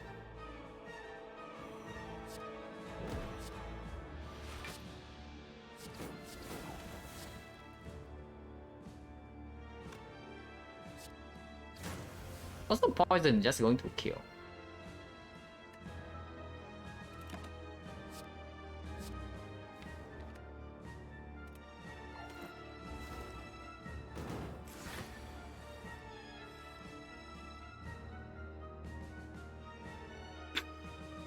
So if we can block next turn, the burner is actually going to be perfect. But we need to block next turn somehow. But retaining 2 blocks in our hand also means that we don't have guaranteed lethal, so that's also dangerous. 16 here only... No, it's 15, so we need to find 25 more, and that only happens if we have like all of these costing 0. Which probably doesn't work out, and which is... If that's the case, I actually want to aggro here.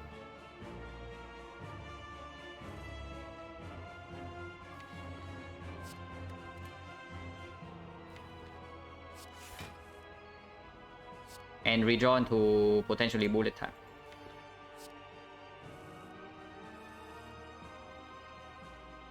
So no bullet time, but I can keep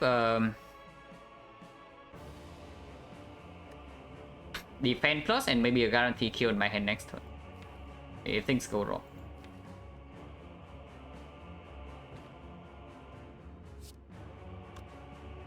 Maybe I dealt too much damage because if I can play Predator right now, then things look like a lot better next turn.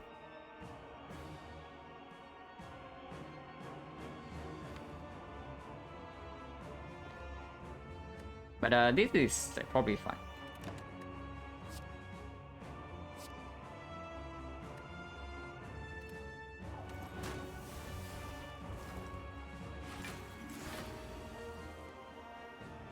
And yeah, we need to block 40 this turn.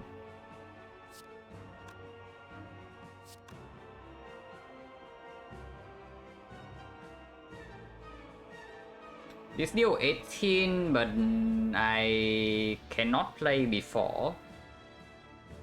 So if I do defend into Blade Dance and then I aggro into some more block, maybe it's doable.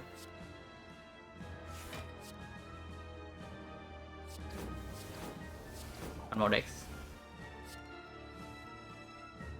Oh my god, we are actually full blocked it. Very nice. So burner can be on 4.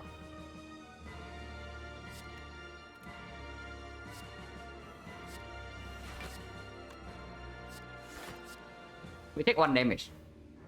Oh, okay, double check before I freaking die. Because I make any miscalculation right now, I die immediately. So this guy starts with tail strength only. So with 15 strength buff, he goes to 27. And 27 with weakness is -7. So there is 20, and it's not 21.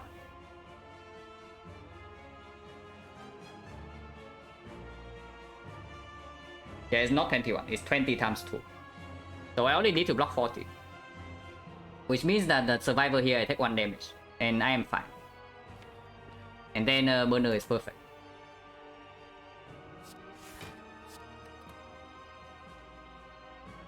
Yeah, 27.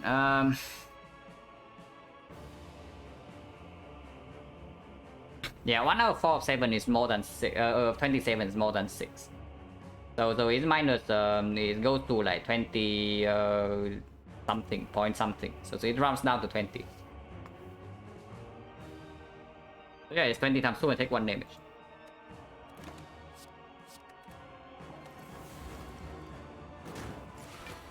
And yeah, everything's fine. Next turn we kill. And then burner's perfect.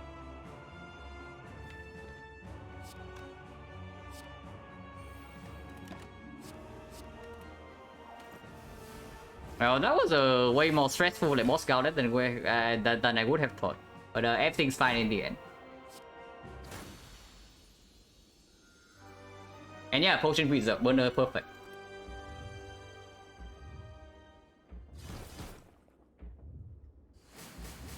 And man is basically just a freaking time eater. Like time eater completely reckless there. It's insane. We use 3 potions in the time eater fight. And it was still close, and then burner is still messed up for the second one. And yeah, can this upgrade? Probably. Over resting because of the meat on the bone, and we also buy potion in the shop. And heal with the Toil Retorter and the Blood Vial.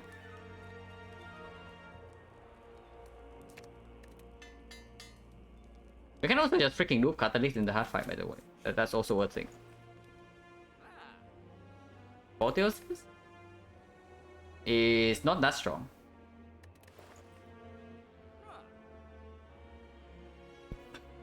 So this shop is it's probably just freaking remove and potions.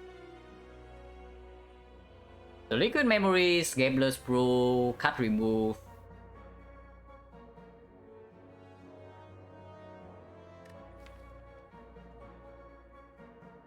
And do I really remove strike? I probably actually remove all attack, right? Because as I can see from the freaking boss count, the all attack is never played.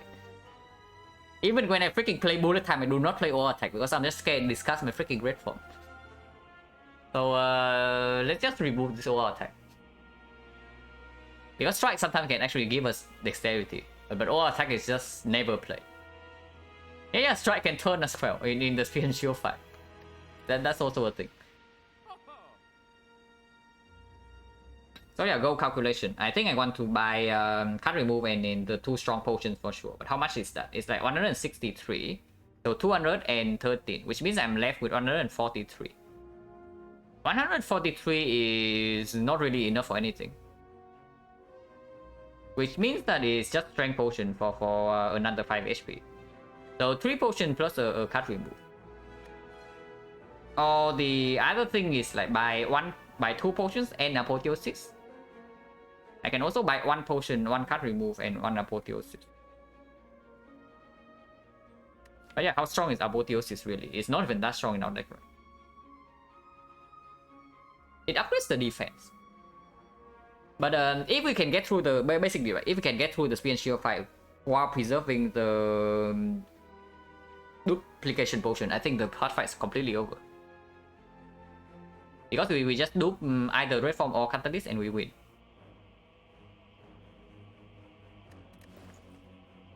So buying 3 potions, it is probably fine. I think gamblers will need to be bought for sure to avoid some bricks in the spear and shield fight. Even with burn on 4, because we can still brick on turn 3.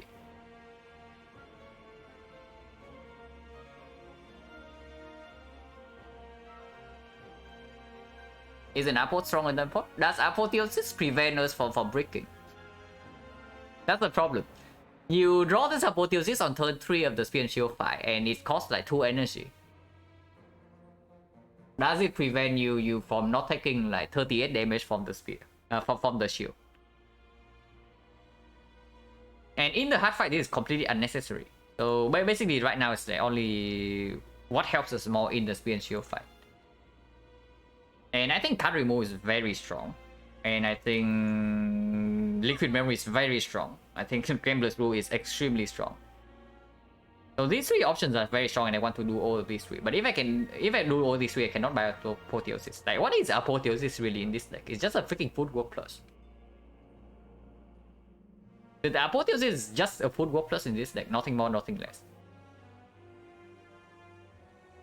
Because the other upgrades we don't really care about, like ever.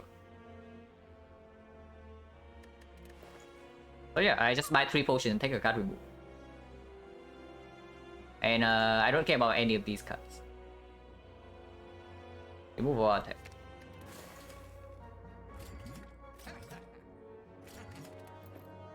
And yeah, we can pop strength potion immediately in spear and shield. It's not relevant in the hard fight.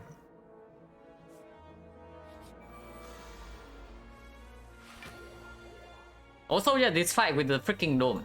I do not underestimate this fight. This fight with the dome is certainly pretty annoying, to say the least. We don't even know if this is the good or the bad pattern. And on turn 3, the difference is also like 18 damage.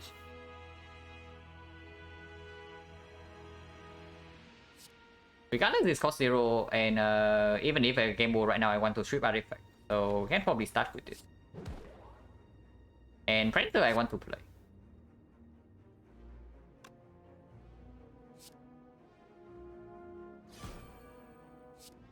It's free block, so we can also play that. So after that, I can backflip, or I can just hope that it's a good pattern.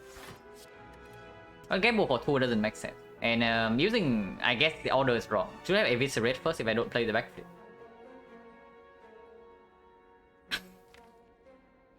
Okay, so how bad can playing with the backflip here be?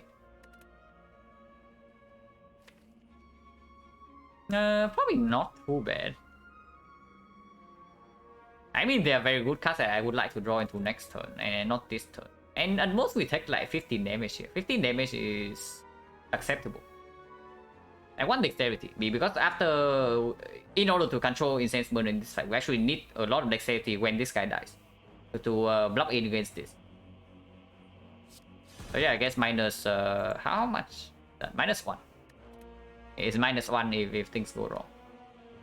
We can count game board right now, and usually whatever we draw into we can play. And red form, missing red form right now is not a problem because I don't plan to slam red form this fight anyway.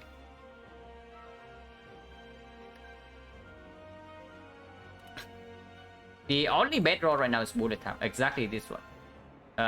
Maybe catalyst, but catalyst also not super relevant. Every other draw is like good, and it reached one card further into the deck for this, maybe well played. And if dangerous things happen, we can also just liquid memories, whatever we draw into right, so no problem. Okay, that's pretty not good. It costs 3. It's a good card to draw, but it's freaking cost 3. But I mean, whatever, right? We do nothing this turn yet. Oh my god, we lose the 50-50. So that's very annoying, but at least the card game last turn gave us the well played costing 0 this turn. So that's something.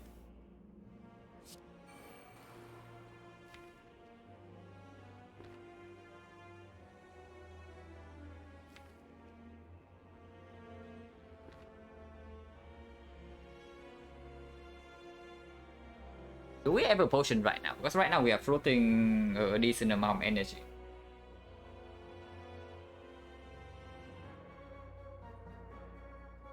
Let you say that because right now honestly I want to malaise this guy and not this guy.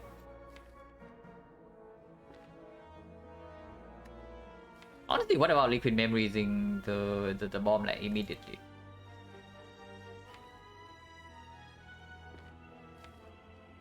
Probably not even good.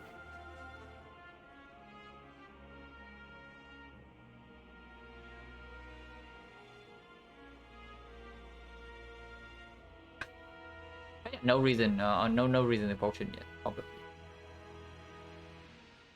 And in order to strip artifact, I only need 2 energy, so and make sure that I have weakness. Yeah, Dome super scary. This turn we know, but next turn we can take up to a difference of 18, and then 18 is quite a lot if we don't malaise the spear here. But if we malaise the spear, next turn we don't have weakness on the shield, so that's also bad. Next time we have bullet time though, most likely. And with the bullet time, we can just play bouncing flash and then play leg sweep on the shield, so no problem. If we fail to draw into that, we can also just game blast through or liquid memories. No reason to potion this turn. We potion next turn.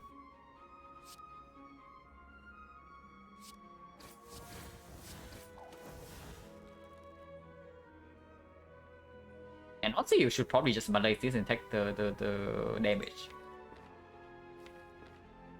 Or I can just block it. Malaise for only 2. But they breach for the case where burn strike happens next turn.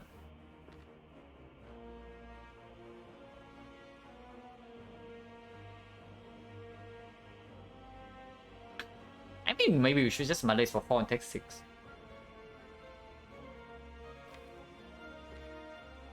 Yeah, probably should actually just malaise for 4 and take 6.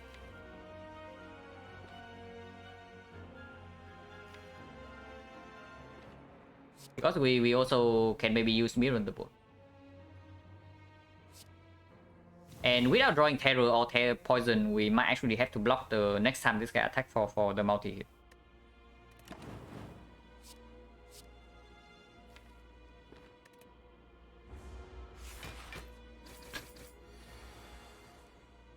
Oh yeah, we did draw into the thing.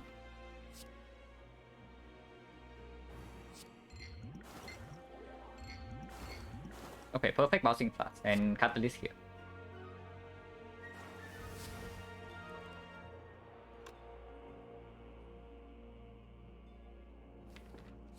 It definitely happens here. I want energy next turn. So this turn potentially we are being attacked for 6 times 2, so it's like it goes to 2 times 2. But 2 times 2 with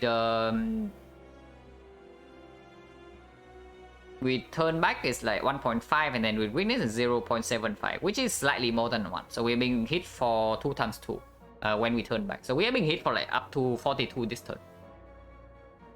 Which actually means that we need to spend all the block cards. Or maybe we try to intentionally proc mid. Regardless, this happens here. And this guy is attacking us for... actually, it's only 28. So 28 here and then potentially 2 times 2 from this. So 32 damage only.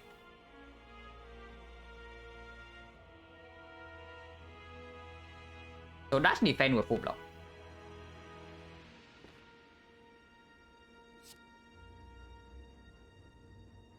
Or we can just double defend, block for 27 and potentially take 5.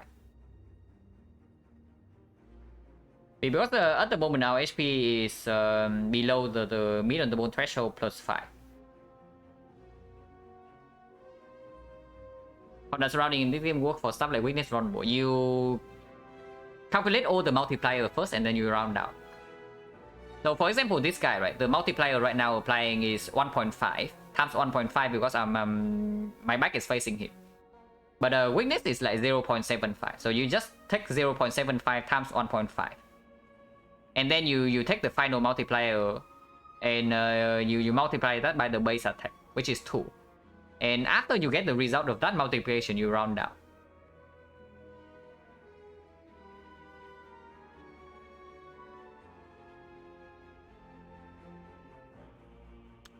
This dash is costing a decent amount though.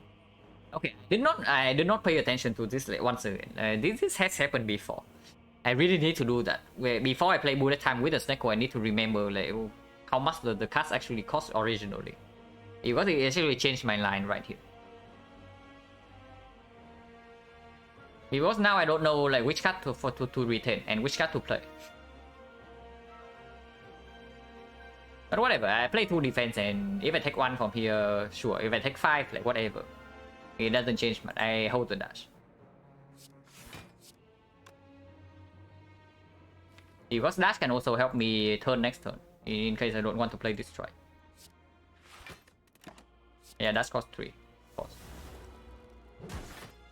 Okay, no burn strike. So this turn is the burn strike. And but this guy is random. This guy can attack right now or he also can just be blocking.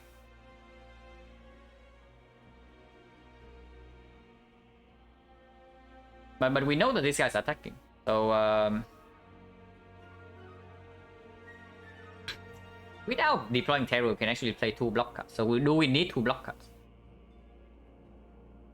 This guy is attacking for 6. 6 is -2, so it's 4. 4 weakens to 3. So we are being attacked for 6 damage here. So how much damage is this guy doing? Again, it's like 1.5 times 0.75. And the base damage is 14. So 14 plus 2 is 16. So I actually need calculator for this. So 16 times 0.75 times 1.5 is 18. So potentially we are facing 18 here and 6 damage from this, right? So 24. Which actually means that terror we take like 9, we take 11 damage if we terror and this guy attack. 11 is enough to proc into the bone, but slightly too much. If we defend and not deploy terror, the next turn this guy is doing the multi-hit. But I guess we can hold like terror red form in that case. Like, how much damage are we dealing anyway?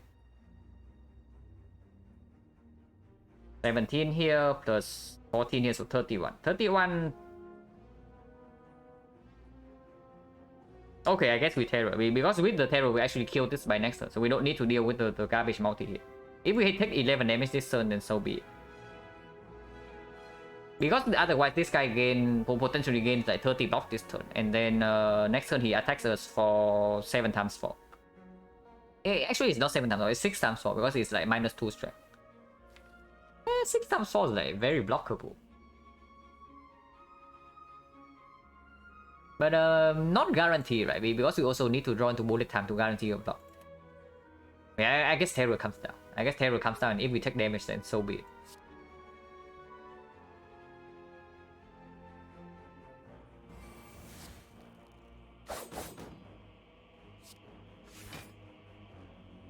If only we can strike here and then still kill this next turn guaranteed, but it's not guaranteed.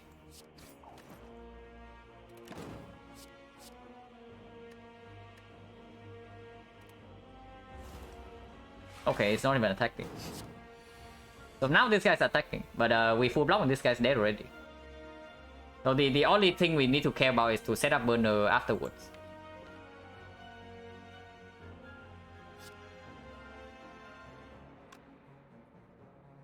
But next turn is the turn this guy attacks us for like 40. So I want to keep leg sweep in my hand for next turn, not this turn.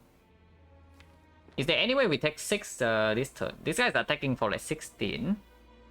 So if we block for this, we block for 8 and we take 12, which is slightly too much. Yeah, we set up mid here for sure. If we just wait until next turn, we are being hit for 30 and we can block for 22. So we take 8. So that's a lot better. But wait, no. That also doesn't make sense.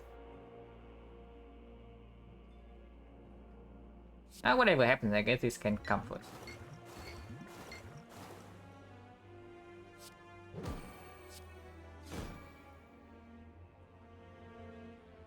Yeah, this is too much damage, but this is full block, and then next turn we block for like 16, we face 14, we block another one, we take 6 exactly. Actually that's perfect.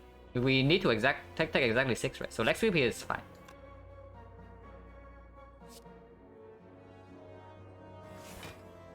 And this turn we take actually wait, this turn we are taking damage. This guy attacks for 16, so it goes to 12. And we are taking 2 right now.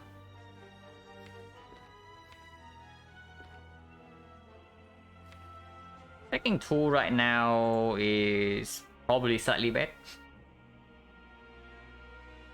Because next turn we are not even guaranteed to have a full block. It's only guaranteed that we have a block enough to set up the middle zone if we draw into bullet time. Otherwise we are taking 14 next turn. And I don't want that. So let's defend.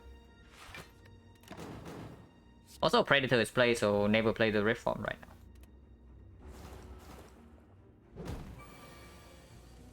So yeah, being attacked for 30, which means that triple defense here we take exactly 6, but the burn. So we need to play 1 defense, get a kunai prop, and then play the other 2 defense, and we take exactly 6.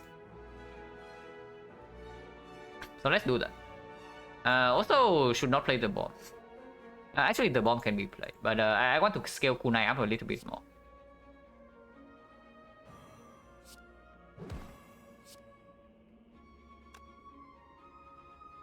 So yeah, play 1 defense first, and then we play the other 2 defense. We block for 26. 26 we are being hit for 32 right now, and we take 6 exactly, so perfect. So 1 defense first, and then prop the kunai.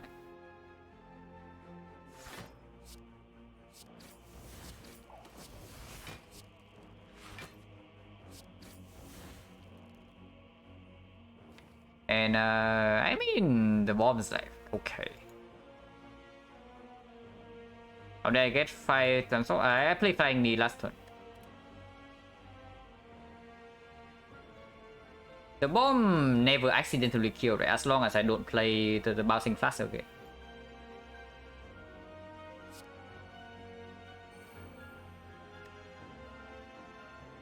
Can't even play this. It's 15, 36, yeah, it's still okay.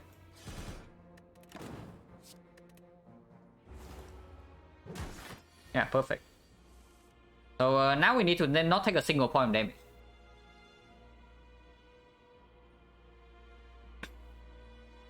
This turn is random.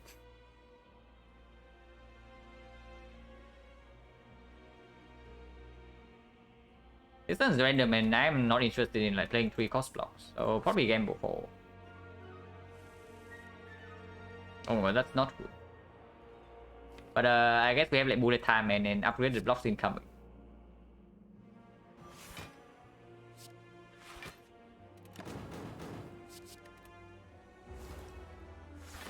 Okay, so this turn this guy attacks. And the base is 16, so it goes to 12. So 1 defense is enough. Actually, we are only taking 1. because incense burner.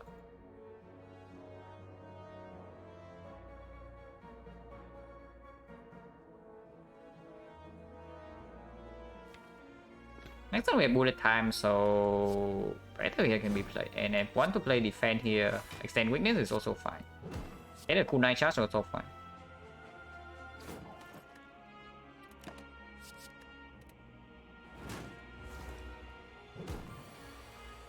This is the 30 damage turn. So need to block for 30 here. Should be easily doable. And we kill in 3.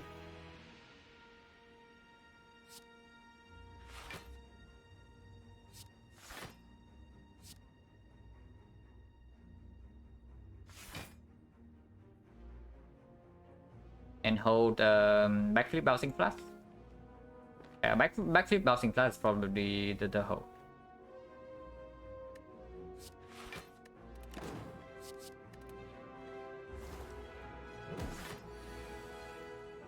This turn again is random, but we don't really care because we in 2 turns we just play bouncing flash and it's a kill.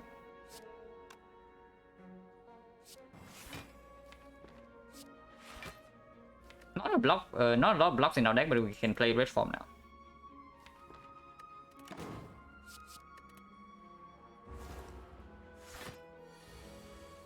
So we are being hit for a small amount. It doesn't matter. We play red form defense, and next time we play bouncing flash, this is a kill.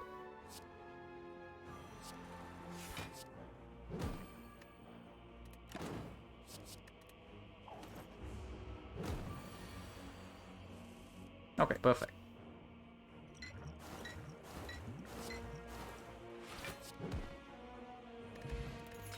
Yeah, Vazra not necessary. Strength potions like okay, but whatever. Okay. Which one? Which one? Honestly, Creeping Cloud is probably better because we can duplicate the Catalyst Burst the moment we see it. If we have more poison source in our deck, and it's just straight up better than this. Also apply weakness in case we cannot slam red from early on somehow. And yeah, unupgraded. More card. This is not even good. It's basically a curse before we draw to one poison card. Let's make that 2.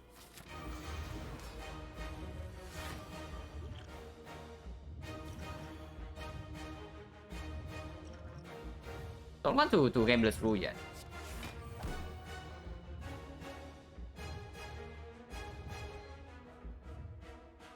And get a cool 9 prop here. Or I can also game the sprue for a lot.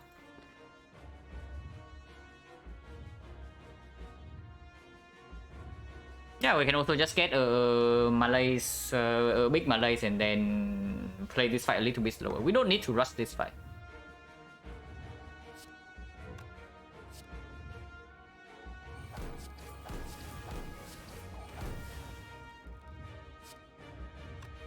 And Malays for 3 is also good. It guarantees weakness on turn 3. But we already have that with Creeping Cloud and Lex Sweep incoming. But it's nice. It's nice.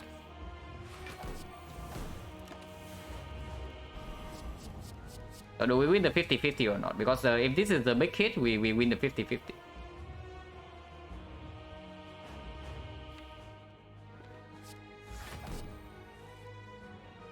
Red form, it doesn't matter. I don't need to play it now.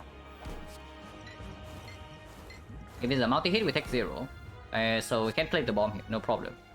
And not interested in red forming yet, when we can just liquid memories it.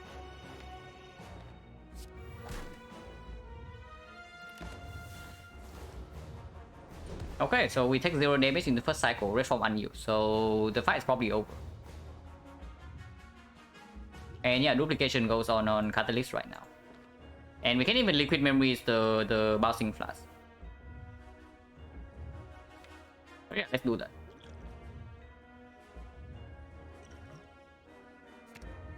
We take like a bit of dead damage, but who cares?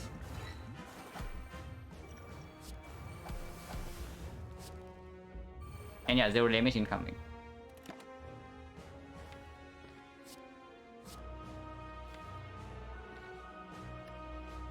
I don't think probably keep a defense.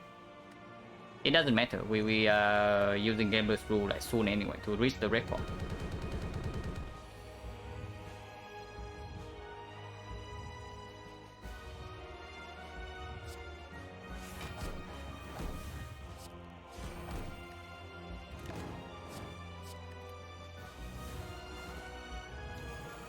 And yeah, only need to survive this hit, like easily done. We don't even need to game the spool, but we can.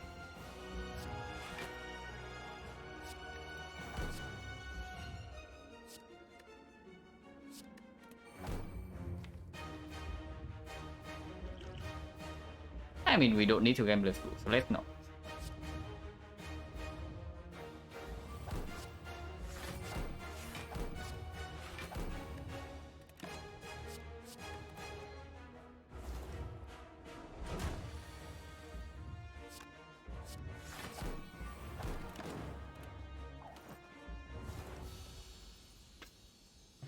Yeah, this turn was for some reason like way more stressful than expected. The boss tree actually boss grounded. I guess it's just freaking time eater with the door. And then our deck is like not that strong when we cannot freely use our strongest potions. But yeah, Snecko wins yet again. So Snecko is like 5-0 for in this set of games. So apparently Snecko swap is pretty high win rate. And yeah, you see why I freaking hate the dome, right? Because like piercing wheel you cannot pick, and I mean it's not like you cannot pick, but piercing wheel gets a lot worse than some of the most annoying fights. It gets much harder with this relic. Even if you know the pattern or the numbers, still very annoying. But yeah, so 29-13.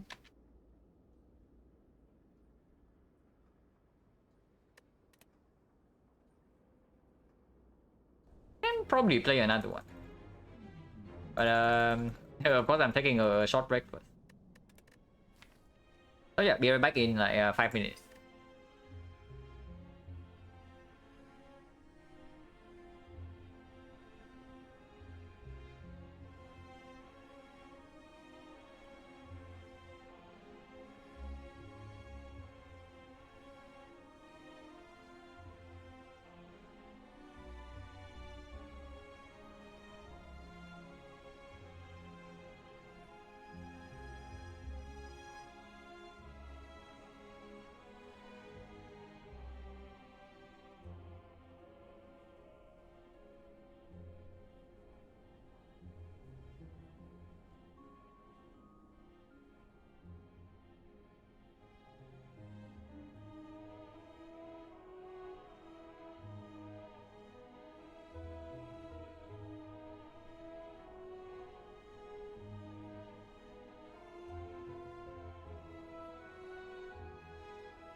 Do I know all the pattern or still check the spreadsheet sometimes? I know like basically the number. I know the move set and the numbers of the basically most fights and all the dangerous ones. But the exact percentage, then some enemies I don't know. But I don't like to check the spreadsheet when I'm actually playing. I mostly try to memorize, and if I remember wrongly, then just take the hit.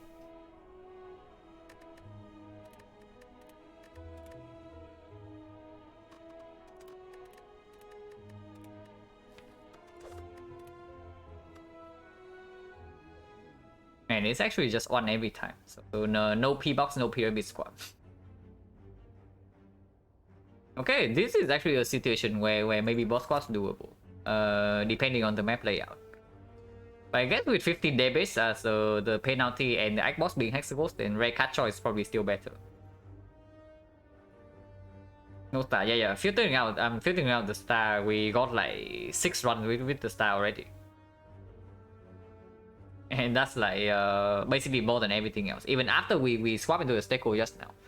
I think the Steko just now was like the 5th time we got the Steko, so it's still 1 less than the Black Star, even though we swap into Steko a lot.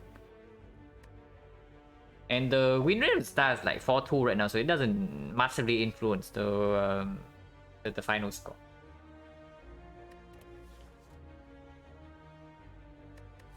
And yeah, if I'm playing a normal run, would I ever click boss swap here over red card?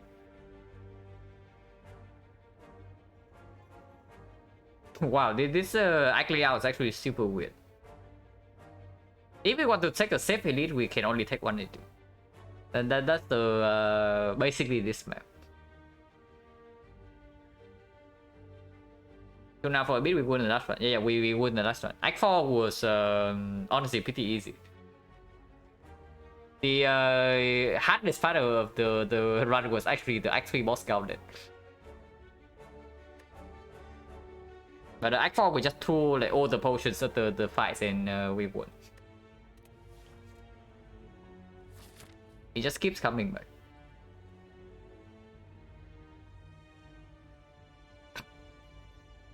But okay, this relic is very troublesome in this situation because normally in an act layout like this, normally when in an act layout like this, you want to, and you cannot get value out of the elite. You want to get value like in some other ways, you know, like spend amass a lot of gold to have a big shop in Act 2, maybe get a lot of upgrades. But with the ectoplasm, you just cannot get gold. And also we cannot take cut removes as well. So one way you can scale without taking elites is either you take a lot of cut removes, or you try to scale through shops. And yeah, ectoplasm shuts down like most of that. Electro 1 and 3 is like 1 and 2, right? Yeah, it's 1-2. 1 win, 2 loss. But one of the loss was really close. The first loss with ectoplasm, we were basically 1 turn away from winning, and we did not get a good draw order in the hard fight. So it's like 1 very clear loss, 1 very clear win, and 1 like right in the middle. Could have been either way depending on basically a little bit of luck. But yeah, ectoplasm. So with the ectoplasm, I probably want to try for this elite. Because like waiting for the backload to come in will never happen. This relic does not have backload. And this relic does not have backload. So you want to play slow with this relic and win the run in Act 2 or Act 3, and then instead of taking risk in Act 1, probably doesn't happen. And if I want to take this elite, it probably has to be this shop. And yeah, we can spend the shop, we can spend gold at the shop right away, and the cleric will not show up here. And even if we encounter the thieves in the advanced way, it doesn't matter. Also, starting on the left is just clear anyway. Starting on the right side is complete trash. Like look at this part. There's absolutely no option. There's a force early elite, and there's only 1 elite in there. With the force shop in there, not even good. So we always have to start here. And then we can see after 2 fights. Oh yeah, energy play. Oh my god, energy doesn't play, but we can actually play all these 3 defense and have them do something. 3 damage here would never matter because we only have strikes in our deck and they deal 6 each. So we neutralize this guy. Only block, also blocks for 1 more.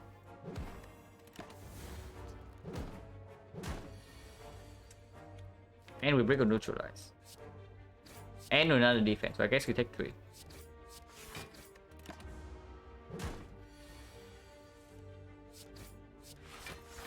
Could have easily taken 0 in this fight, but I mean 3 is not that bad.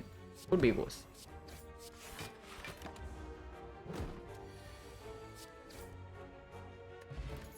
No potion, acro first card, really? Now the responsible play is to pick this all attack, but I want to click the acro. Acro is definitely a card that we want to add like many copies to our deck with an ectoplasm swap because we can never remove the bad cards. So we absolutely want to add card draw. And all attack is also not a card that's extremely useful against the Hexacore.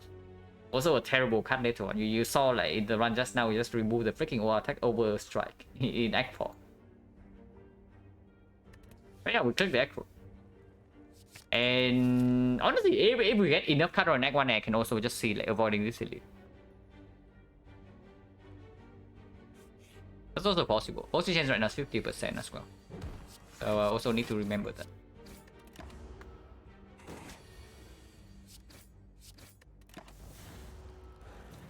Just remove his cards with Pbox.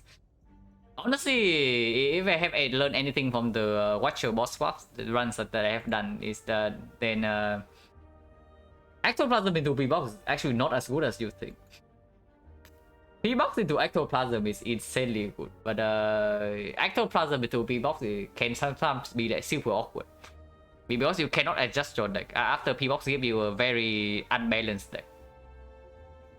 After Act 1, and you cannot even remove the cards that are actually worse than the base card. But Astrolabe though, Astrolabe is probably very strong. But here I'm not interested in taking 4, right? So we aggro. Okay, let's triple block.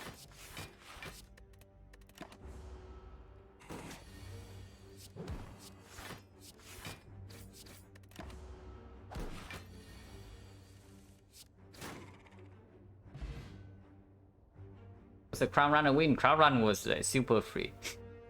Honestly, the one Crown Run we had in this set of games, Crown was basically free energy. The deck ended up being probably better than a lot of decks that I make in normal runs. Yeah, actual free energy, no downside. We ended with well, let's play Nightmare Catalyst and 4 acrobatics and then 3 backflips. And that's not everything in the deck, but that's just like some example. Oh my god, terror. Man, we are just adding like 0 damage to the deck, but I mean terror is damage, and then terror is absolutely a much better pick than compared to this into Hexacore. So is this still a shot? Is this still a shot? I mean, with the terror, we don't die to the Lagavulin, but we have not added any damage to the deck. So currently, we're still freaking dying to the north. I guess we can also go for like triple upgrade like acro, upgrade terror, maybe upgrade any damage card that we see. But one potion already also probably not super interested in advanced hallway if we are also potentially dodging this elite. Yeah, let's just go to the shop. Also avoid the cleric here completely, which is something. I mean, it's not like cleric's bad. Cleric is probably just a shop, but straight up better, if anything.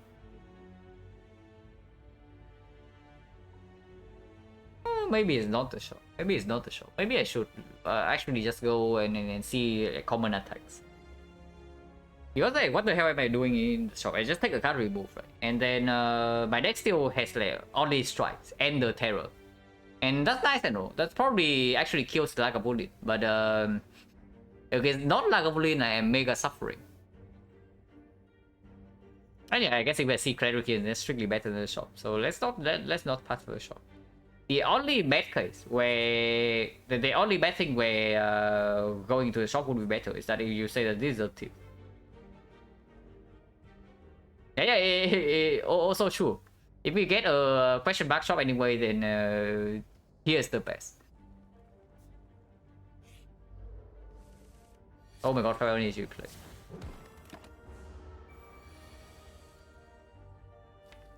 And next we have 4 blocks, so I probably don't want to aggro. Take 1. Because with the progress on turn 1, I actually need to advance the fight.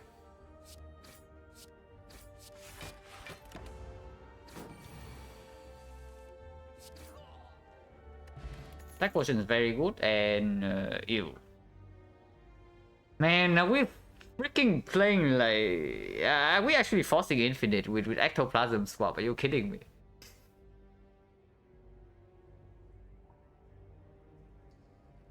Because the backstab is pretty bad in this pot. And accuracy is unpickable. So if we pick anything, it's a freaking reflex, and we already have an acro in the deck.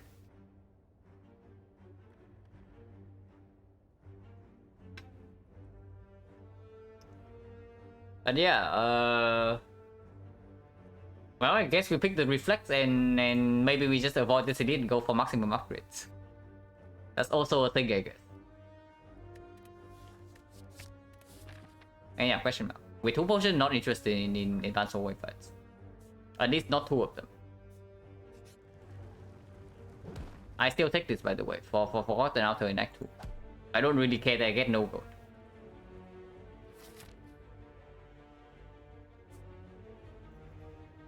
So yeah, event protection Act 2. And yeah, forcing myself into an elite in this spot is probably not a very good idea. So let's go here. My god, my base deck is so freaking bad. Hopefully you can see some real cards there at some point. For now, I still take no damage though, so that's something.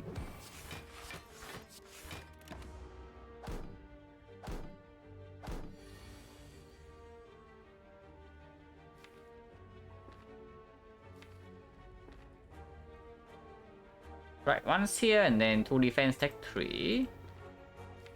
Acro will never improve the situation because 2 strikes will not kill here. People always talk about Crown Swap is so bad, and Soul Swap maybe it's just as bad. I mean, Soul Swap is probably still better than Crown. It's probably I would say it's probably the second good swap. But it is still better than the Crown. Yeah, actual Golden Idol, I know, but we still take it. Basically, every time I have Ectoplasm and I don't Ectoplasm song and don't take this Golden Idol, I have like almost regretted it in Act 2 because I don't have free pathing.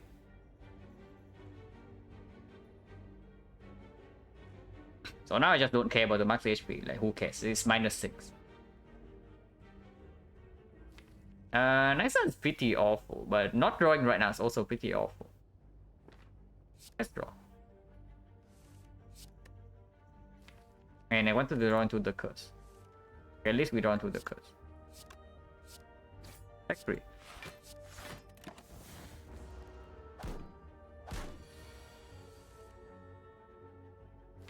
Now this guy needs to die next turn, so let's do this. 1 strike will kill, otherwise we need 2 strikes. This guy doesn't scale, so we can play slowly.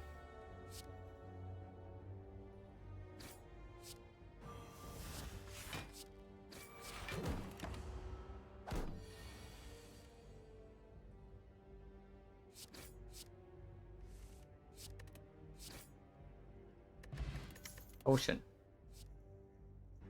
Yeah, the Hexa was cut. I mean, Flex Potion usually is very good, but in our case, we don't have a single damage card in our deck. Yeah, we pick Flex Potion for Attack Potion and our Strike. Okay, cool. So we stopped Lagavulin. Let's make that clear. We stopped Lagavulin, but we are freaking dying to the north.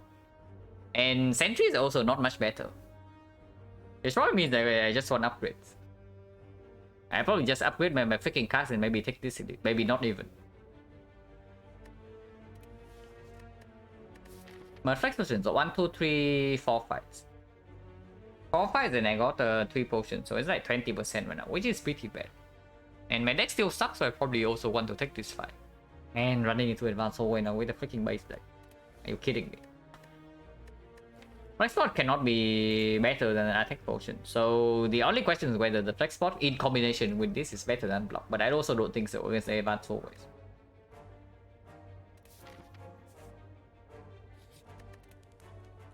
First upgrade is probably bouncing flash. It's probably still bouncing flash over like acro or reflex.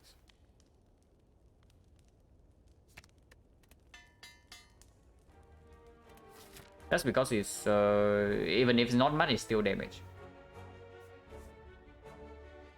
And yeah, advanced hallway, I guess. To at least see a card to upgrade here. Silent Boss.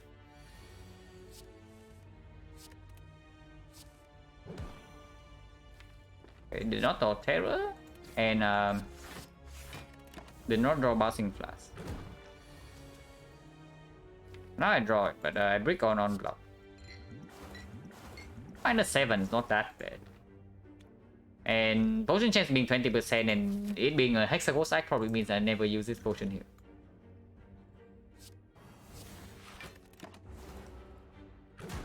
$40 right now, so one attack will split.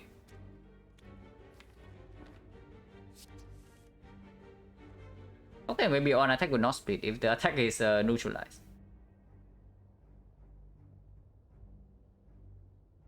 Actually, no, neutralize will split perfectly. So either we play triple block or we go in right now and split at this is at 40, so this is 22. It splits at 18. Yeah, 18 is pretty bad. 18 is pretty bad, right? But next time we are not even guaranteed to draw 2 strike. That's the main problem. Confused explain I don't pick a forgotten out to an act 2. But that's basically it. And I want to be able to have free pathing to Act 2, and then not being not having to base my path on the possibility that I might run into Forgotten Outer. That to me is worth more than 6 max HP. I don't really care about 6 max. It's irrelevant. Yeah, 18 split is not good at all, right? 18 split is like not good at all. But if we do nothing next turn, this guy is also splitting. Is that true? Yeah, 40 it goes to 30, and if we draw 1 strike only, then it's 21. If we draw 2 strikes, it's already better. If we draw Bouncing Flash, it's also better. Okay. So we don't split right now. Hopefully no punish. Okay, no punish.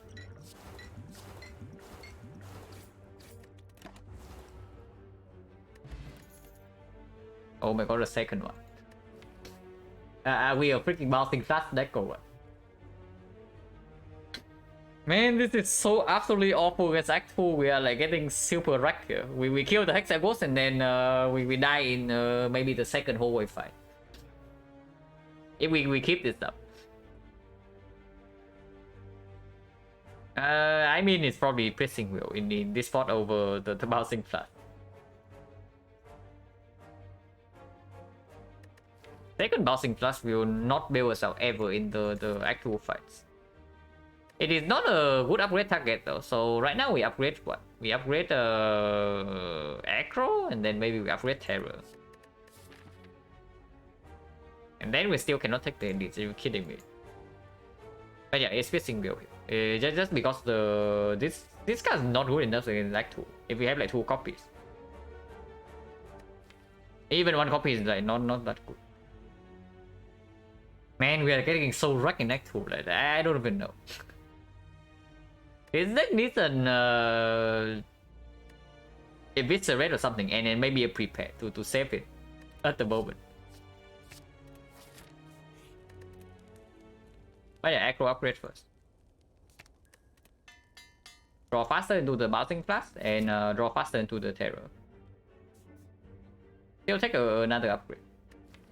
And now I guess I can upgrade the Terror? Because this file also doesn't make sense.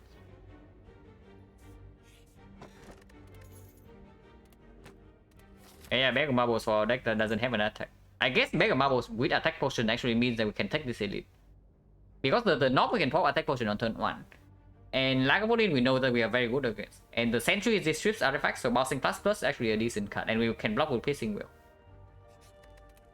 So maybe at least maybe at least one elite. Maybe, hopefully. And yeah, with Acro upgraded, Terror upgraded is completely fine. We have a lot of card draw. And Bouncing Plus wants to be played as well. So Bouncing Plus costs 2 and Acro costs 1 already. Which means that if we also play Terror on the same turn, we cannot block. Unless it is upgraded. So upgrading is fine. Doesn't play against Lagavulin, but against Lagavulin we're only good. Yeah, no thanks. Okay, I say that we are good against Lagavulin, so the time to test the theory.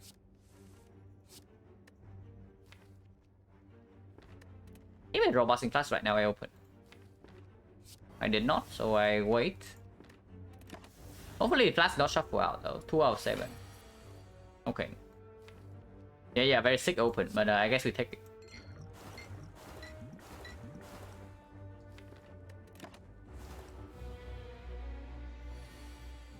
Wasn't chance like 30% right now, but it's before Hexagon.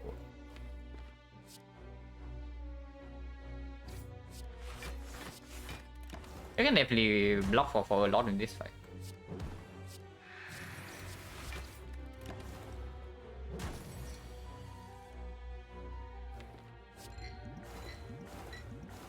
Yeah, like we are insanely good in this fight. Like who would have thought?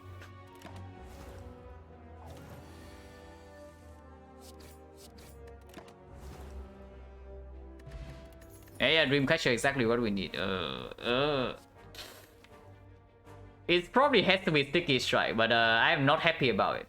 This deck is still very bad, by the way. But Sticky Strike maybe makes it slightly better. Yeah, the no damage run. But yeah, it's probably Sticky Strike over Welded Pants. Even though Welded Pants works better with the Piercing Wheel. And yeah, with the Bouncing Plus, we are probably picking Catalyst as well. So Welded Pants will work there, but picking Welded Pants right now is probably asking to die in freaking Act 2. So let's not. Also, we need something to upgrade right here. I mean, Welded Pants can be upgraded, but I prefer to upgrade this. But yeah, upgrade Sticky Strike. And it's not so freaking weird. Okay, the credit. So this is our one card we move in the whole run. And we can take that before we run into the Act 2 tips. We should take this before we run into the Act 2 tips. Now we are fast. We are basically past Act 1 already, and we have damage against Hexagon, so we don't really need the we don't really need to remove the defense first. So yeah, remove strike. Also fits with the team of this deck, right? The no damage deck. Yeah, removing a strike is like fine.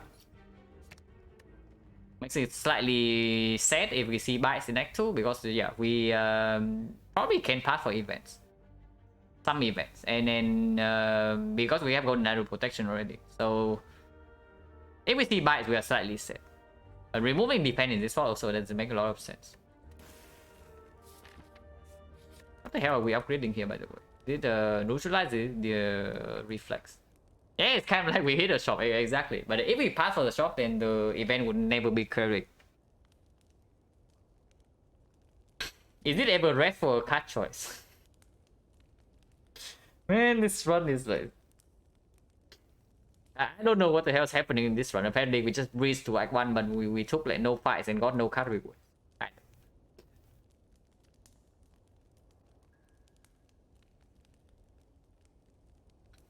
Maybe it's neutralized upgrade.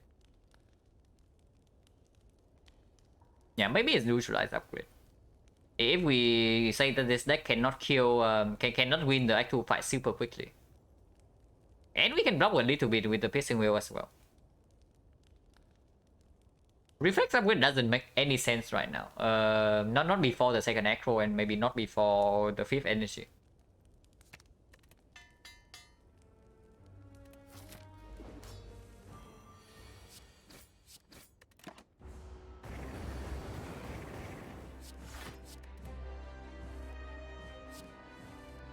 Okay, no bouncing fast, so I can play Piercing Veil here. Shuffling out bouncing fast is slightly sad, but we can redraw into it fairly quickly. It's not that bad. Don't really care about Piercing Veil for the Inferno because Terror bouncing fast plus. You don't have that big of a problem.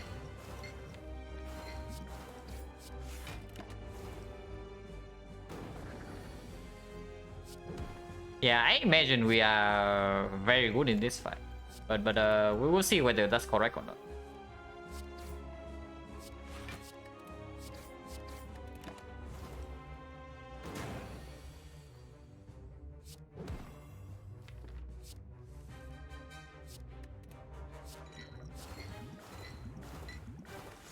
Don't want to shuffle out the flash.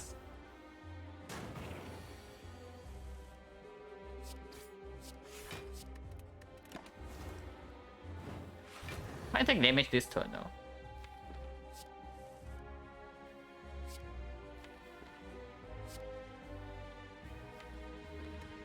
Can draw into Sticky right now, which honestly I probably want to do.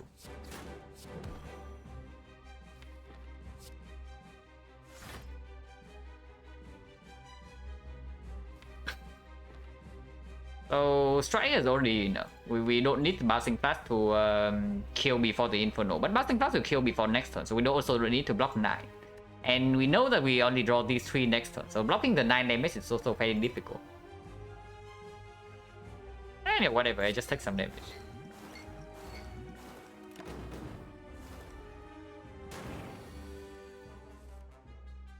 So yeah, I wouldn't have blocked this at all. C, Malays, one of the two. And yeah, I guess it's freaking C, because otherwise we have like absolutely no answer for any fight that needs AoE at the moment. Bouncing Fast is not an AoE card. Speed running, oh, how long does it take? It's pretty fast, right? Yeah, it's 26 minutes. It's really fast because we just did not take fights, and then the notes are also just upgrade.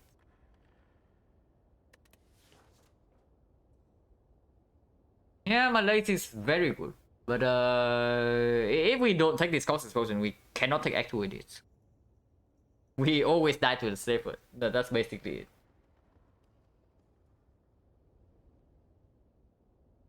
And I am sad to... I'm always like slightly sad passing on Malays. But Malay is also slightly less effective because we do have no chance upgrade already. And against both stabbing, we also have like Piercing Veil to block for at least 1 turn.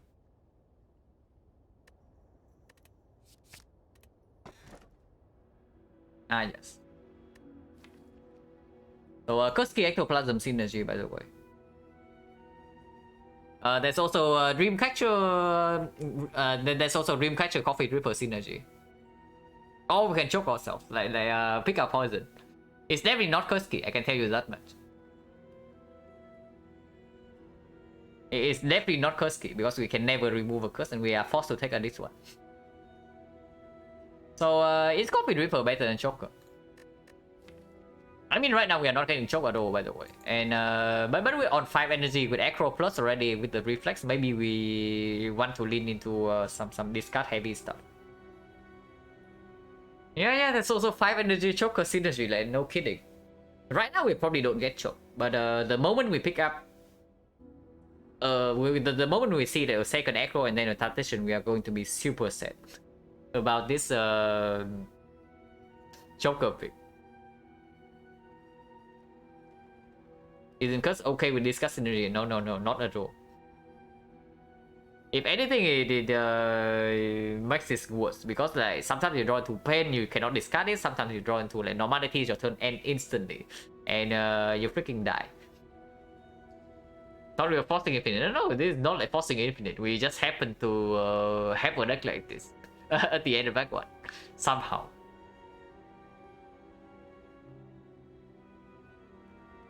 Also, unremovable curse when you also have like a lot of garbage just increase the chance of your break like early on. And the whole point of like having discuss synergy is to make your deck more consistent. So it's like extremely counterproductive. Yeah, Dreamcatcher Enter synergy is an actively negative, and we do have Golden Idol for Act 2 protection. So the chance that we get screwed over by events are only like much lower. And yeah, if we see apparition, then we are like very happy about the Coffee Dripper. But of course, we have no sustain and we have no relic at the moment. So Coffee Dripper into Act 2 always extremely scary because yeah, we don't have a deck and we don't have any relics. So how do you plan to beat Act 2? Oh, also we have no gold, so no shot to bail ourselves out. Man, this is probably like choosing death in the way you prefer. All three choices seems like it will kill us eventually.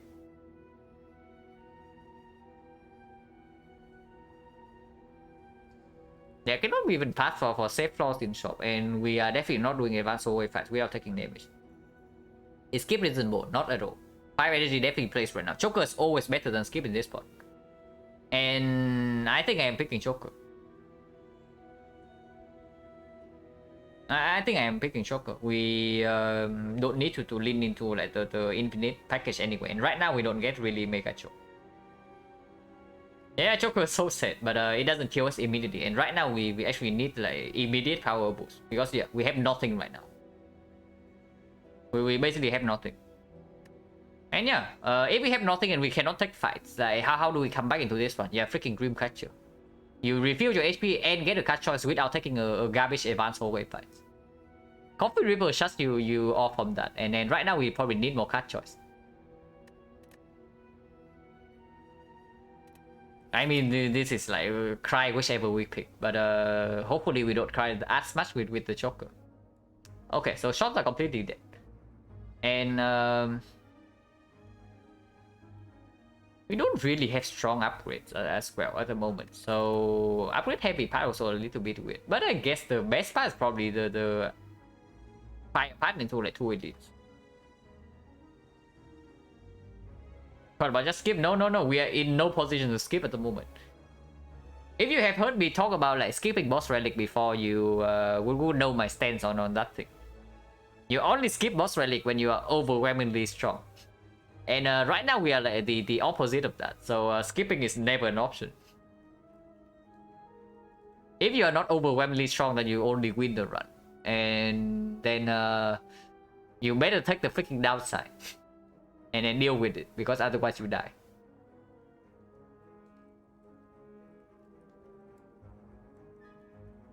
So which fire do we want to go into? Is it this one or is it this one? They are roughly the same. It's like 1 event and then 2 advanced hallways.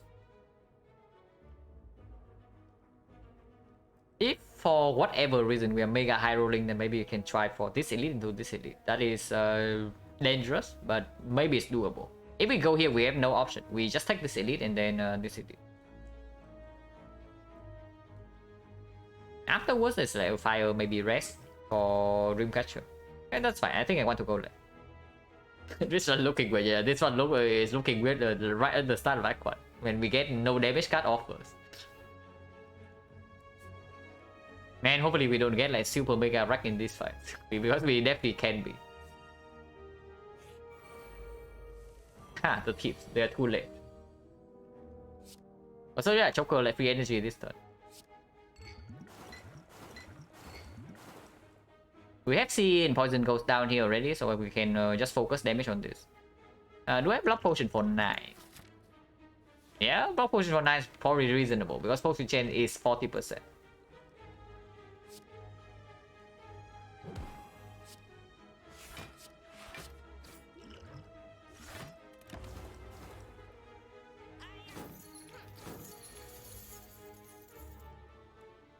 Oh, cannot block potion for this 9. And unfortunately, we bottom deck the Acro and the Piercing Grill.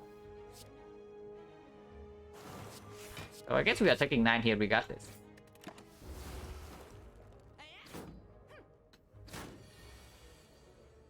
And yeah, now we draw Piercing Grill and the Acro.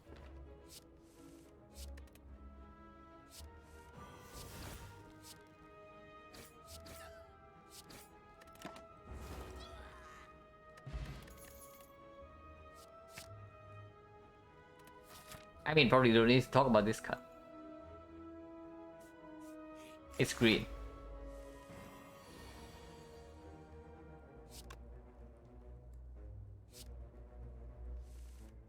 But we still need to not take a million damage here, which is currently looking slightly weird. Okay, do we have lethal? It's not right. Yeah, we cannot play both 2 poison cards before this catalyst. Unsafe it comes up with it. Yeah, it's safe because we did not pick the Coffee Ripper, because we are also losing HP here. So maybe sometime we can survive until this fire and then we can rest. But if you have picked the Dripper, I don't even know how much HP you end up with after this fight. GG, what do you mean GG? We're still like mega behind. We have like a potential way back. We are still like super behind this run. But yeah, strike never happens here, right? So can discard. 1, 2. I also cannot play Catalyst in this. That's like super weird.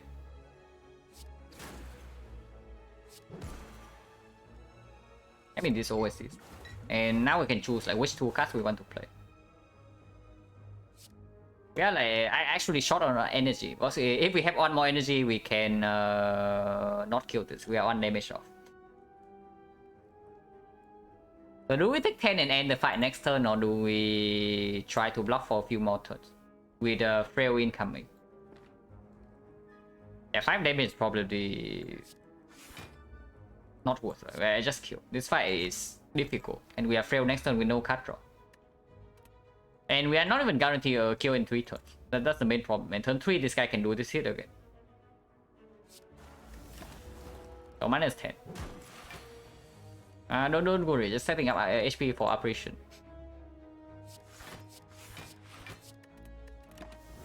No worries here. And potion is like... It's second aggro before tradition, right? Tradition energy also doesn't play a lot right now with 5 energy base. And maybe I should have get Curse Key. Yeah, Curse Key looking like real good right now, by the way, compared to both Joker and the Ripper. But I think a second aggro. So even. Ah, yes, exactly what I need, right? So advance always a pretty garbage, but forcing myself into 2 elites in a row probably also equally garbage. And at least I can rest here for the 18. And rest here again. I don't mind resting in every fire from now. But we still need to survive this fight and this fight first with only 51 HP.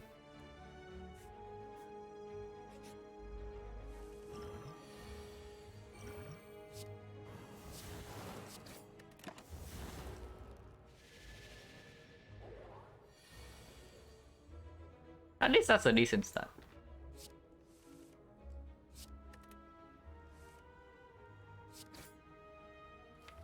Well, next turn is pretty weird.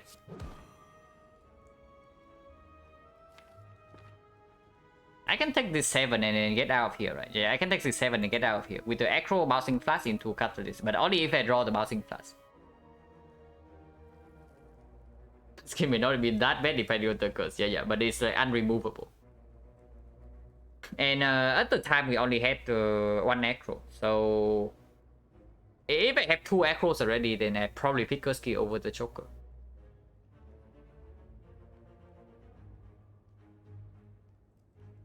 Yeah, if we take this hit and then don't kill, if we block this hit, I mean, and then don't kill next turn, we are like suffering, right? But even if we aggro, there's a chance that we miss this. So what happens if we miss this card? If we miss this card, we play 1 card here, and cut this. And then 15 poison. Next turn we draw Bouncing Flash plus something else. And then potentially we're facing heavy damage. Oh my god, we also draw both defense.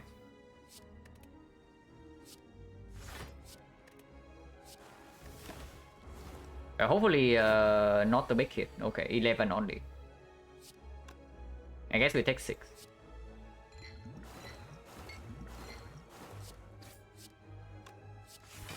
Six is less than 7. So everything worked out. But yeah, we're just like bleeding in every single fight because yeah, what do you know? The deck is garbage.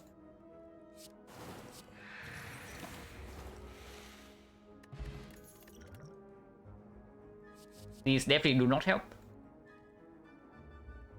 Wood relics would help. Yeah, also wood cards. Now cards are good, but they don't have the now you see, right? With this kind of deck, you probably also see the importance of like front load. This deck has basically like actually pretty good cards, but they do not go immediately. And then so every single fight we are taking like chip and a little bit of chip here and a little bit of chip there. And yeah, it just happens every single fight because we cannot end the fight before the enemy deals damage to us. Yeah, these are like complete garbage. If anything, it's deflect. But deflect on 5 energy with the choker. Yeah, no thanks. Also with energy potion. Okay, only need to survive one more fight before we can rest. But they are being aggressive.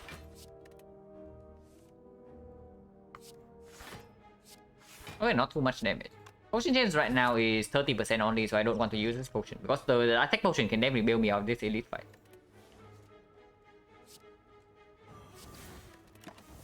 Nice HP, by the way.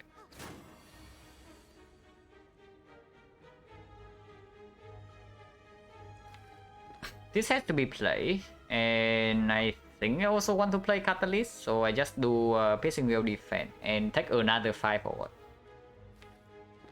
Or I can draw right now, hopefully draw into Neutralize, can pop the Energy Potion.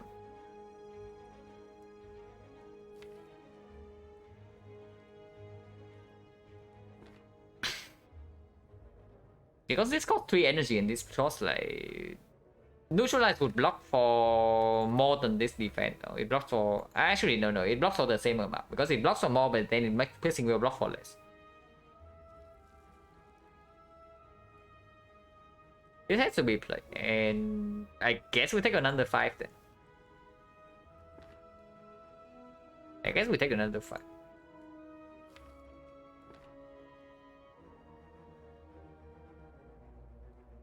Reflex insane. We have a reflex, but we are still getting wrecked every single fight.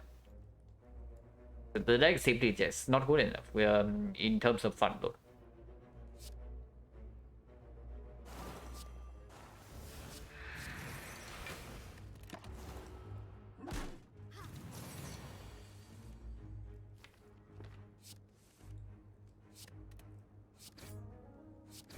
And yeah, you see, like after a few turns we are quite strong, but after a few turns, that is way too slow for Act 2. Okay, no potion at least. Roger roll plus. Now that's certainly something. We have the energy to play this, and it's a fairly efficient block card. It's not piercing wheel, but it's okay. It's pickable. Also, we rest here. Sticky strike. Unupgraded sticky strike is quite weird to pick up, but maybe we need it. Because yeah, Corpse Explosion is cute, but even after we deploy Corpse, we still need to kill one slave.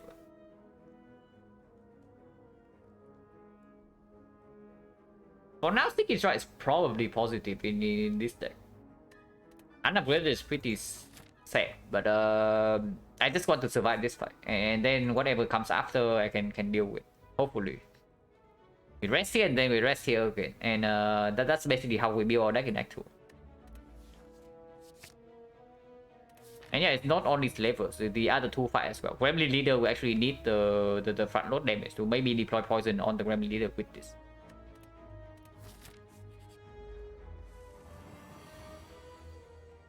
Ah yes, like one hand.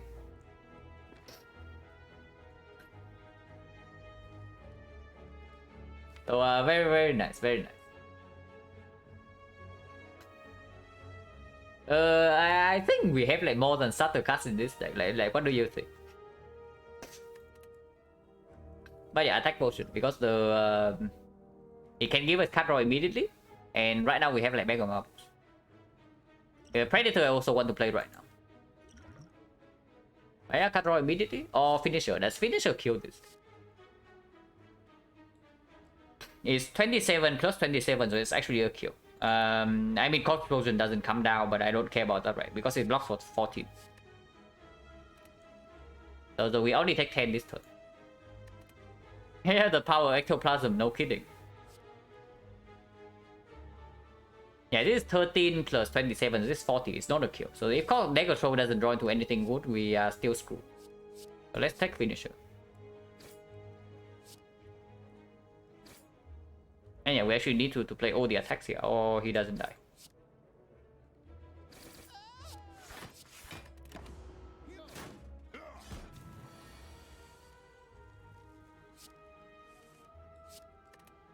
Oh yeah, now comes the good card.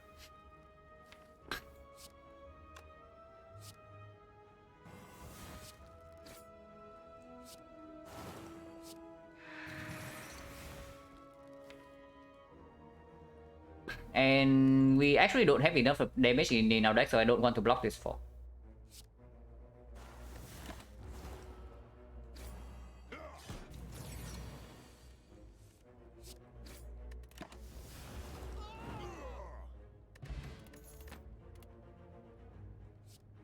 So plus, yeah, probably a pick. Another card that deals like front load damage. It filters our hand a little bit. Energy can be spent and has synergy with the 2 sticky strikes in our freaking deck. Prepare is probably a better card in a vacuum, but we cannot spend an upgrade on it. We are resting again, and also gets choked by the choker.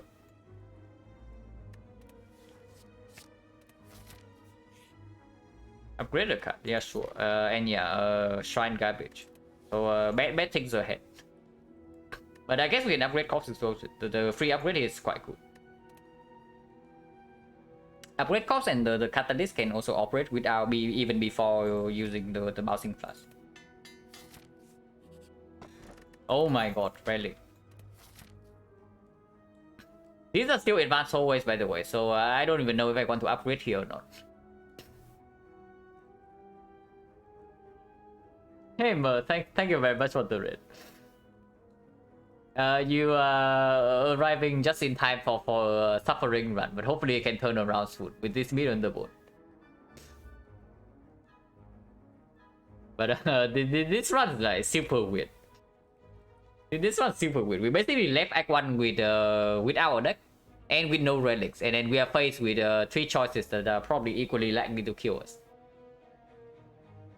But yeah, this good thing that I did not pick the freaking Coffin Ripper, because if I pick the Coffin Ripper, we would be dead right now. And Kirsty, I don't know, because if you pick up Kirsty, you also don't have the CB on the board.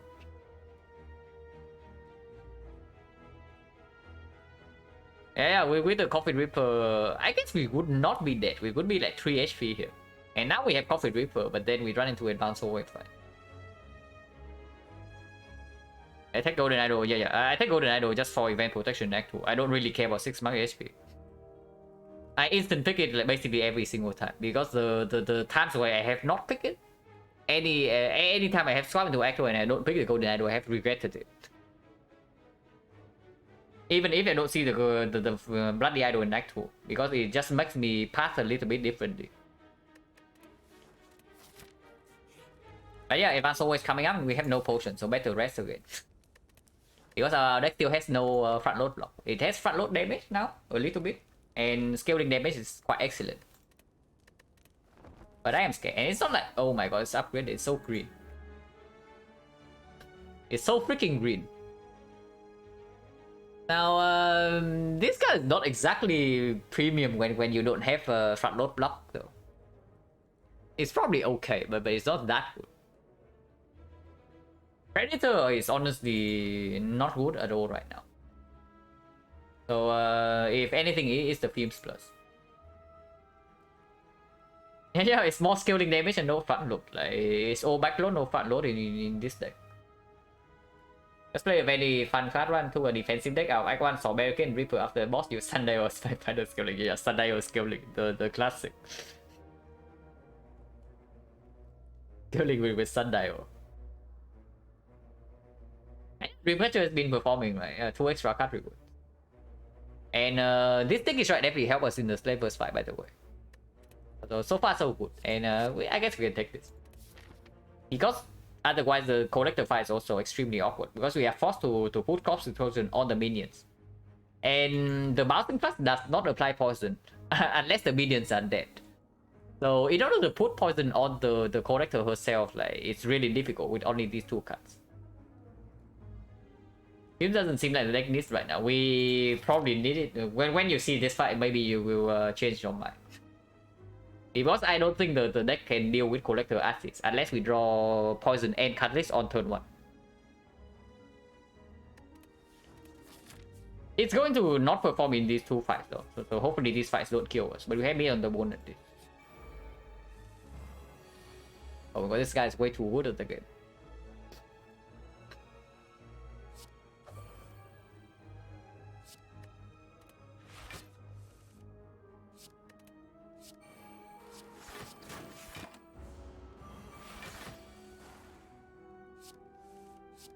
I mean, it's fine. We have weakness and we have a lot of poison.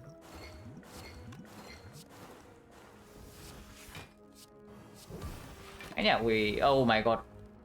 Oh no. Everything's fine. Everything's fine. I did not even like do the math before I decided to kill this guy, but everything was planned. After I played the catalyst, I realized I need to freaking proc mid on the board. But it's fine. Calculated.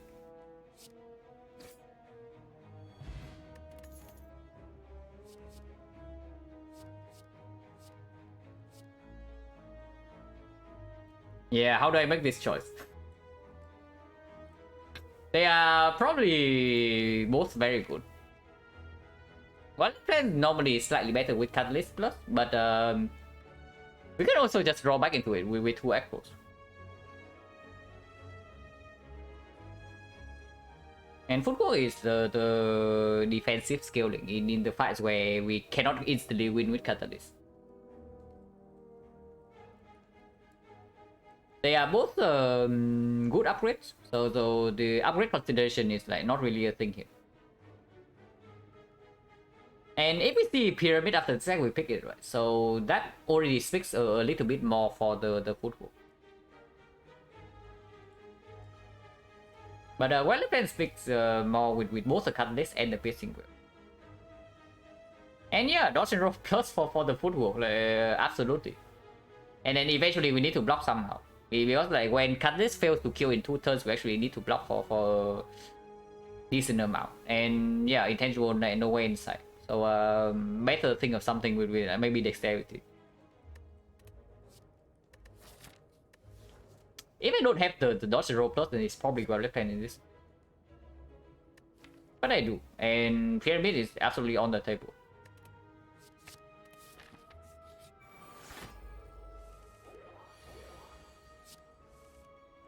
Rexy is here, and Films can also maybe deliver in this fight.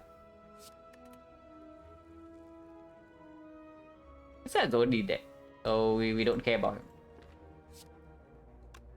Did he die this turn? Not really.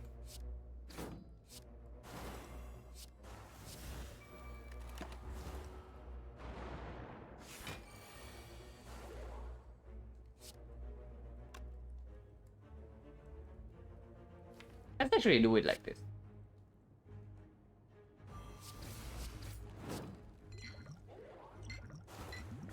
I don't proc the mid right now, but doesn't matter.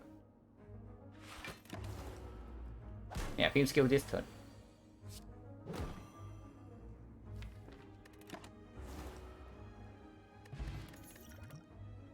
Yeah, Storm is still our right card. And yeah, Predator is still quite bad. Not exactly interested. I want to upgrade footwork, so it's a skip. Do I run into this elite? We just fought the slave first, so Cost Explosion does not solve whatever fight this is. But I guess against Booker Stabbing, we do a Piercing Wheel, Catalyst Plus, and like very good single target poison. And Terror Plus. Against the Gremlin Leader, we have Explosive Point. And it's not like this fight is any easier than this fight. This can be freaking chosen cultists, and then we cry here. I'm grateful.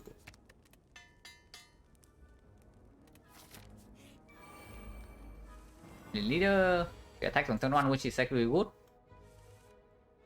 And yeah, Film Plus. We can kill Fat Gremlin, we can weaken Gremlin leader, we can deploy Fumes. We do not touch this guy.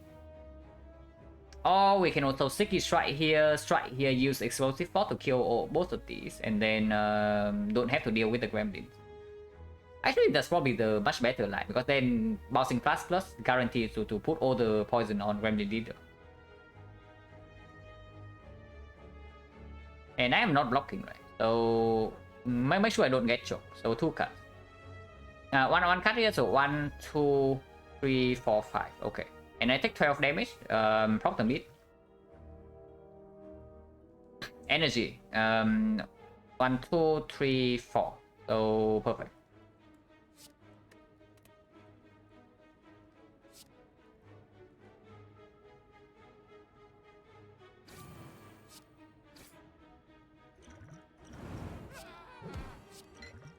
I mean, I can also play the defense instead of the fuse to still proc the mid, and then whenever I draw into catalyst, still kind of a kill. But if I draw badly next turn and she decides to resummon and the Noxus stream is not down, I am slightly worried. So I want to deploy the fuse. It's like only 5 HP. I mean, I say only. And yeah, it is something exactly like this. So I want the fuse now so that when I draw into this catalyst, it actually can kill.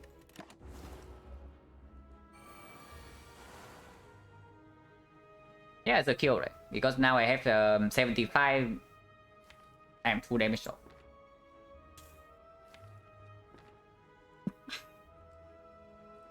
Yeah, I'm full damage off. Are you kidding me? And I have to commit the deck control before seeing the card, so it also doesn't work.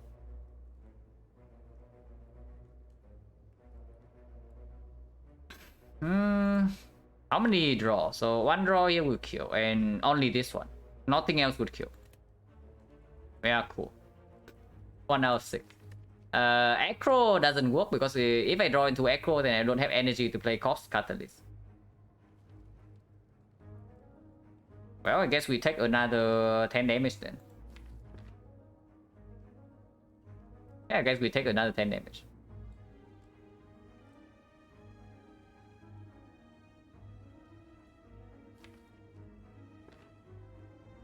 And yeah, she has to attack this turn too. Oh, it's fine. We can just rest here. We don't have anything to upgrade anyway. Upgrading Acro is like nice, but we can just rest to get another Dreamcatcher value. Energy Pot? I think Energy Pot is probably more important in potentially the Collector fight. Because like, you see, right?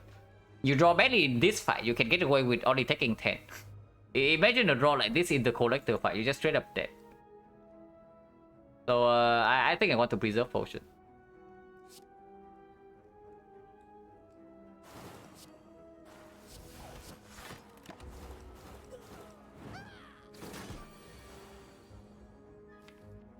Man, we would have actually drawn the strikes. Are you kidding me? We would actually have drawn the strikes. So 1 out of 6.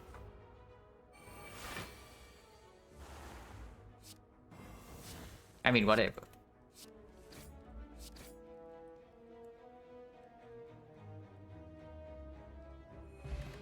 Oh my god, strike dummy. The best strike dummy you could ever see.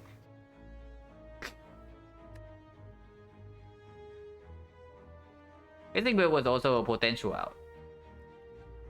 I mean, I guess you play Dagger Throw, you play Piercing Wheel, and then you play Corpse Catalyst. So you still take... You still take like 6 from Wembley. No. 6 on 3 or... Okay. So yeah, I guess it was like 1 out of 3. But I still don't commit the Dagger Throw on the Wembley leader, right? So I guess the line could have been... No. The Mad Gremlin had 25 HP, so it also doesn't work. Mad Gremlin had Kata leader and cost damage. No. We could not get corpse damage. We would be 1 damage off from killing the Mag Remnant.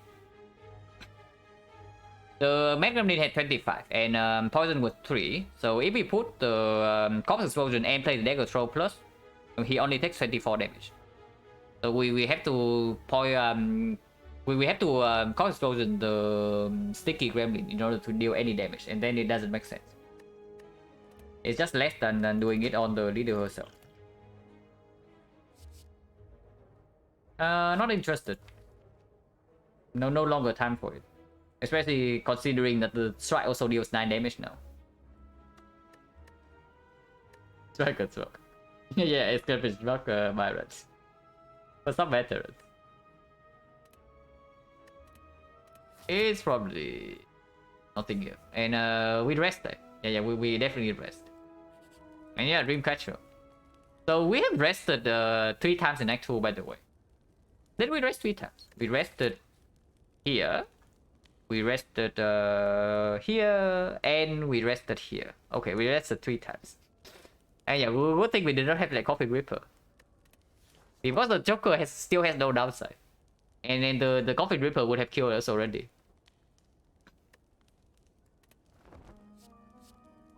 Yeah, choke to go without Joker. What up? We are having a pretty weird run right now. After a pretty broken Snecko run like beforehand. I mean, I say broken. The Snecko run was like chilling for the whole run and suddenly we almost died in the boss gauntlet. Something happened. But this run is kind of just like dragging along. But we have some good tools to maybe come back. But yeah, choke with Joker synergy probably not. And Bane is not what we need right now. Oh my god. Yeah, wood hand.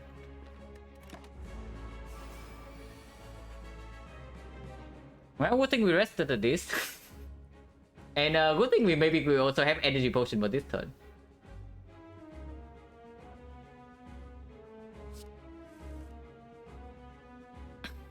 And we corpse and kill with a flex potion. Without the flex potion, it's still a kill, right? It's we corpse here and we do 24. It's 34 with the flex potion. I'm willing to use flex potion if it means that I can get footwork online. I think just play aggro again and use another card, but that doesn't make sense, right? Then I get choked.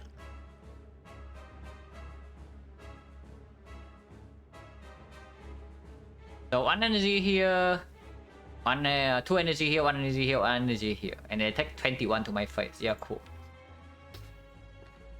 I mean, 21's not that bad. Could be worse. Very bad case if she resummons next turn though. So maybe I should be careful with that.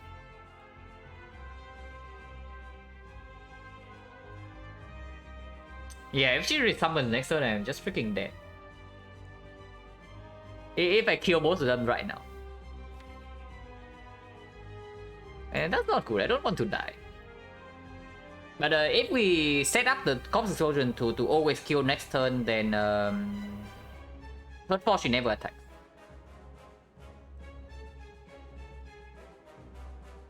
Can play around resummon. What do you mean? Like not?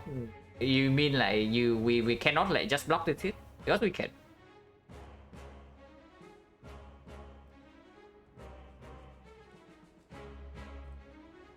The Constitution deals 17, so with sticky strike and 1 strike, we guarantee a kill on both of them next turn. Yeah, I'm dead if you resummon. Yeah, I see the same thing. So I really do not want her to have a chance to resummon next turn. So yeah, we just deploy corpse here and we play. Probably that means energy potion this turn then. And then it's like footwork, double defense, corpse explosion, which is 3, 5, 6 energy. And 1, 2, 3, 4, 5 cards. Plus 1 from here. So we perfectly spend our energy. We do not get choked and we use the potion. Yeah, quite right, Exo Squad. It's not like it happened like 3 times in the past 3 days or something. So we never play 2 strikes, but we also never play this echo, so we can just discard this. Double check damage. 24 plus 17, so it's perfect on this. Okay.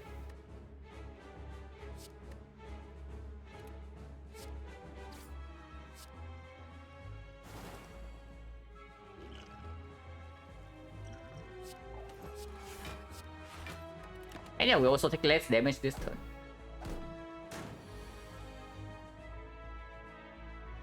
Okay, so now we can kill, and that's actually good because now we put the damage here, and then both of them die. So bouncing fast, we will always we will bounce all on the leader, on the collector, which is exactly what we want.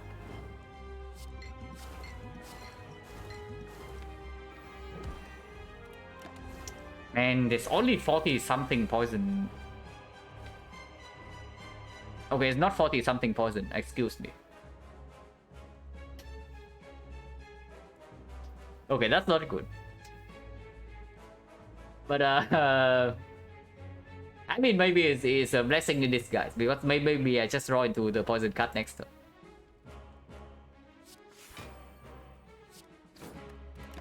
Will is very good in the deck when we are vulnerable, so I keep that. Oh my god, she's pissed. But it's fine, it's fine, it's fine, it's fine. It's actually quite good for us if she doesn't resummon right now. And we only need to play one more block card to live. So I want to dig for... even neutralize alone is enough, right? So I actually want to dig for a 2 cost poison right now.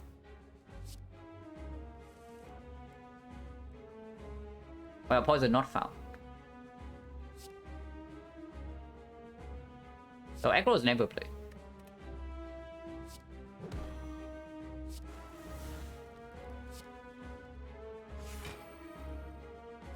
We need to plan for another 29 next turn. So right now we are facing 14 and we have 6 block next turn.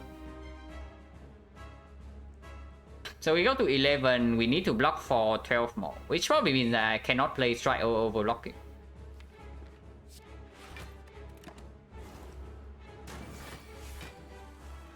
Okay, she's dead.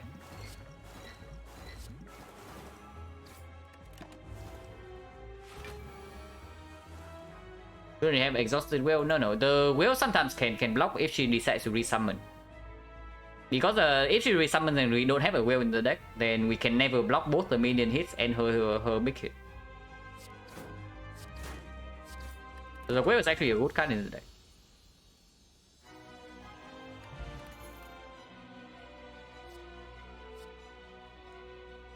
I mean, we don't need a second cost explosion, right?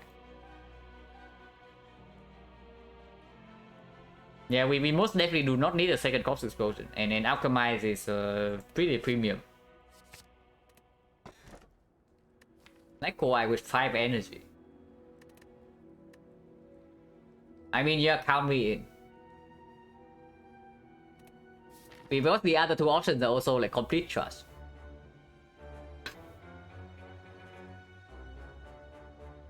But yeah, so far like very happy about the Joker choice, by the way. Coffee River would only kill us, and without with the curse key instead, we would not have this relic. And that's the sad part. We get this relic delay, so we cannot even take the elite. But yeah, we are forced to pass for burning elite, so it's here. So 2 elite in this deck and no shop, which is very good. Because yeah, normally you always look for shop deck 3, but 0 gold. Or it is like 600 gold yet again. And yeah, again the number is like slightly inflated because we face the thief. We face the thieves and the thieves attack us like twice. So number is inflated and also like a little bit more with the golden idol as well. The real number is probably somewhere around I would say like 400, and then it's not 450. It's slightly less than that probably. Now that's 0 go. I have ectoplasm and ran into thieves in Act 2. What is upgrades? Aqua upgrades like kind of good. The Alchemist upgrade is completely irrelevant, of course, because we have Stack Y now. I need to remember. Hungry Ghosts are also good, and I guess you can always get Dreamcatcher. Question mark is actually Golden Idol, so more ahead is like available. I mean, this is something should probably think about a little bit. I still don't think that I skipped the Golden Idol next one, but it does make actually events slightly worse because now you can see the more ahead and it doesn't do anything.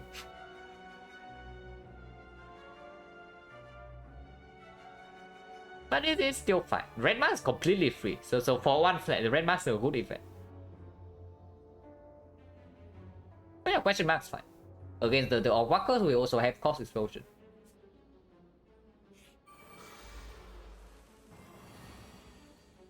This deck needs more block though. That's what I would say. This deck needs more block.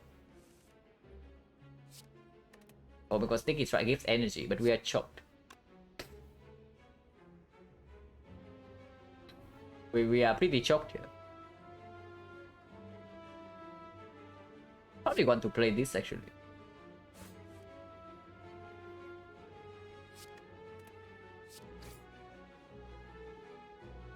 Okay, maybe that was bad.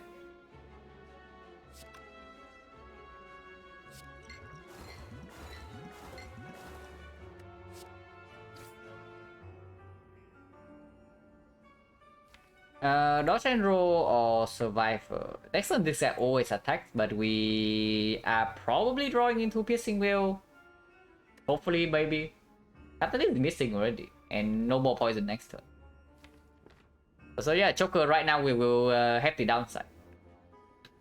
Right now Joker will start like showing its true color, but it has done its job. It got a true actual like not dead. So it's good already. Yeah, saying double choke deck will forget 0. This deck's slightly different though. This deck we are going to get choked a lot because we first of all we have 5 energy and we have like 2 sticky strikes in the deck. So we are going to get choked a lot in this run. Now normally when I have Snecko I don't really care about 5th energy, so doesn't happen very often. But this run is different. And yeah, Dodge and Roll is probably just straight up better, right? Unless you say that we take mid value right now.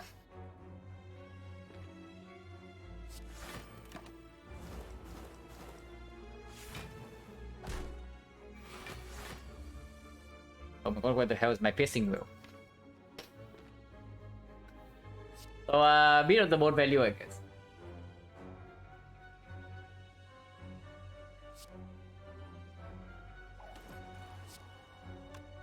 Is this too much block? It blocks for 22, so we take 11. That is actually too much block. If we take 19 instead, it's actually better. So it's actually like defend and I don't know, sticky strike. That's not this guy is alive though, so any damage we put here is irrelevant because we are corpsing this guy. And that's also assuming that next time we don't take damage, which is probably just not true. Maybe we just like take all the block here instead. Yeah, probably should just block.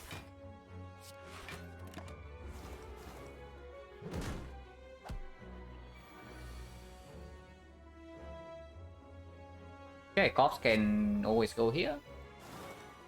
If possible, I want to take damage this turn, which means piercing wheel. Piercing wheel here I take 7, so it's perfect. But if I play piercing wheel, I cannot play Alchemize. Okay, are you serious? Man, that's pretty annoying. We take a little bit more for the Alchemize then. Like we can play Neutralize instead, and then block for 4 instead of 6, and we take 2 more damage. It's probably just good. It's probably just good. And yeah, strike here and then poison will kill next turn. And yeah, mid value immediately in the first fight actually is probably not a very good sign. But we already know this deck needs more block. I don't know from where, but it needs more block. And I don't need to do anything here.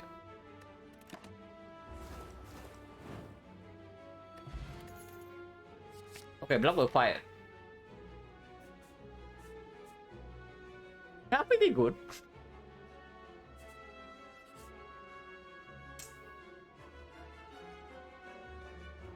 And yeah, I talk about this thing, right? It makes actually events worse, and then here it is.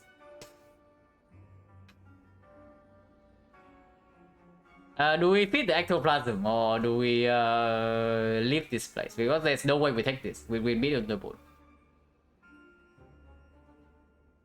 Yeah, whatever. I can feed the ectoplasm.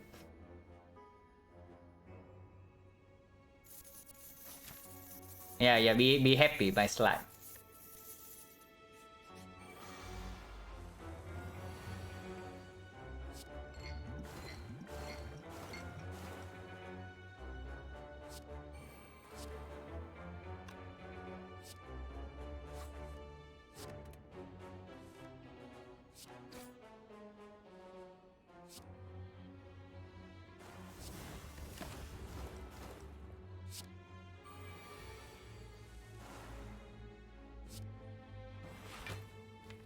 Cost explosion will... It's probably too much damage, and then I want to draw into Alchemize. I'll probably just do this. Cost explosion will kill this turn.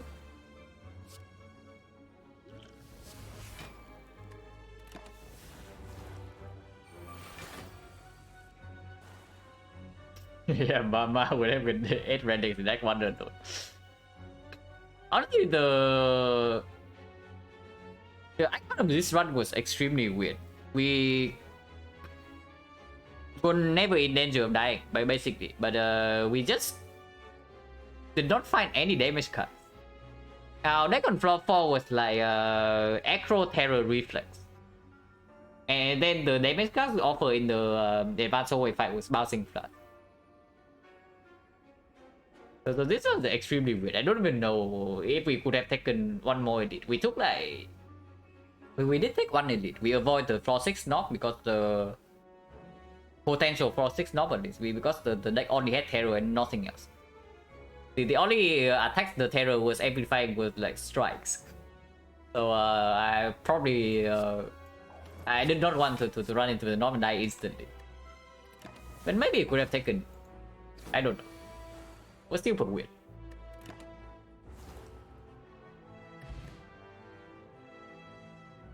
If we got Knob instead of Laga, we've been close to dying. Yeah, probably. Because the against the Lagavulin, Lagavulin was like near the end of the act. After we upgraded like, all our cards already. We upgraded the Bouncing Fast and the Acro before... and the Terror before we ran into the Lagavulin. So the fight was like not even close. But if we take the floor 6 elite, we would not have any of these cards upgraded. And yeah, if we run to the north and draw and then bottom deck this card, we just straight up die on the spot. Because terror alone is not enough damage when we only have 5 strikes. And then no other attack. I'm not interested. But taking 11 for strike better for me than the bone value. Yeah, it probably is. I just did not pay attention. But it was. Of course it was. Because it's less than 12. Oh my god. I better pay attention here. And now this fight we need to pay attention. And curse cannot be removed. Probably Acro first because there's no block in hand. A little bit of block in hand, but man, the debuff is so complete garbage, and the ancient potion doesn't even block vulnerable.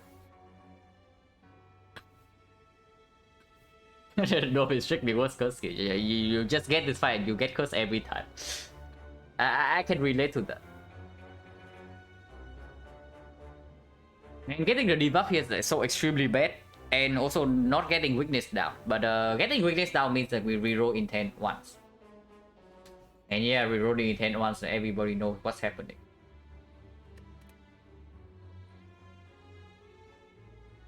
I really do not want to take this garbage vulnerable. I really do not. When there's no guaranteed weakness. Next turn.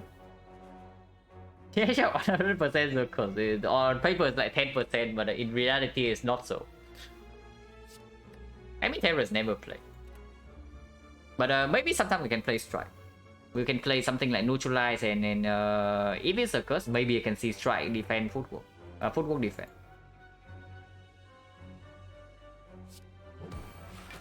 Okay, everything's good. And it's probably films will alchemize. Actually, no, Will is just bad, right? We can just take 10 here and be optimistic and say that we never take damage again.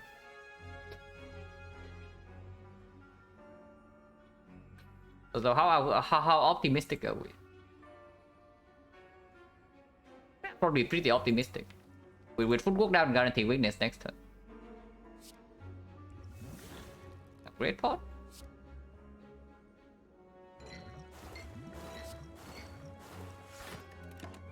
Also, yeah, got choke.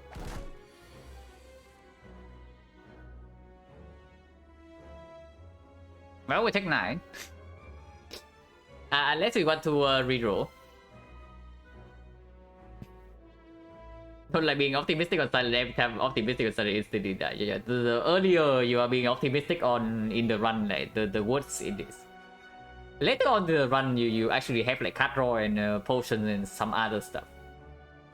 But early on in the run, especially in Night 1, like being optimistic is probably equal dying. Roughly, like I would say probably 20, maybe 25% of the time. But yeah, we're rerolling this attack because this is the highest damage hit. We can reroll once and then only once.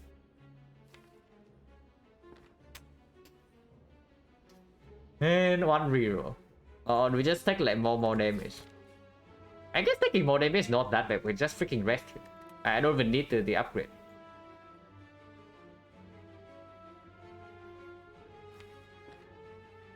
Can also use a potion. Oh yeah, upgrade potion for example. Upgrade potion is not that good, and it drops for 6 here. Yeah, let's freaking just upgrade.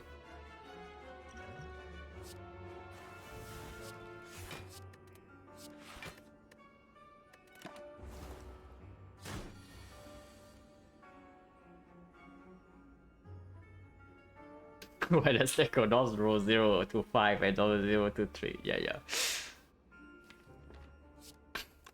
Who think this game is like the game's development is like finished, and then the developers no longer listen to player feedback for balance change. Let's put it that way. But yeah, let's swim and then acro and poison, and we can always play this.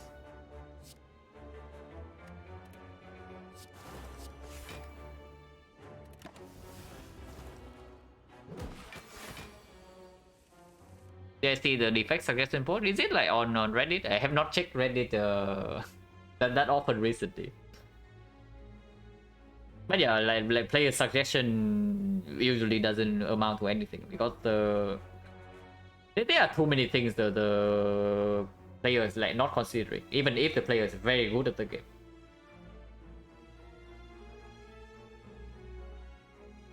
Let me give you a personal highlight 3 in dead power. They give 2 3 because yeah. The defects demon form, right? Because echo forms are apparently too weak and demon forms too strong. I can see that. Like reasonable.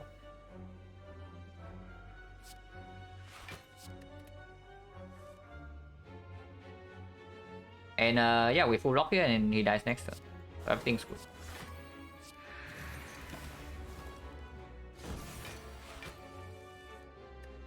Oh my god, I got one hand.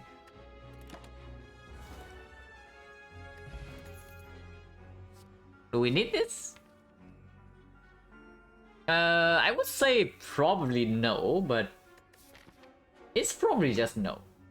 Like when is this even useful? Probably no fight. Retromancer, like maybe.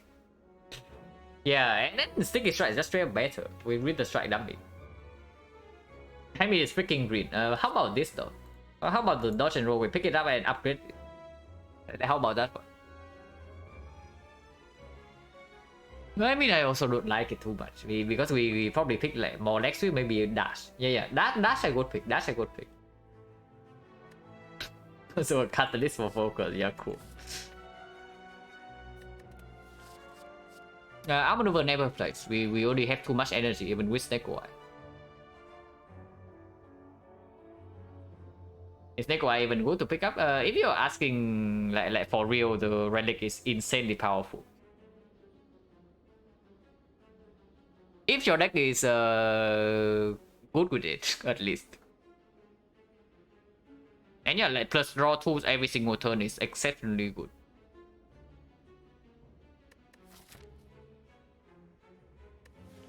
Eviscerate.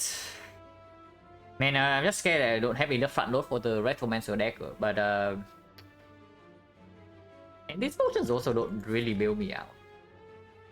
I have to take at least 2 in this deck. I mean, not at least 2, but this one I probably want to take over question mark.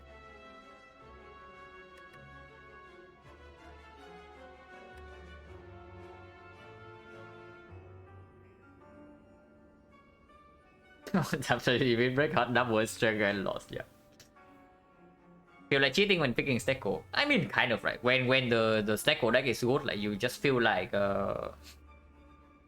you just feel kind of I wouldn't say invincible, but you feel very safe. Because the fear of like breaking your draw is just completely gone, and your cards are so freaking good.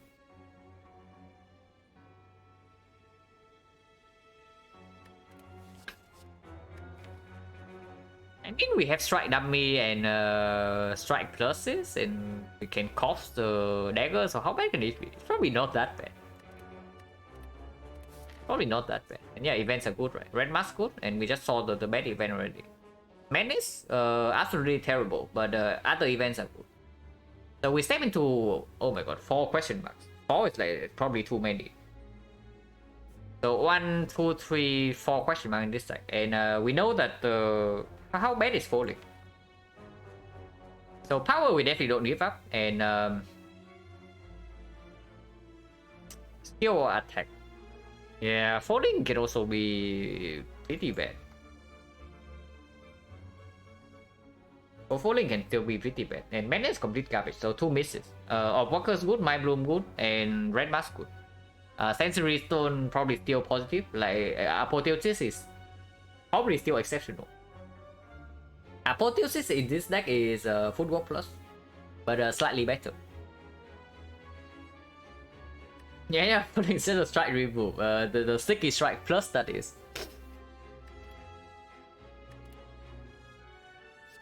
I'm probably not too interested. 4 question mark over a chance to reroll potion. I mean, advanced hallway we are not also not that good against. It's not like we are like super mega premium against the advanced hallway fight. But 4 question marks are too many.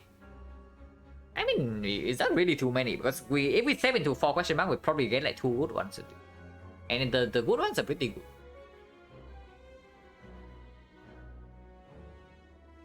Yeah, lots of question marks are guaranteed shop. I mean, maybe true. The chance that we get one shop in this 4 question mark is like 35 to 40%, somewhere around there.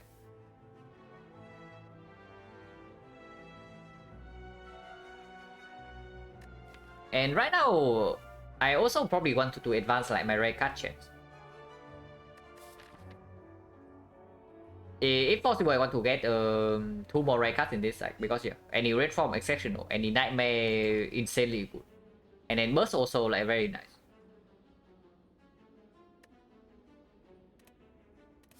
I think the fight is probably good enough, because yeah, advance the rare chance, and then we can also use the rare chance with the Real Catcher. At the moment, we don't even have anything to upgrade, right? So yeah, maybe we should steal 1 more card. Otherwise, we have nothing to do here. Oh my god, it's the mob.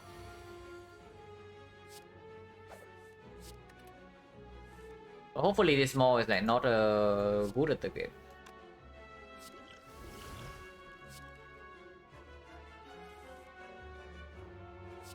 No poison. Yeah, okay. And cannot put neutralize and dodge and roll. So I probably want neutralize, and oh my god, they all cost 3. I actually just noticed that, but they all cost 3. Oh, this deck is like very polarizing. It's only either 0 or 3. There's no in between. It's 0 or 3. So I guess the Seiko just decide like which card we get to play per turn. That's the thing about it. But yeah, weakness only blocks 8 next turn, so dodge and roll is just basically better because we can also draw into weakness normally.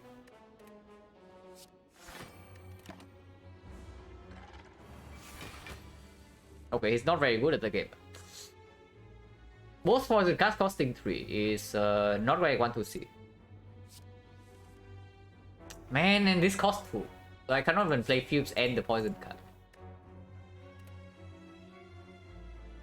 I guess Terror Footwork bouncing fast is probably... It probably has to do.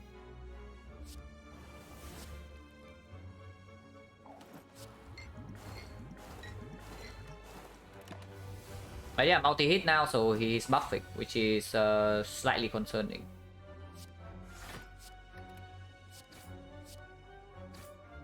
Also, we draw a lot of block this turn, so we can get wrecked next turn. You're just saying we can get like completely wrecked next turn.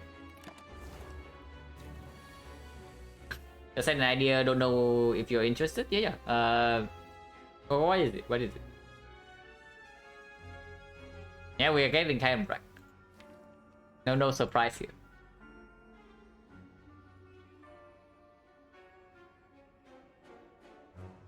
I mean, it's fine, right? We're just getting value from the Dream Catcher. We can also potion. Which potion though, if anything? Because the honestly, not a lot of things can bail out from here. Like, even the leg sweep doesn't block that much, so it's only like panic button from the colorless spot. But yeah, I would prefer just using potion in the elite fight and I just rest the fire. Like absolutely no problem there. But that's assuming I don't die in this fight. Hopefully it doesn't happen. Okay, next question. Do I take 26 here to play Corpse Catalyst? Do I set up predictions or run a start any run just for fun? I mean, yeah, I'm fine with predictions. I don't know like how to make it interesting though. But if anybody has like the idea to make like interesting prediction instead of just win-loss, because win-loss prediction doesn't really work in this stream because like on my runs is like so long. So predicting win-loss is probably not very interesting. But yeah, I don't really mind gambling at all. At least with the fish points. Talents for panic button. Yeah, it's only that thing, right? So are we interested in throwing away a potion for like 1 out? Because other things do not really block that well. And there are 35 colorless cards, so it's like 3 out of 35. Your pawn, even leg sweep doesn't block much. We only say that. But maybe it can give us, you know, even if he gives poison, is like 6 block. And not playing double poison here is like super dangerous because this guy does not stop. And only 30 poison without the fumes now, it means that we probably need to survive this guy for like maybe 3 or 4 more turns. I think I just take the full freaking 26.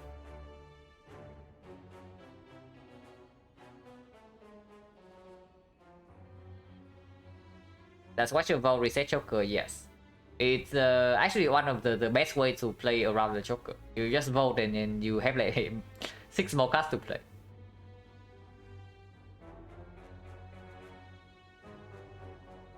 But yeah, I think I just take this freaking 26. What is the potion chest? 1, 2, 3, 4, and then 3 fights. So 3 fights I got 1 potion, right? So it's like 50%.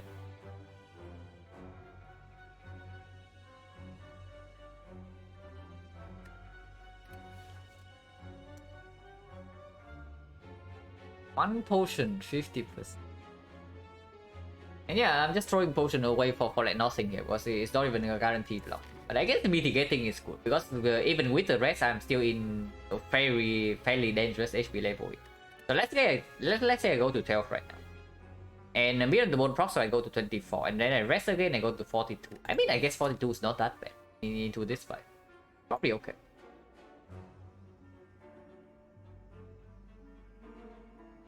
Nothing to gamble for, yeah.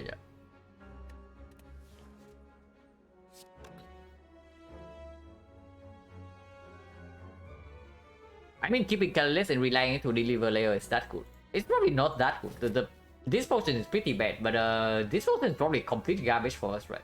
When do we ever need this potion? And that's the thing. Before, if I get a potion here, I probably throw this potion away before this one. So this is the potion which I actually keep to maybe build myself out in this fight. That's the main thing. If this is the worst potion in my belt right now, then I use it. But it's not. I probably just take the freaking 26. How bad can it be anyway? I haven't beat on the board.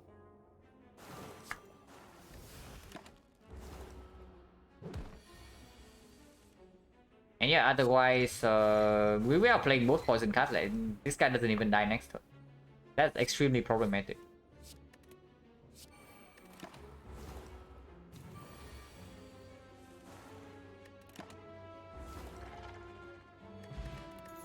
Okay, yeah.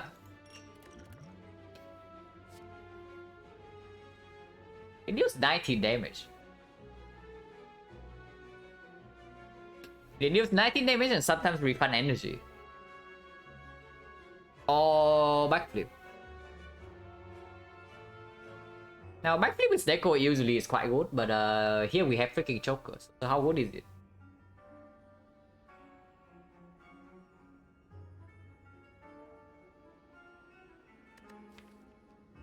Block density 1, 2, 3, 4, 5, 6, 7, 8.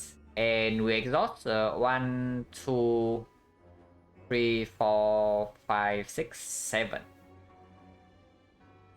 So it's like 21, and yeah, it's like 7 out of 21. It's not that good at the moment, our block density. So backflip is probably fine in this spot. And with Fairy, I really don't want to rest. But if I'm not resting, what the hell am I operating? Is it leg sweep? And also, probably keeping Fairy is probably more important, right? Also, this is my freaking rare card. Not exactly what I want. Actually, no. If this is the rare card, then should actually rest here. Because otherwise, the chance I get a rare card in this elite fight is like super low. But if I rest here, I advance the rare chance a little bit. And then I get another chance to see a real rare card. And immediately I get a card choice. Also, preserving this potion is probably important. Let's rest. I mean, you trash talk Dreamcatcher again, and then you have to talk to me. Imagine like trash talking this freaking Dreamcatcher.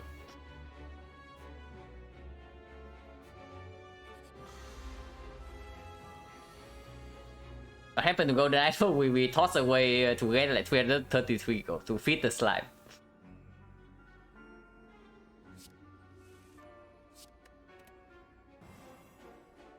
Yeah, maybe if we draw catalyst like this, not so good.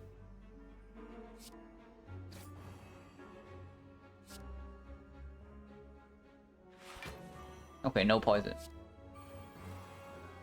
And yeah, which potion is the worst out of this? It's probably colorless now, right? Because any poison we get from skill potion is exceptional with 2 catalyst plus. So colorless pot right now and play alchemize. Oh my god. The one-time Forethought is very good.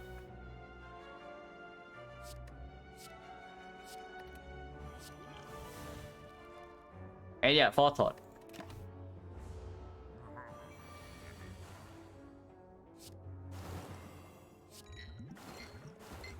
So we know that we guaranteed to get Catalyst at the bottom of this deck. So if we want it next turn, we draw right now. And yeah, next turn's fine. Next turn's fine.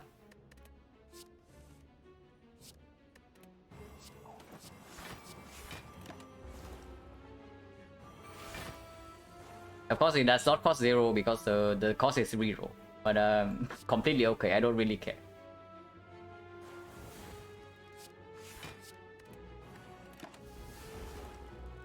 This is still scary though. We need to block like one turn or something. Want to see cards first before I do anything.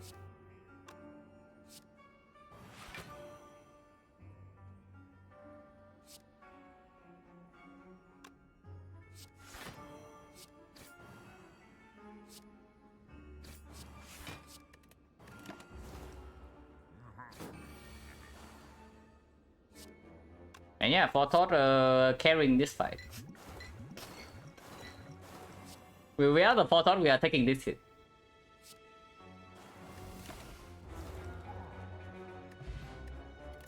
Yeah, more bang, exactly what we need. Insane Relic. For the fit is Ectoplasm. And Strike Potion is like complete garbage compared to this. So not interested. And we have to pass for the right side. Also, every floor now, this thing will flash, and we cannot stop it.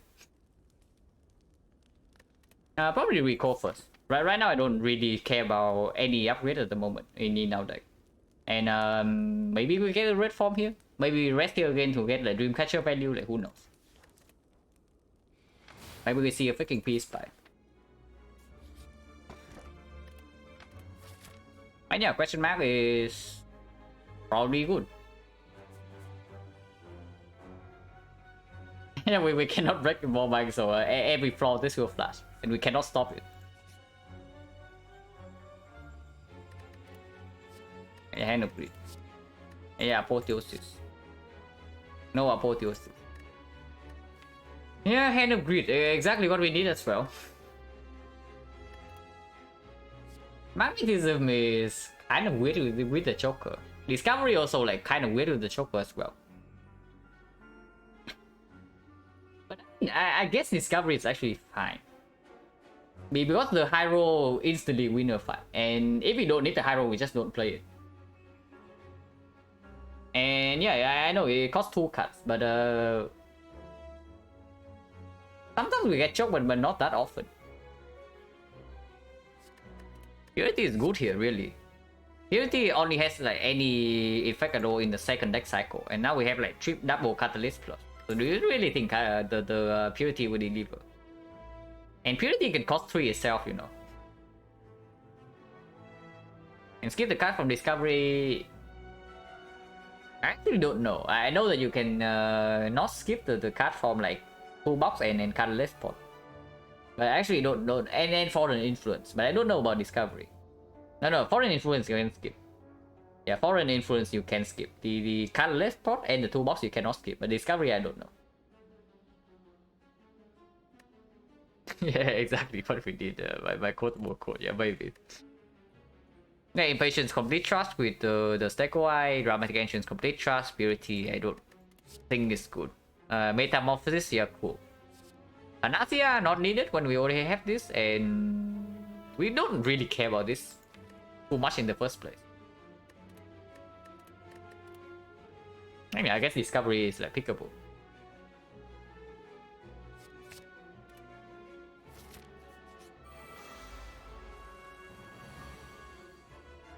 The Darklings are back again, and they are angry.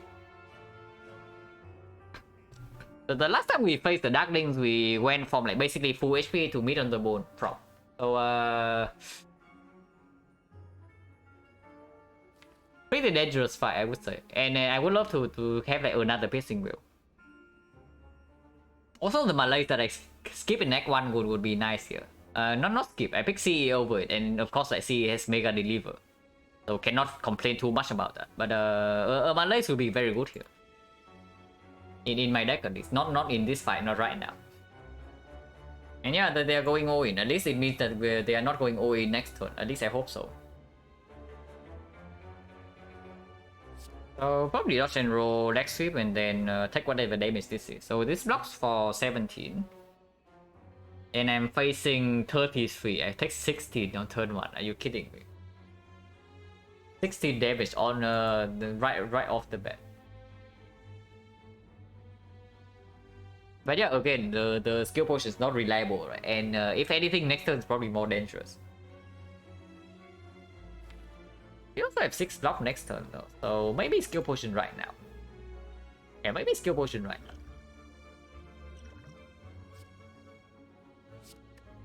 Okay, skill potion good.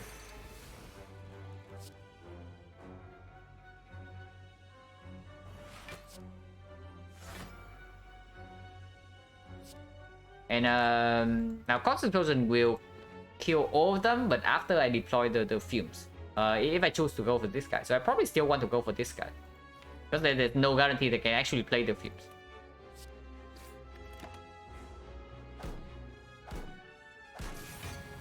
Oh my god, they are still going in. Yes, he is here. I definitely do not play this like ever. And this is probably when Discovery gets to shine. So 1, 2, 3, 4, 5, and then I get choked. Oh, that's not very nice. But I also don't have to play the card form Discovery. They are very aggressive.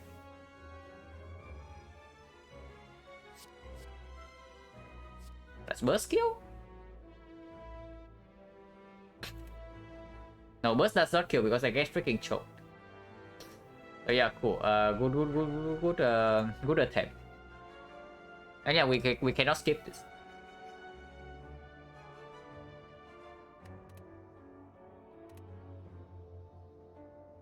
Now after you miss this, then.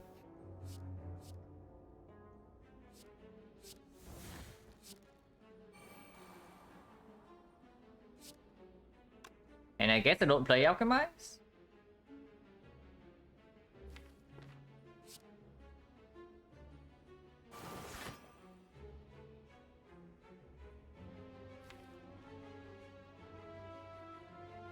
Yeah, I guess I don't play Alchemize then. And take like... What am I taking? I'm blocking for 19, so I take 11. And don't want to draw because missing piercing will next turn is quite bad. And then also I want to draw into Catalyst.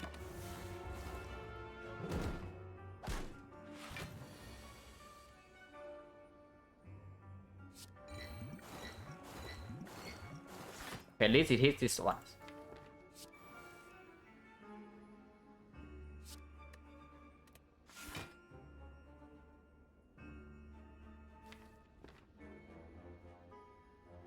I want to have a chance to redraw into the Alchemize next turn. So Catalyst can come down here, but I don't have enough energy. Actually, I do. I also don't have to play this Catalyst. Playing it makes it goes away though, so it's just strictly good. So it's like Catalyst here. Defend well, and this attacks for 9 and block for enough. Okay.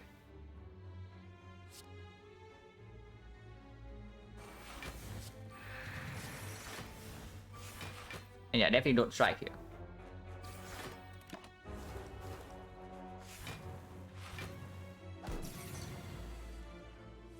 Okay. Yeah. Cunning potion with the choker. Very nice.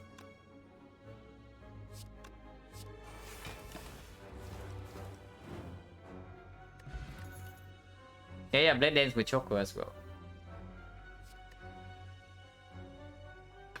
But then not try to draw and redraw into Alchemize. You saw what happened. I only was able to play the Alchemize because it did not kill the slime, the Darklings on the previous turn.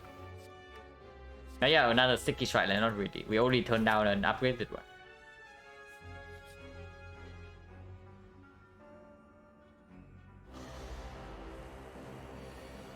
Man, I just keep drawing like 2 catalysts on turn 1 like this, then I don't even know. Is this deck even good?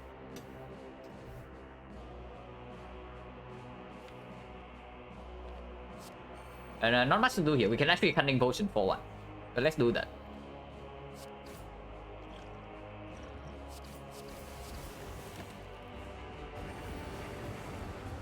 I think we'll want this.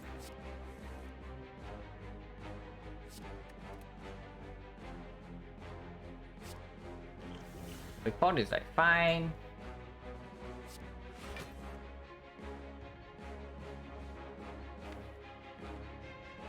Can Discovery or can just leg sweep, dodge and roll. Or just leg sweep, dodge and roll to guarantee weakness next turn. And full block as well.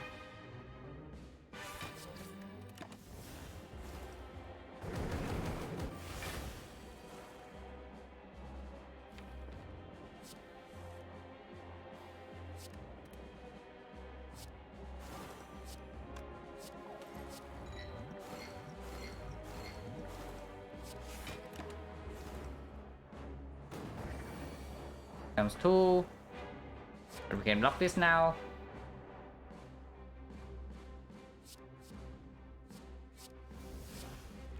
Dodge and roll is strictly better, but I just wanted to pick the dash. It doesn't matter anyway. Could have mattered if I, for some reason, draw like no block and then take the burn damage. Actually, I probably should have taken more damage to proc the mid. I just completely forgot about the freaking mid in this fight. Because this is a free mid proc. But whatever. Hopefully I don't lose the fairy here.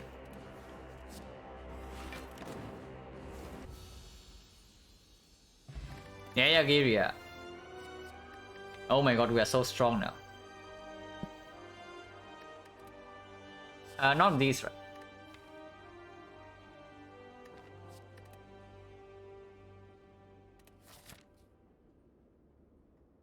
This is a serious game, I'm sick. Yeah.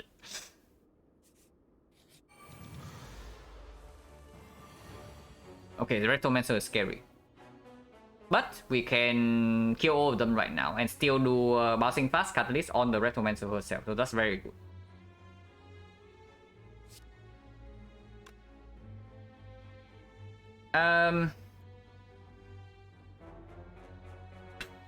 If we do that, we don't have the thing to kill the resummon dagger though. The better play is probably just play cost right now and let them all die next turn, but then we don't deploy any poison on the Reptomancer herself.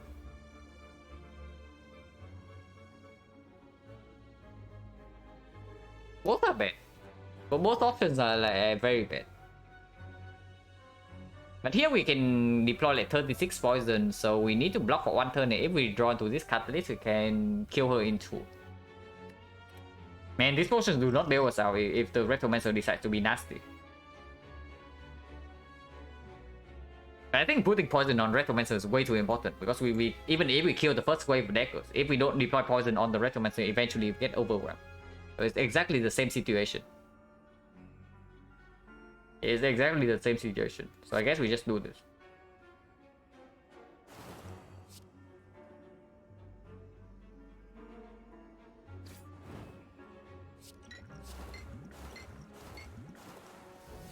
And what's the worst potion?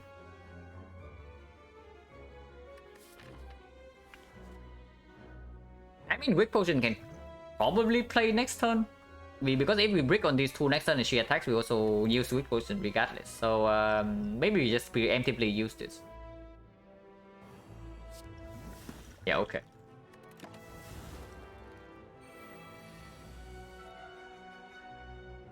Understand. I understand the situation.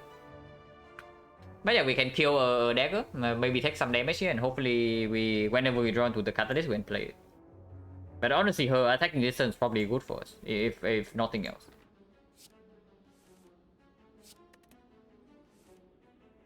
Wow, catalyst. So we actually kill her this turn. Very nice.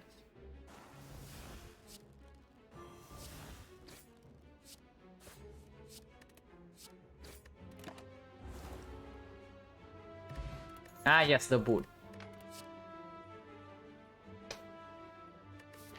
Yeah, the relics in Act 3 are like not so good. I have a feeling the relics in Act 2 in Act 3 are like fairly suboptimal. I have just a small feeling. Like, what do you think?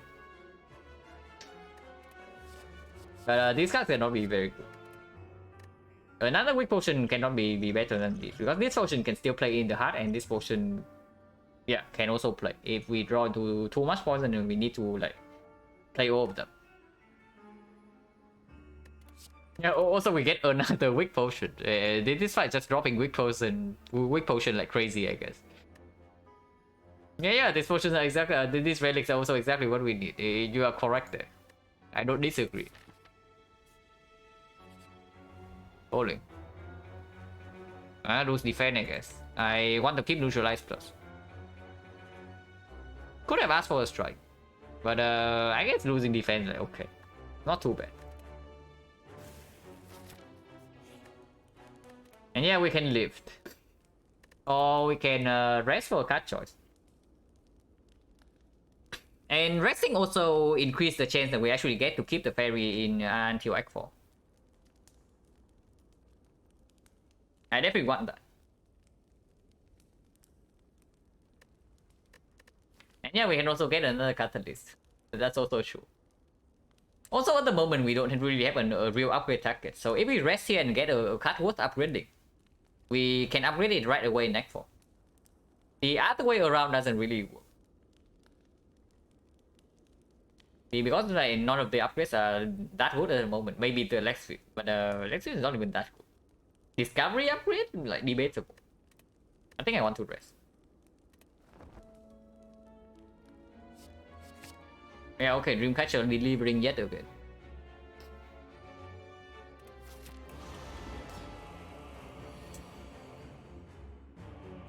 Okay, how many fights in a row does it have to happen?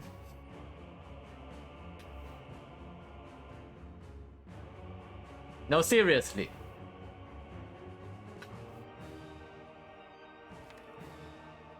It has to be exactly the double catalyst on third one as well, yeah?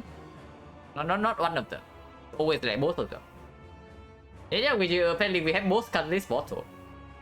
I mean, a good thing we rested because we are losing 18 here. With with nothing to do about it.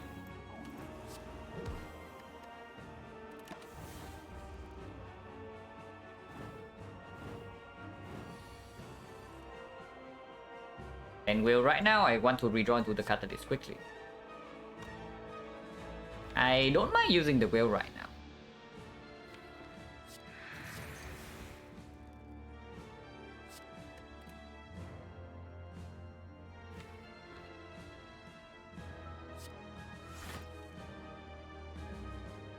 Definitely don't use the other whale though.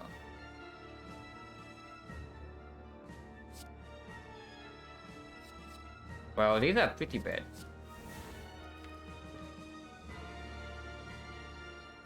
And Alchemy, as I guess, can stay in my deck. So flying knee leg sweep.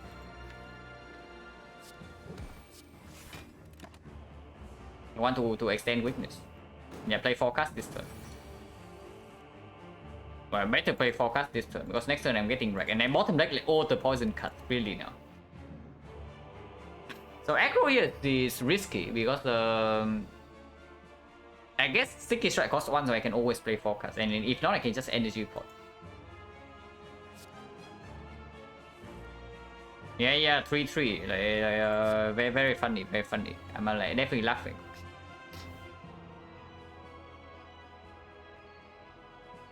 So yeah, probably time for energy potion then. It's Sticky Strike, dodge and roll, and we have to play a poison card. Be it Noxus Stream or the Ghost Explosion.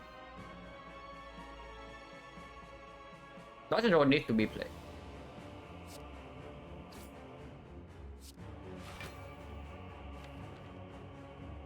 And yeah, I think I won the fumes just because it exhausts. Don't have to see it again. Okay, so what about Ancient Pot this turn to block vulnerable? I mean, yeah, we can block vulnerable against the heart, but we can also block this vulnerable, you know. And then this vulnerable is like just as nasty. So next turn we can be hit for It's like base 20, 34, so it's like 51.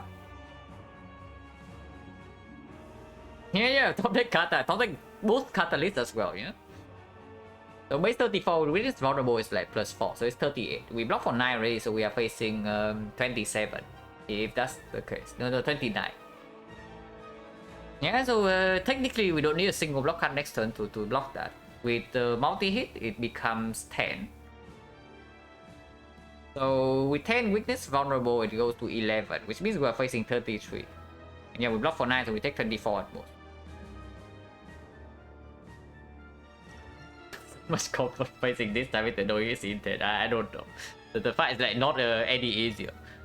Which is weird, right? Because our deck is the deck with poison and 2 catalysts and a full work plus with permanent weakness.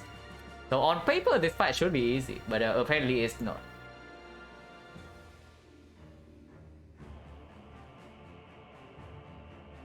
But yeah, we do not block this vulnerable, right? If anything, we block the next time this guy decides to vulnerable, and we still have mid on the board.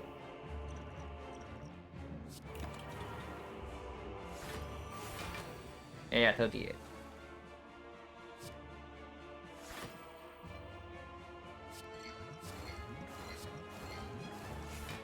Don't want to draw right now because if I draw into catalyst, I cannot play them. Like 11.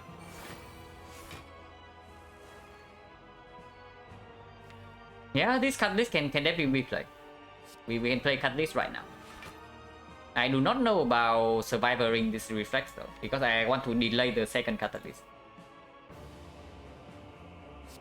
So probably something like this. And do I block for 1? Or for 1 card? Probably okay.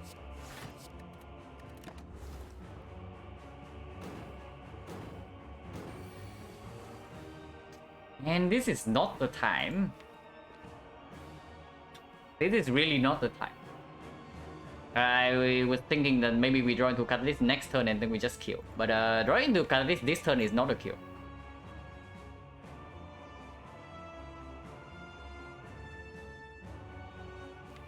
Do we ever have a guaranteed kill if we catalyst right now?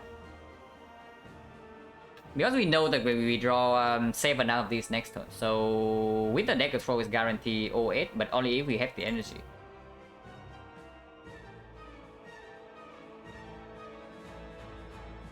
$159, so 159 will, but 159 plus 150 plus 161. So it's like 220. We need 61 damage. Can we do that? We have the 22 damage here. So no, unless we can also play terror. So catalyst, using catalyst right now is very risky. Yeah, using catalyst right now is actually very risky. But if not, we also need to redraw into this catalyst in a few turns. And also we need to block like whatever next turn is.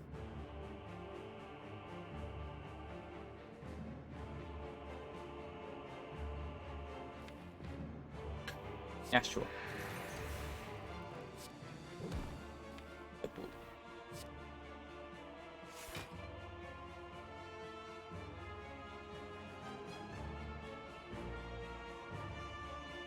So 47, and we draw this, and this is 19, so it's 29. So as long as we can play deck control, sticky strike, and terror, we can kill. So it's like 18 plus, yeah, 47. 47 plus 9 here is enough.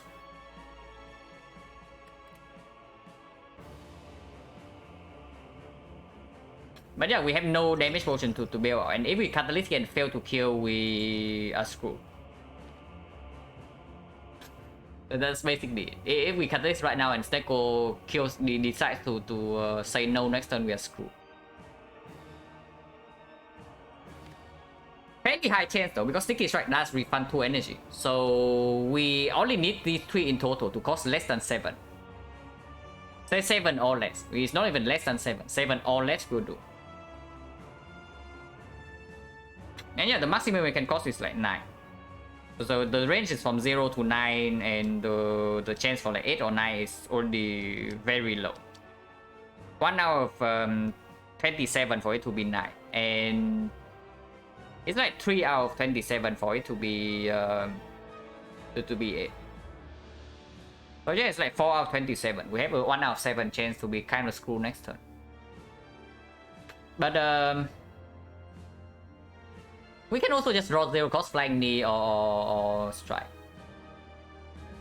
Oh yeah, it's actually 1 out of 64 because it's like 0, 1, 2, 3. It's not 1, 2, 3. Yeah, it's even lower than that. So it's like 5 out of 64, kind of.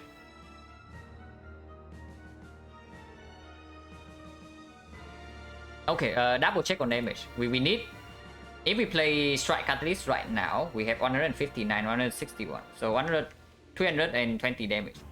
So 56, 47. We only need 47 damage. So if Terror is down and... No, here's the thing. If we cannot play Death Sticky Strike, like basically if Sticky Strike costs... if Death costs too much, then we cannot even rely on this combo. And this combo always needs to happen. So this combo needs to happen. At most it costs 4 energy. Which means that we are relying on... This is 31 damage, and without the Terror we actually need to play both of these. So both of these need to cost less than 1 in total. Or the Terror needs to cost that. Or maybe the Corpse Explosion. Okay, so one of these 3. 2 of these 3 need to cost less than 3. Less than 1. 1 or 0. Yeah, the chance that we succeed is like extremely high. And then if not, we... Like if we don't go for it right now, next turn, like how the hell are we blocking? We just lose the fairy next turn. So we probably go for that. And then if the Snecko decides to screw us, then we can try unlucky. Because for what is actually unlucky. So yeah, we go for it.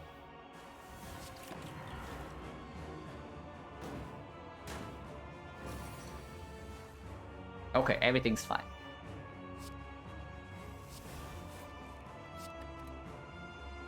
And yeah, very unlikely, right? Can't even get to Alchemite. Okay, I did math wrongly somehow, but that was very bad. It's fine. The chance is still very low. And yeah, mutable. So yeah, we ended this fight with like 18 HP, so that was exactly our rest. Hopefully we can preserve the fairy in the second fight, whatever it is. The WFC in this fight should not be that difficult, hopefully, maybe. Surely not. So discovery is your time. Next script of fumes. Man, next script of fumes is actually difficult here. And I honestly don't know.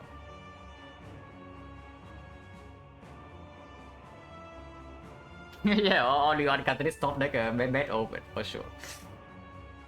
I mean, this is just fumes minus, right? It's so freaking mediocre, and we don't need to strip artifact from both of them. But that's only if we try to kill, because otherwise, if we don't strip artifact from both of them, then the piercing wheel also does not block. But the piercing wheel only blocks Hotel. And right now, if we pick the fumes over Lex Sweep, we're also losing 11, so it doesn't make sense. It's always Lex Sweep here. With Corpse Explosion, honestly, which one we target does not matter. So it's only the only thing that matters is whether we want to artifact strip this guy or this guy. So basically, when can we apply weakness to block? And we have a leg sweep and the neutralize plus in our hand. Honestly, it probably means 2 turns from now. But 2 turns from now probably means that we should strip. Yeah, we should strip this guy, and then there's a chance that we can weakness. Put weakness on this guy next turn, and then we still weaken this guy 2 turns from now.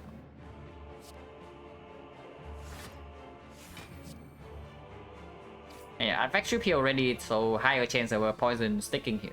So strike there.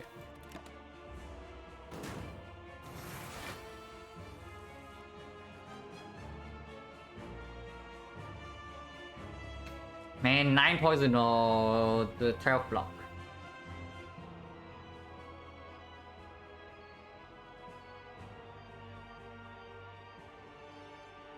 Actually, we've been freaking blocking this turn. I mean, because I want to play Fumes, and I also want to play freaking Corpse Explosion. I want to play Fumes, I want to play Corpse Explosion, and I also want to play Footwork, and that's all my energy. How much does this weak potion block for anyway? Weak potion is not that useful in Act 4. Now weak potion blocks, it goes to 11, so it blocks for 8. So it blocks less than this piercing will, but it sticks for the next attack. So we can actually put all the weakness here because we only have 2 weakness cards. Otherwise we have to put 1/1. And if we fail to strip artifact from this guy by next turn, which never happens because yeah, we have failed themes online. The other line is like not playing Footwork Plus. Not playing Footwork Plus is like also super mega weird. And yeah, weak plot blocks for more, so it's always like piercing well first into weak plot if we want to deploy like 9 poison.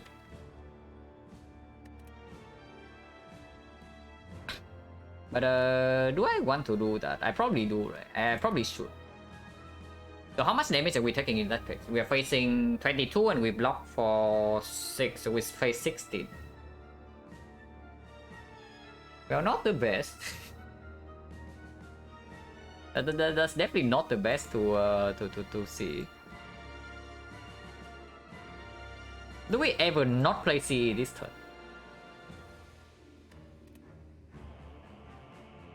Because if we don't play CE this turn, we actually have a full block.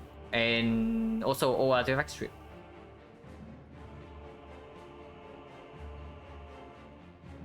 The main reason I want to see is not the exploding effect, is for the 9 poison, so that the moment I draw into this catalyst is useful. But what if we can actually like take a decently long fight here? And then don't need to finish it immediately. Because if we force the C right now, we actually have to finish it fast. Or we always lose the fairy. Maybe we should just play it freaking slow.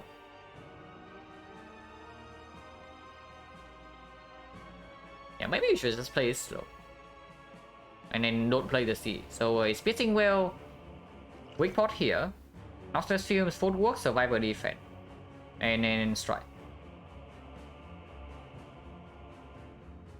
So we block for 24 and we only being attack for like 22. So weak pot blocks full. Let's do that.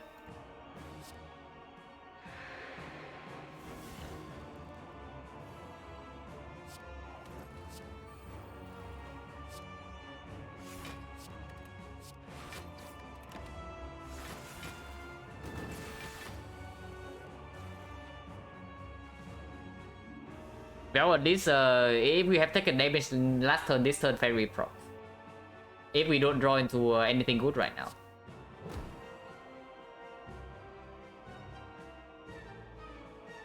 Dagger throw or aggro, one of the two. And dagger throw also draw 3 cards. Like aggro draws 5, but we have on less energy. I mean, I guess drawing 3 is fine, because if we don't draw into block this turn, then we draw into block next turn.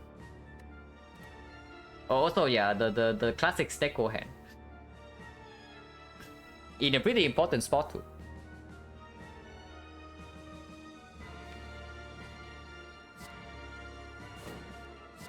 Oh my god, another 3. And no block. Well, this is kind of blocked. But I definitely want to play Bouncing Flash. Bouncing Flash Piercing Wheel is not that bad, I guess. At least Bouncing Flash is good. Yeah, take 12.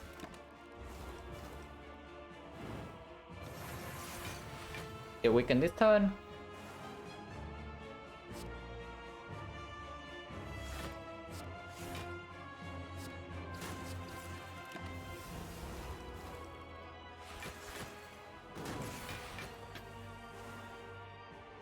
I guess we are losing fairy this turn. There's no helping it, I guess. But at least Corpse is down and then 2 catalysts still in the deck. And we still need to defend once, otherwise we lose the fairy and then we lose 13 immediately. Yeah, at least Bouncing Flash is delivering, if nothing else.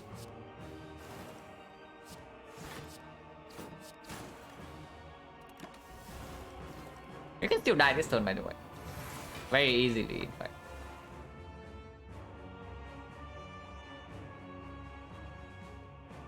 Yeah, right now if we don't see a better cost than this, we are straight up dead. Man, Steko. Steko, please. Oh, okay. I was talking about like Steko being polarizing only 0 or 3s, but it has changed its way. The Steko has changed its way. Ectoplasm. No, this is. I mean, Ectoplasm definitely does its thing, but this fight is not Ectoplasm's fault. But yeah, we need to freaking draw into something with I don't know. Is it backflip or is it survivor? Backflip draws 2, survivor draws 3, but we get one less energy. Right now, the biggest block card possible we can draw into is the leg sweep. Yeah, backflip is cheaper, and sometimes it also allows us for desperate like aggro play. If we draw into one cost block, we can also play it with one of these.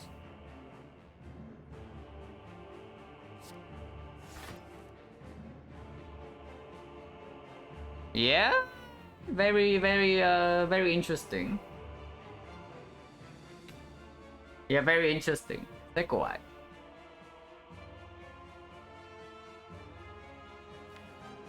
So regardless of what happens, we need to draw to a 0 cost block or we are dead. So what this means is, and if we play the echo, right, then this card doesn't even save us. We need to actually draw into 0 cost leg sweep. So it's like just survival here. And sometimes we draw into 0 cost defense, sometimes we draw into 0 cost leg sweep. Sometimes we draw into 0 cost catalyst and that doesn't work.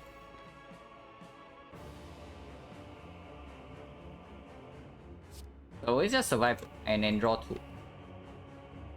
Actually no, wait. So if we survive and draw 2, we need to hit one of these 2 and it needs to cost 0. So it's already 1 out of 4 to hit one of these 2. And then actually no, weakness also plays, right? So neutralize can also save us. Yeah, no, neutralize also enough. So it's like but we need to play survivor in that case. If we play the echo, the only thing that saves us is the leg sweep that costs 0. But if we play survivor here, any of these 3 that cost 0 can bail us out. The catalyst alone is not enough, and catalyst is not a kill. What if we never play? Gotta just stay here. Yeah. We would never lose this run. Man, that is with the weak potion usage as well, and blocking for more. Because we have not run into a single catalyst yet, so using Cost Explosion on the turn where it's just strip artifact and full block would also not do it. Yeah, 0 times 2 cost catalyst, but that's extremely reaching because we only draw 2 cards. And the chance to get 0 cost is like low as is. It's low enough as is. Alchemist can be a hit sometimes, yeah, but it also needs to cost 0. Basically, like, anything that does not cost 0 right now is completely useless. And how did we get to this situation? Yeah, I guess Teko just decided that we die in this fight, kind of.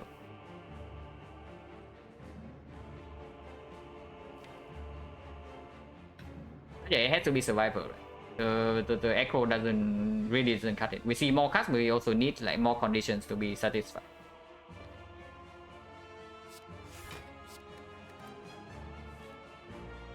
Yeah, we are dead. By 5 HP. Man. And yeah, not a single 0.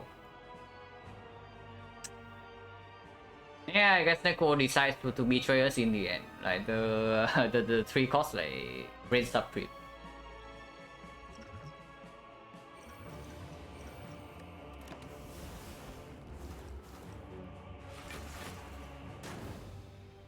Oh, unfortunate. But that's not how the Seko goes sometimes, I guess. And now I imagine the Seko laughing at us when we straight up skip the outmaneuver plus, and then says that we don't need the energy. Do you think Collar was better? Probably no way. Before this fight, right? The Seko allow us to actually get like catalyst in time in so many fights. The Retromancer especially. Because with 6 energy and we are being like choked every single turn without the card draw from XecnaR, I don't think we can do it. Yeah, Ectoplasm 1-3 now. This one, yeah, I guess Ectoplasm 8 like 1000 gold, so it's pretty bad. And this deck with card remove is insanely strong, for sure.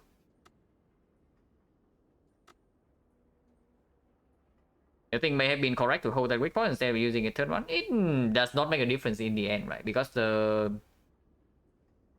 Does it? Maybe it does.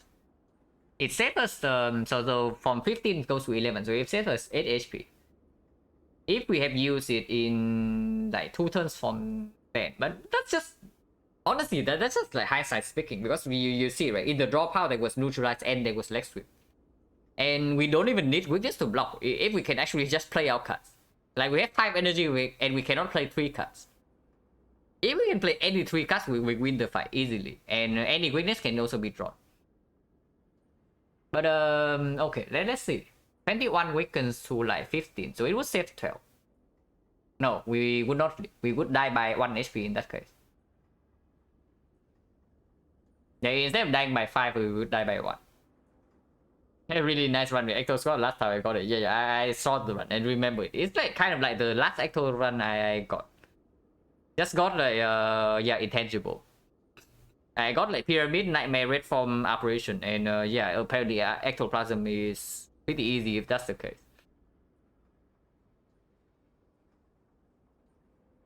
But I mean, I don't know. I don't feel like this relic is that bad, because normally if the Seiko rolls like averagely, right, then I think this one's actually gearing up to win if we can preserve Fairy. And most of the time with the rest and the time meter fight, the time meter into Doran deck, most of the time we just preserve Fairy into Act 4 and then we win. But yeah, Seiko says no. Also Discovery kind of cringe.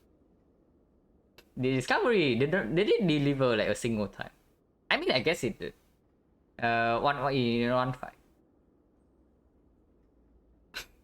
Yeah, a lot of relics gave us gave the go, like Golden Idol and then more bang and the other nonsense. But yeah, Dreamcatcher like mega delivering, so at least it's that. And I don't know about Kursky.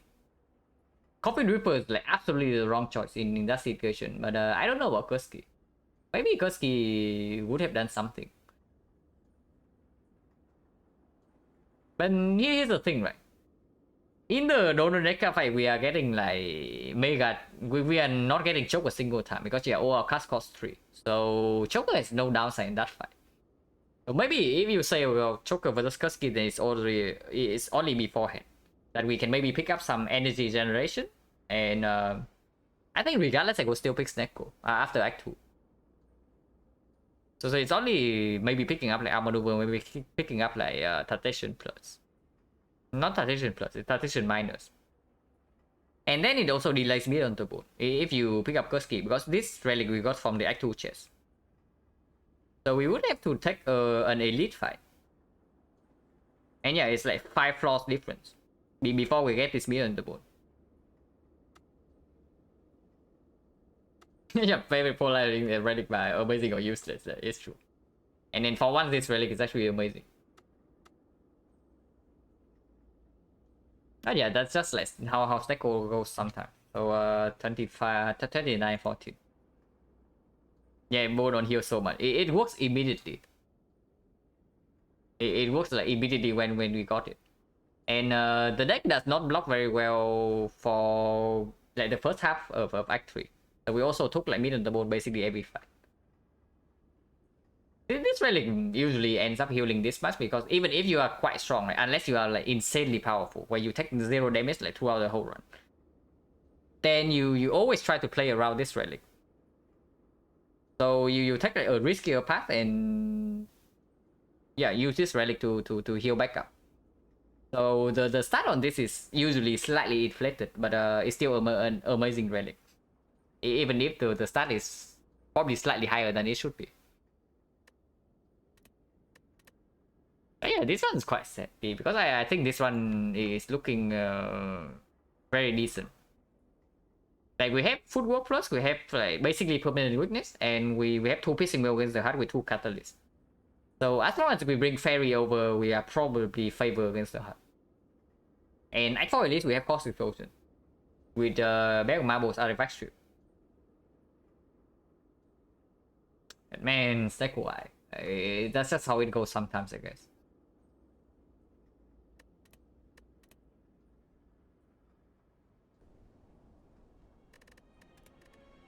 But yeah, 7 more runs to go, and yeah, 1,200. It's inflated for sure because we have more bank. We fed the golden idol, and the golden idol also fed it beforehand. We also ran into the tips. Yeah, this deco run though is like pretty busted. This deco is fair. This deco is not so fair. But I guess it's fine. Sometimes deco will just do that to you. Probably still way better than the color. And Dome with this deck is, yeah, probably not. You just imagine that we are already terrible in the Darklings fight, and now we have a freaking Dome. Yeah, probably not very good. That was pretty unfortunate. Okay, yeah, let's see if there's anybody streaming, because I'm definitely not playing another run.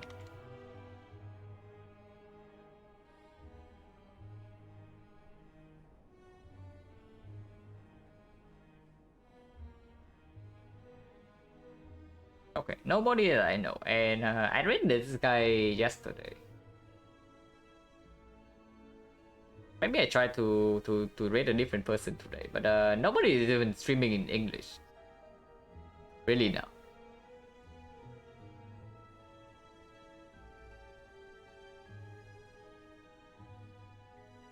Yeah, I guess I'll just make a.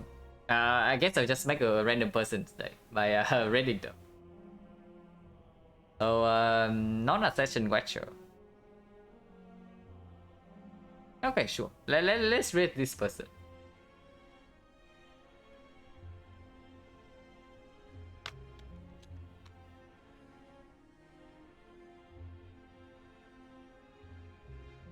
And ectoplasm run, like, it's always like this. The losses, like the 2 of the 3 losses feels like so close to winning. But I guess with ectoplasm, the chance that you get unlucky in the late game is also higher because you don't get cut reboot. So the last run was also like this. Ectoplasm, we got a bad draw in the hard fight and we barely lost. And this run we got the best deco draws in the Dorun Deca fight and we barely lost. But yeah, I guess that's partly for the ectoplasm to be blamed. Because yeah, no cut remove. We end with like 4 strikes, 5 defense in our deck. And this one's 4 defense because of the folding. But yeah, it's fine, it's fine. Cannot win every run. And yeah, as always, like, thank you everyone for hanging around and watching. And yeah, I'll see you guys later.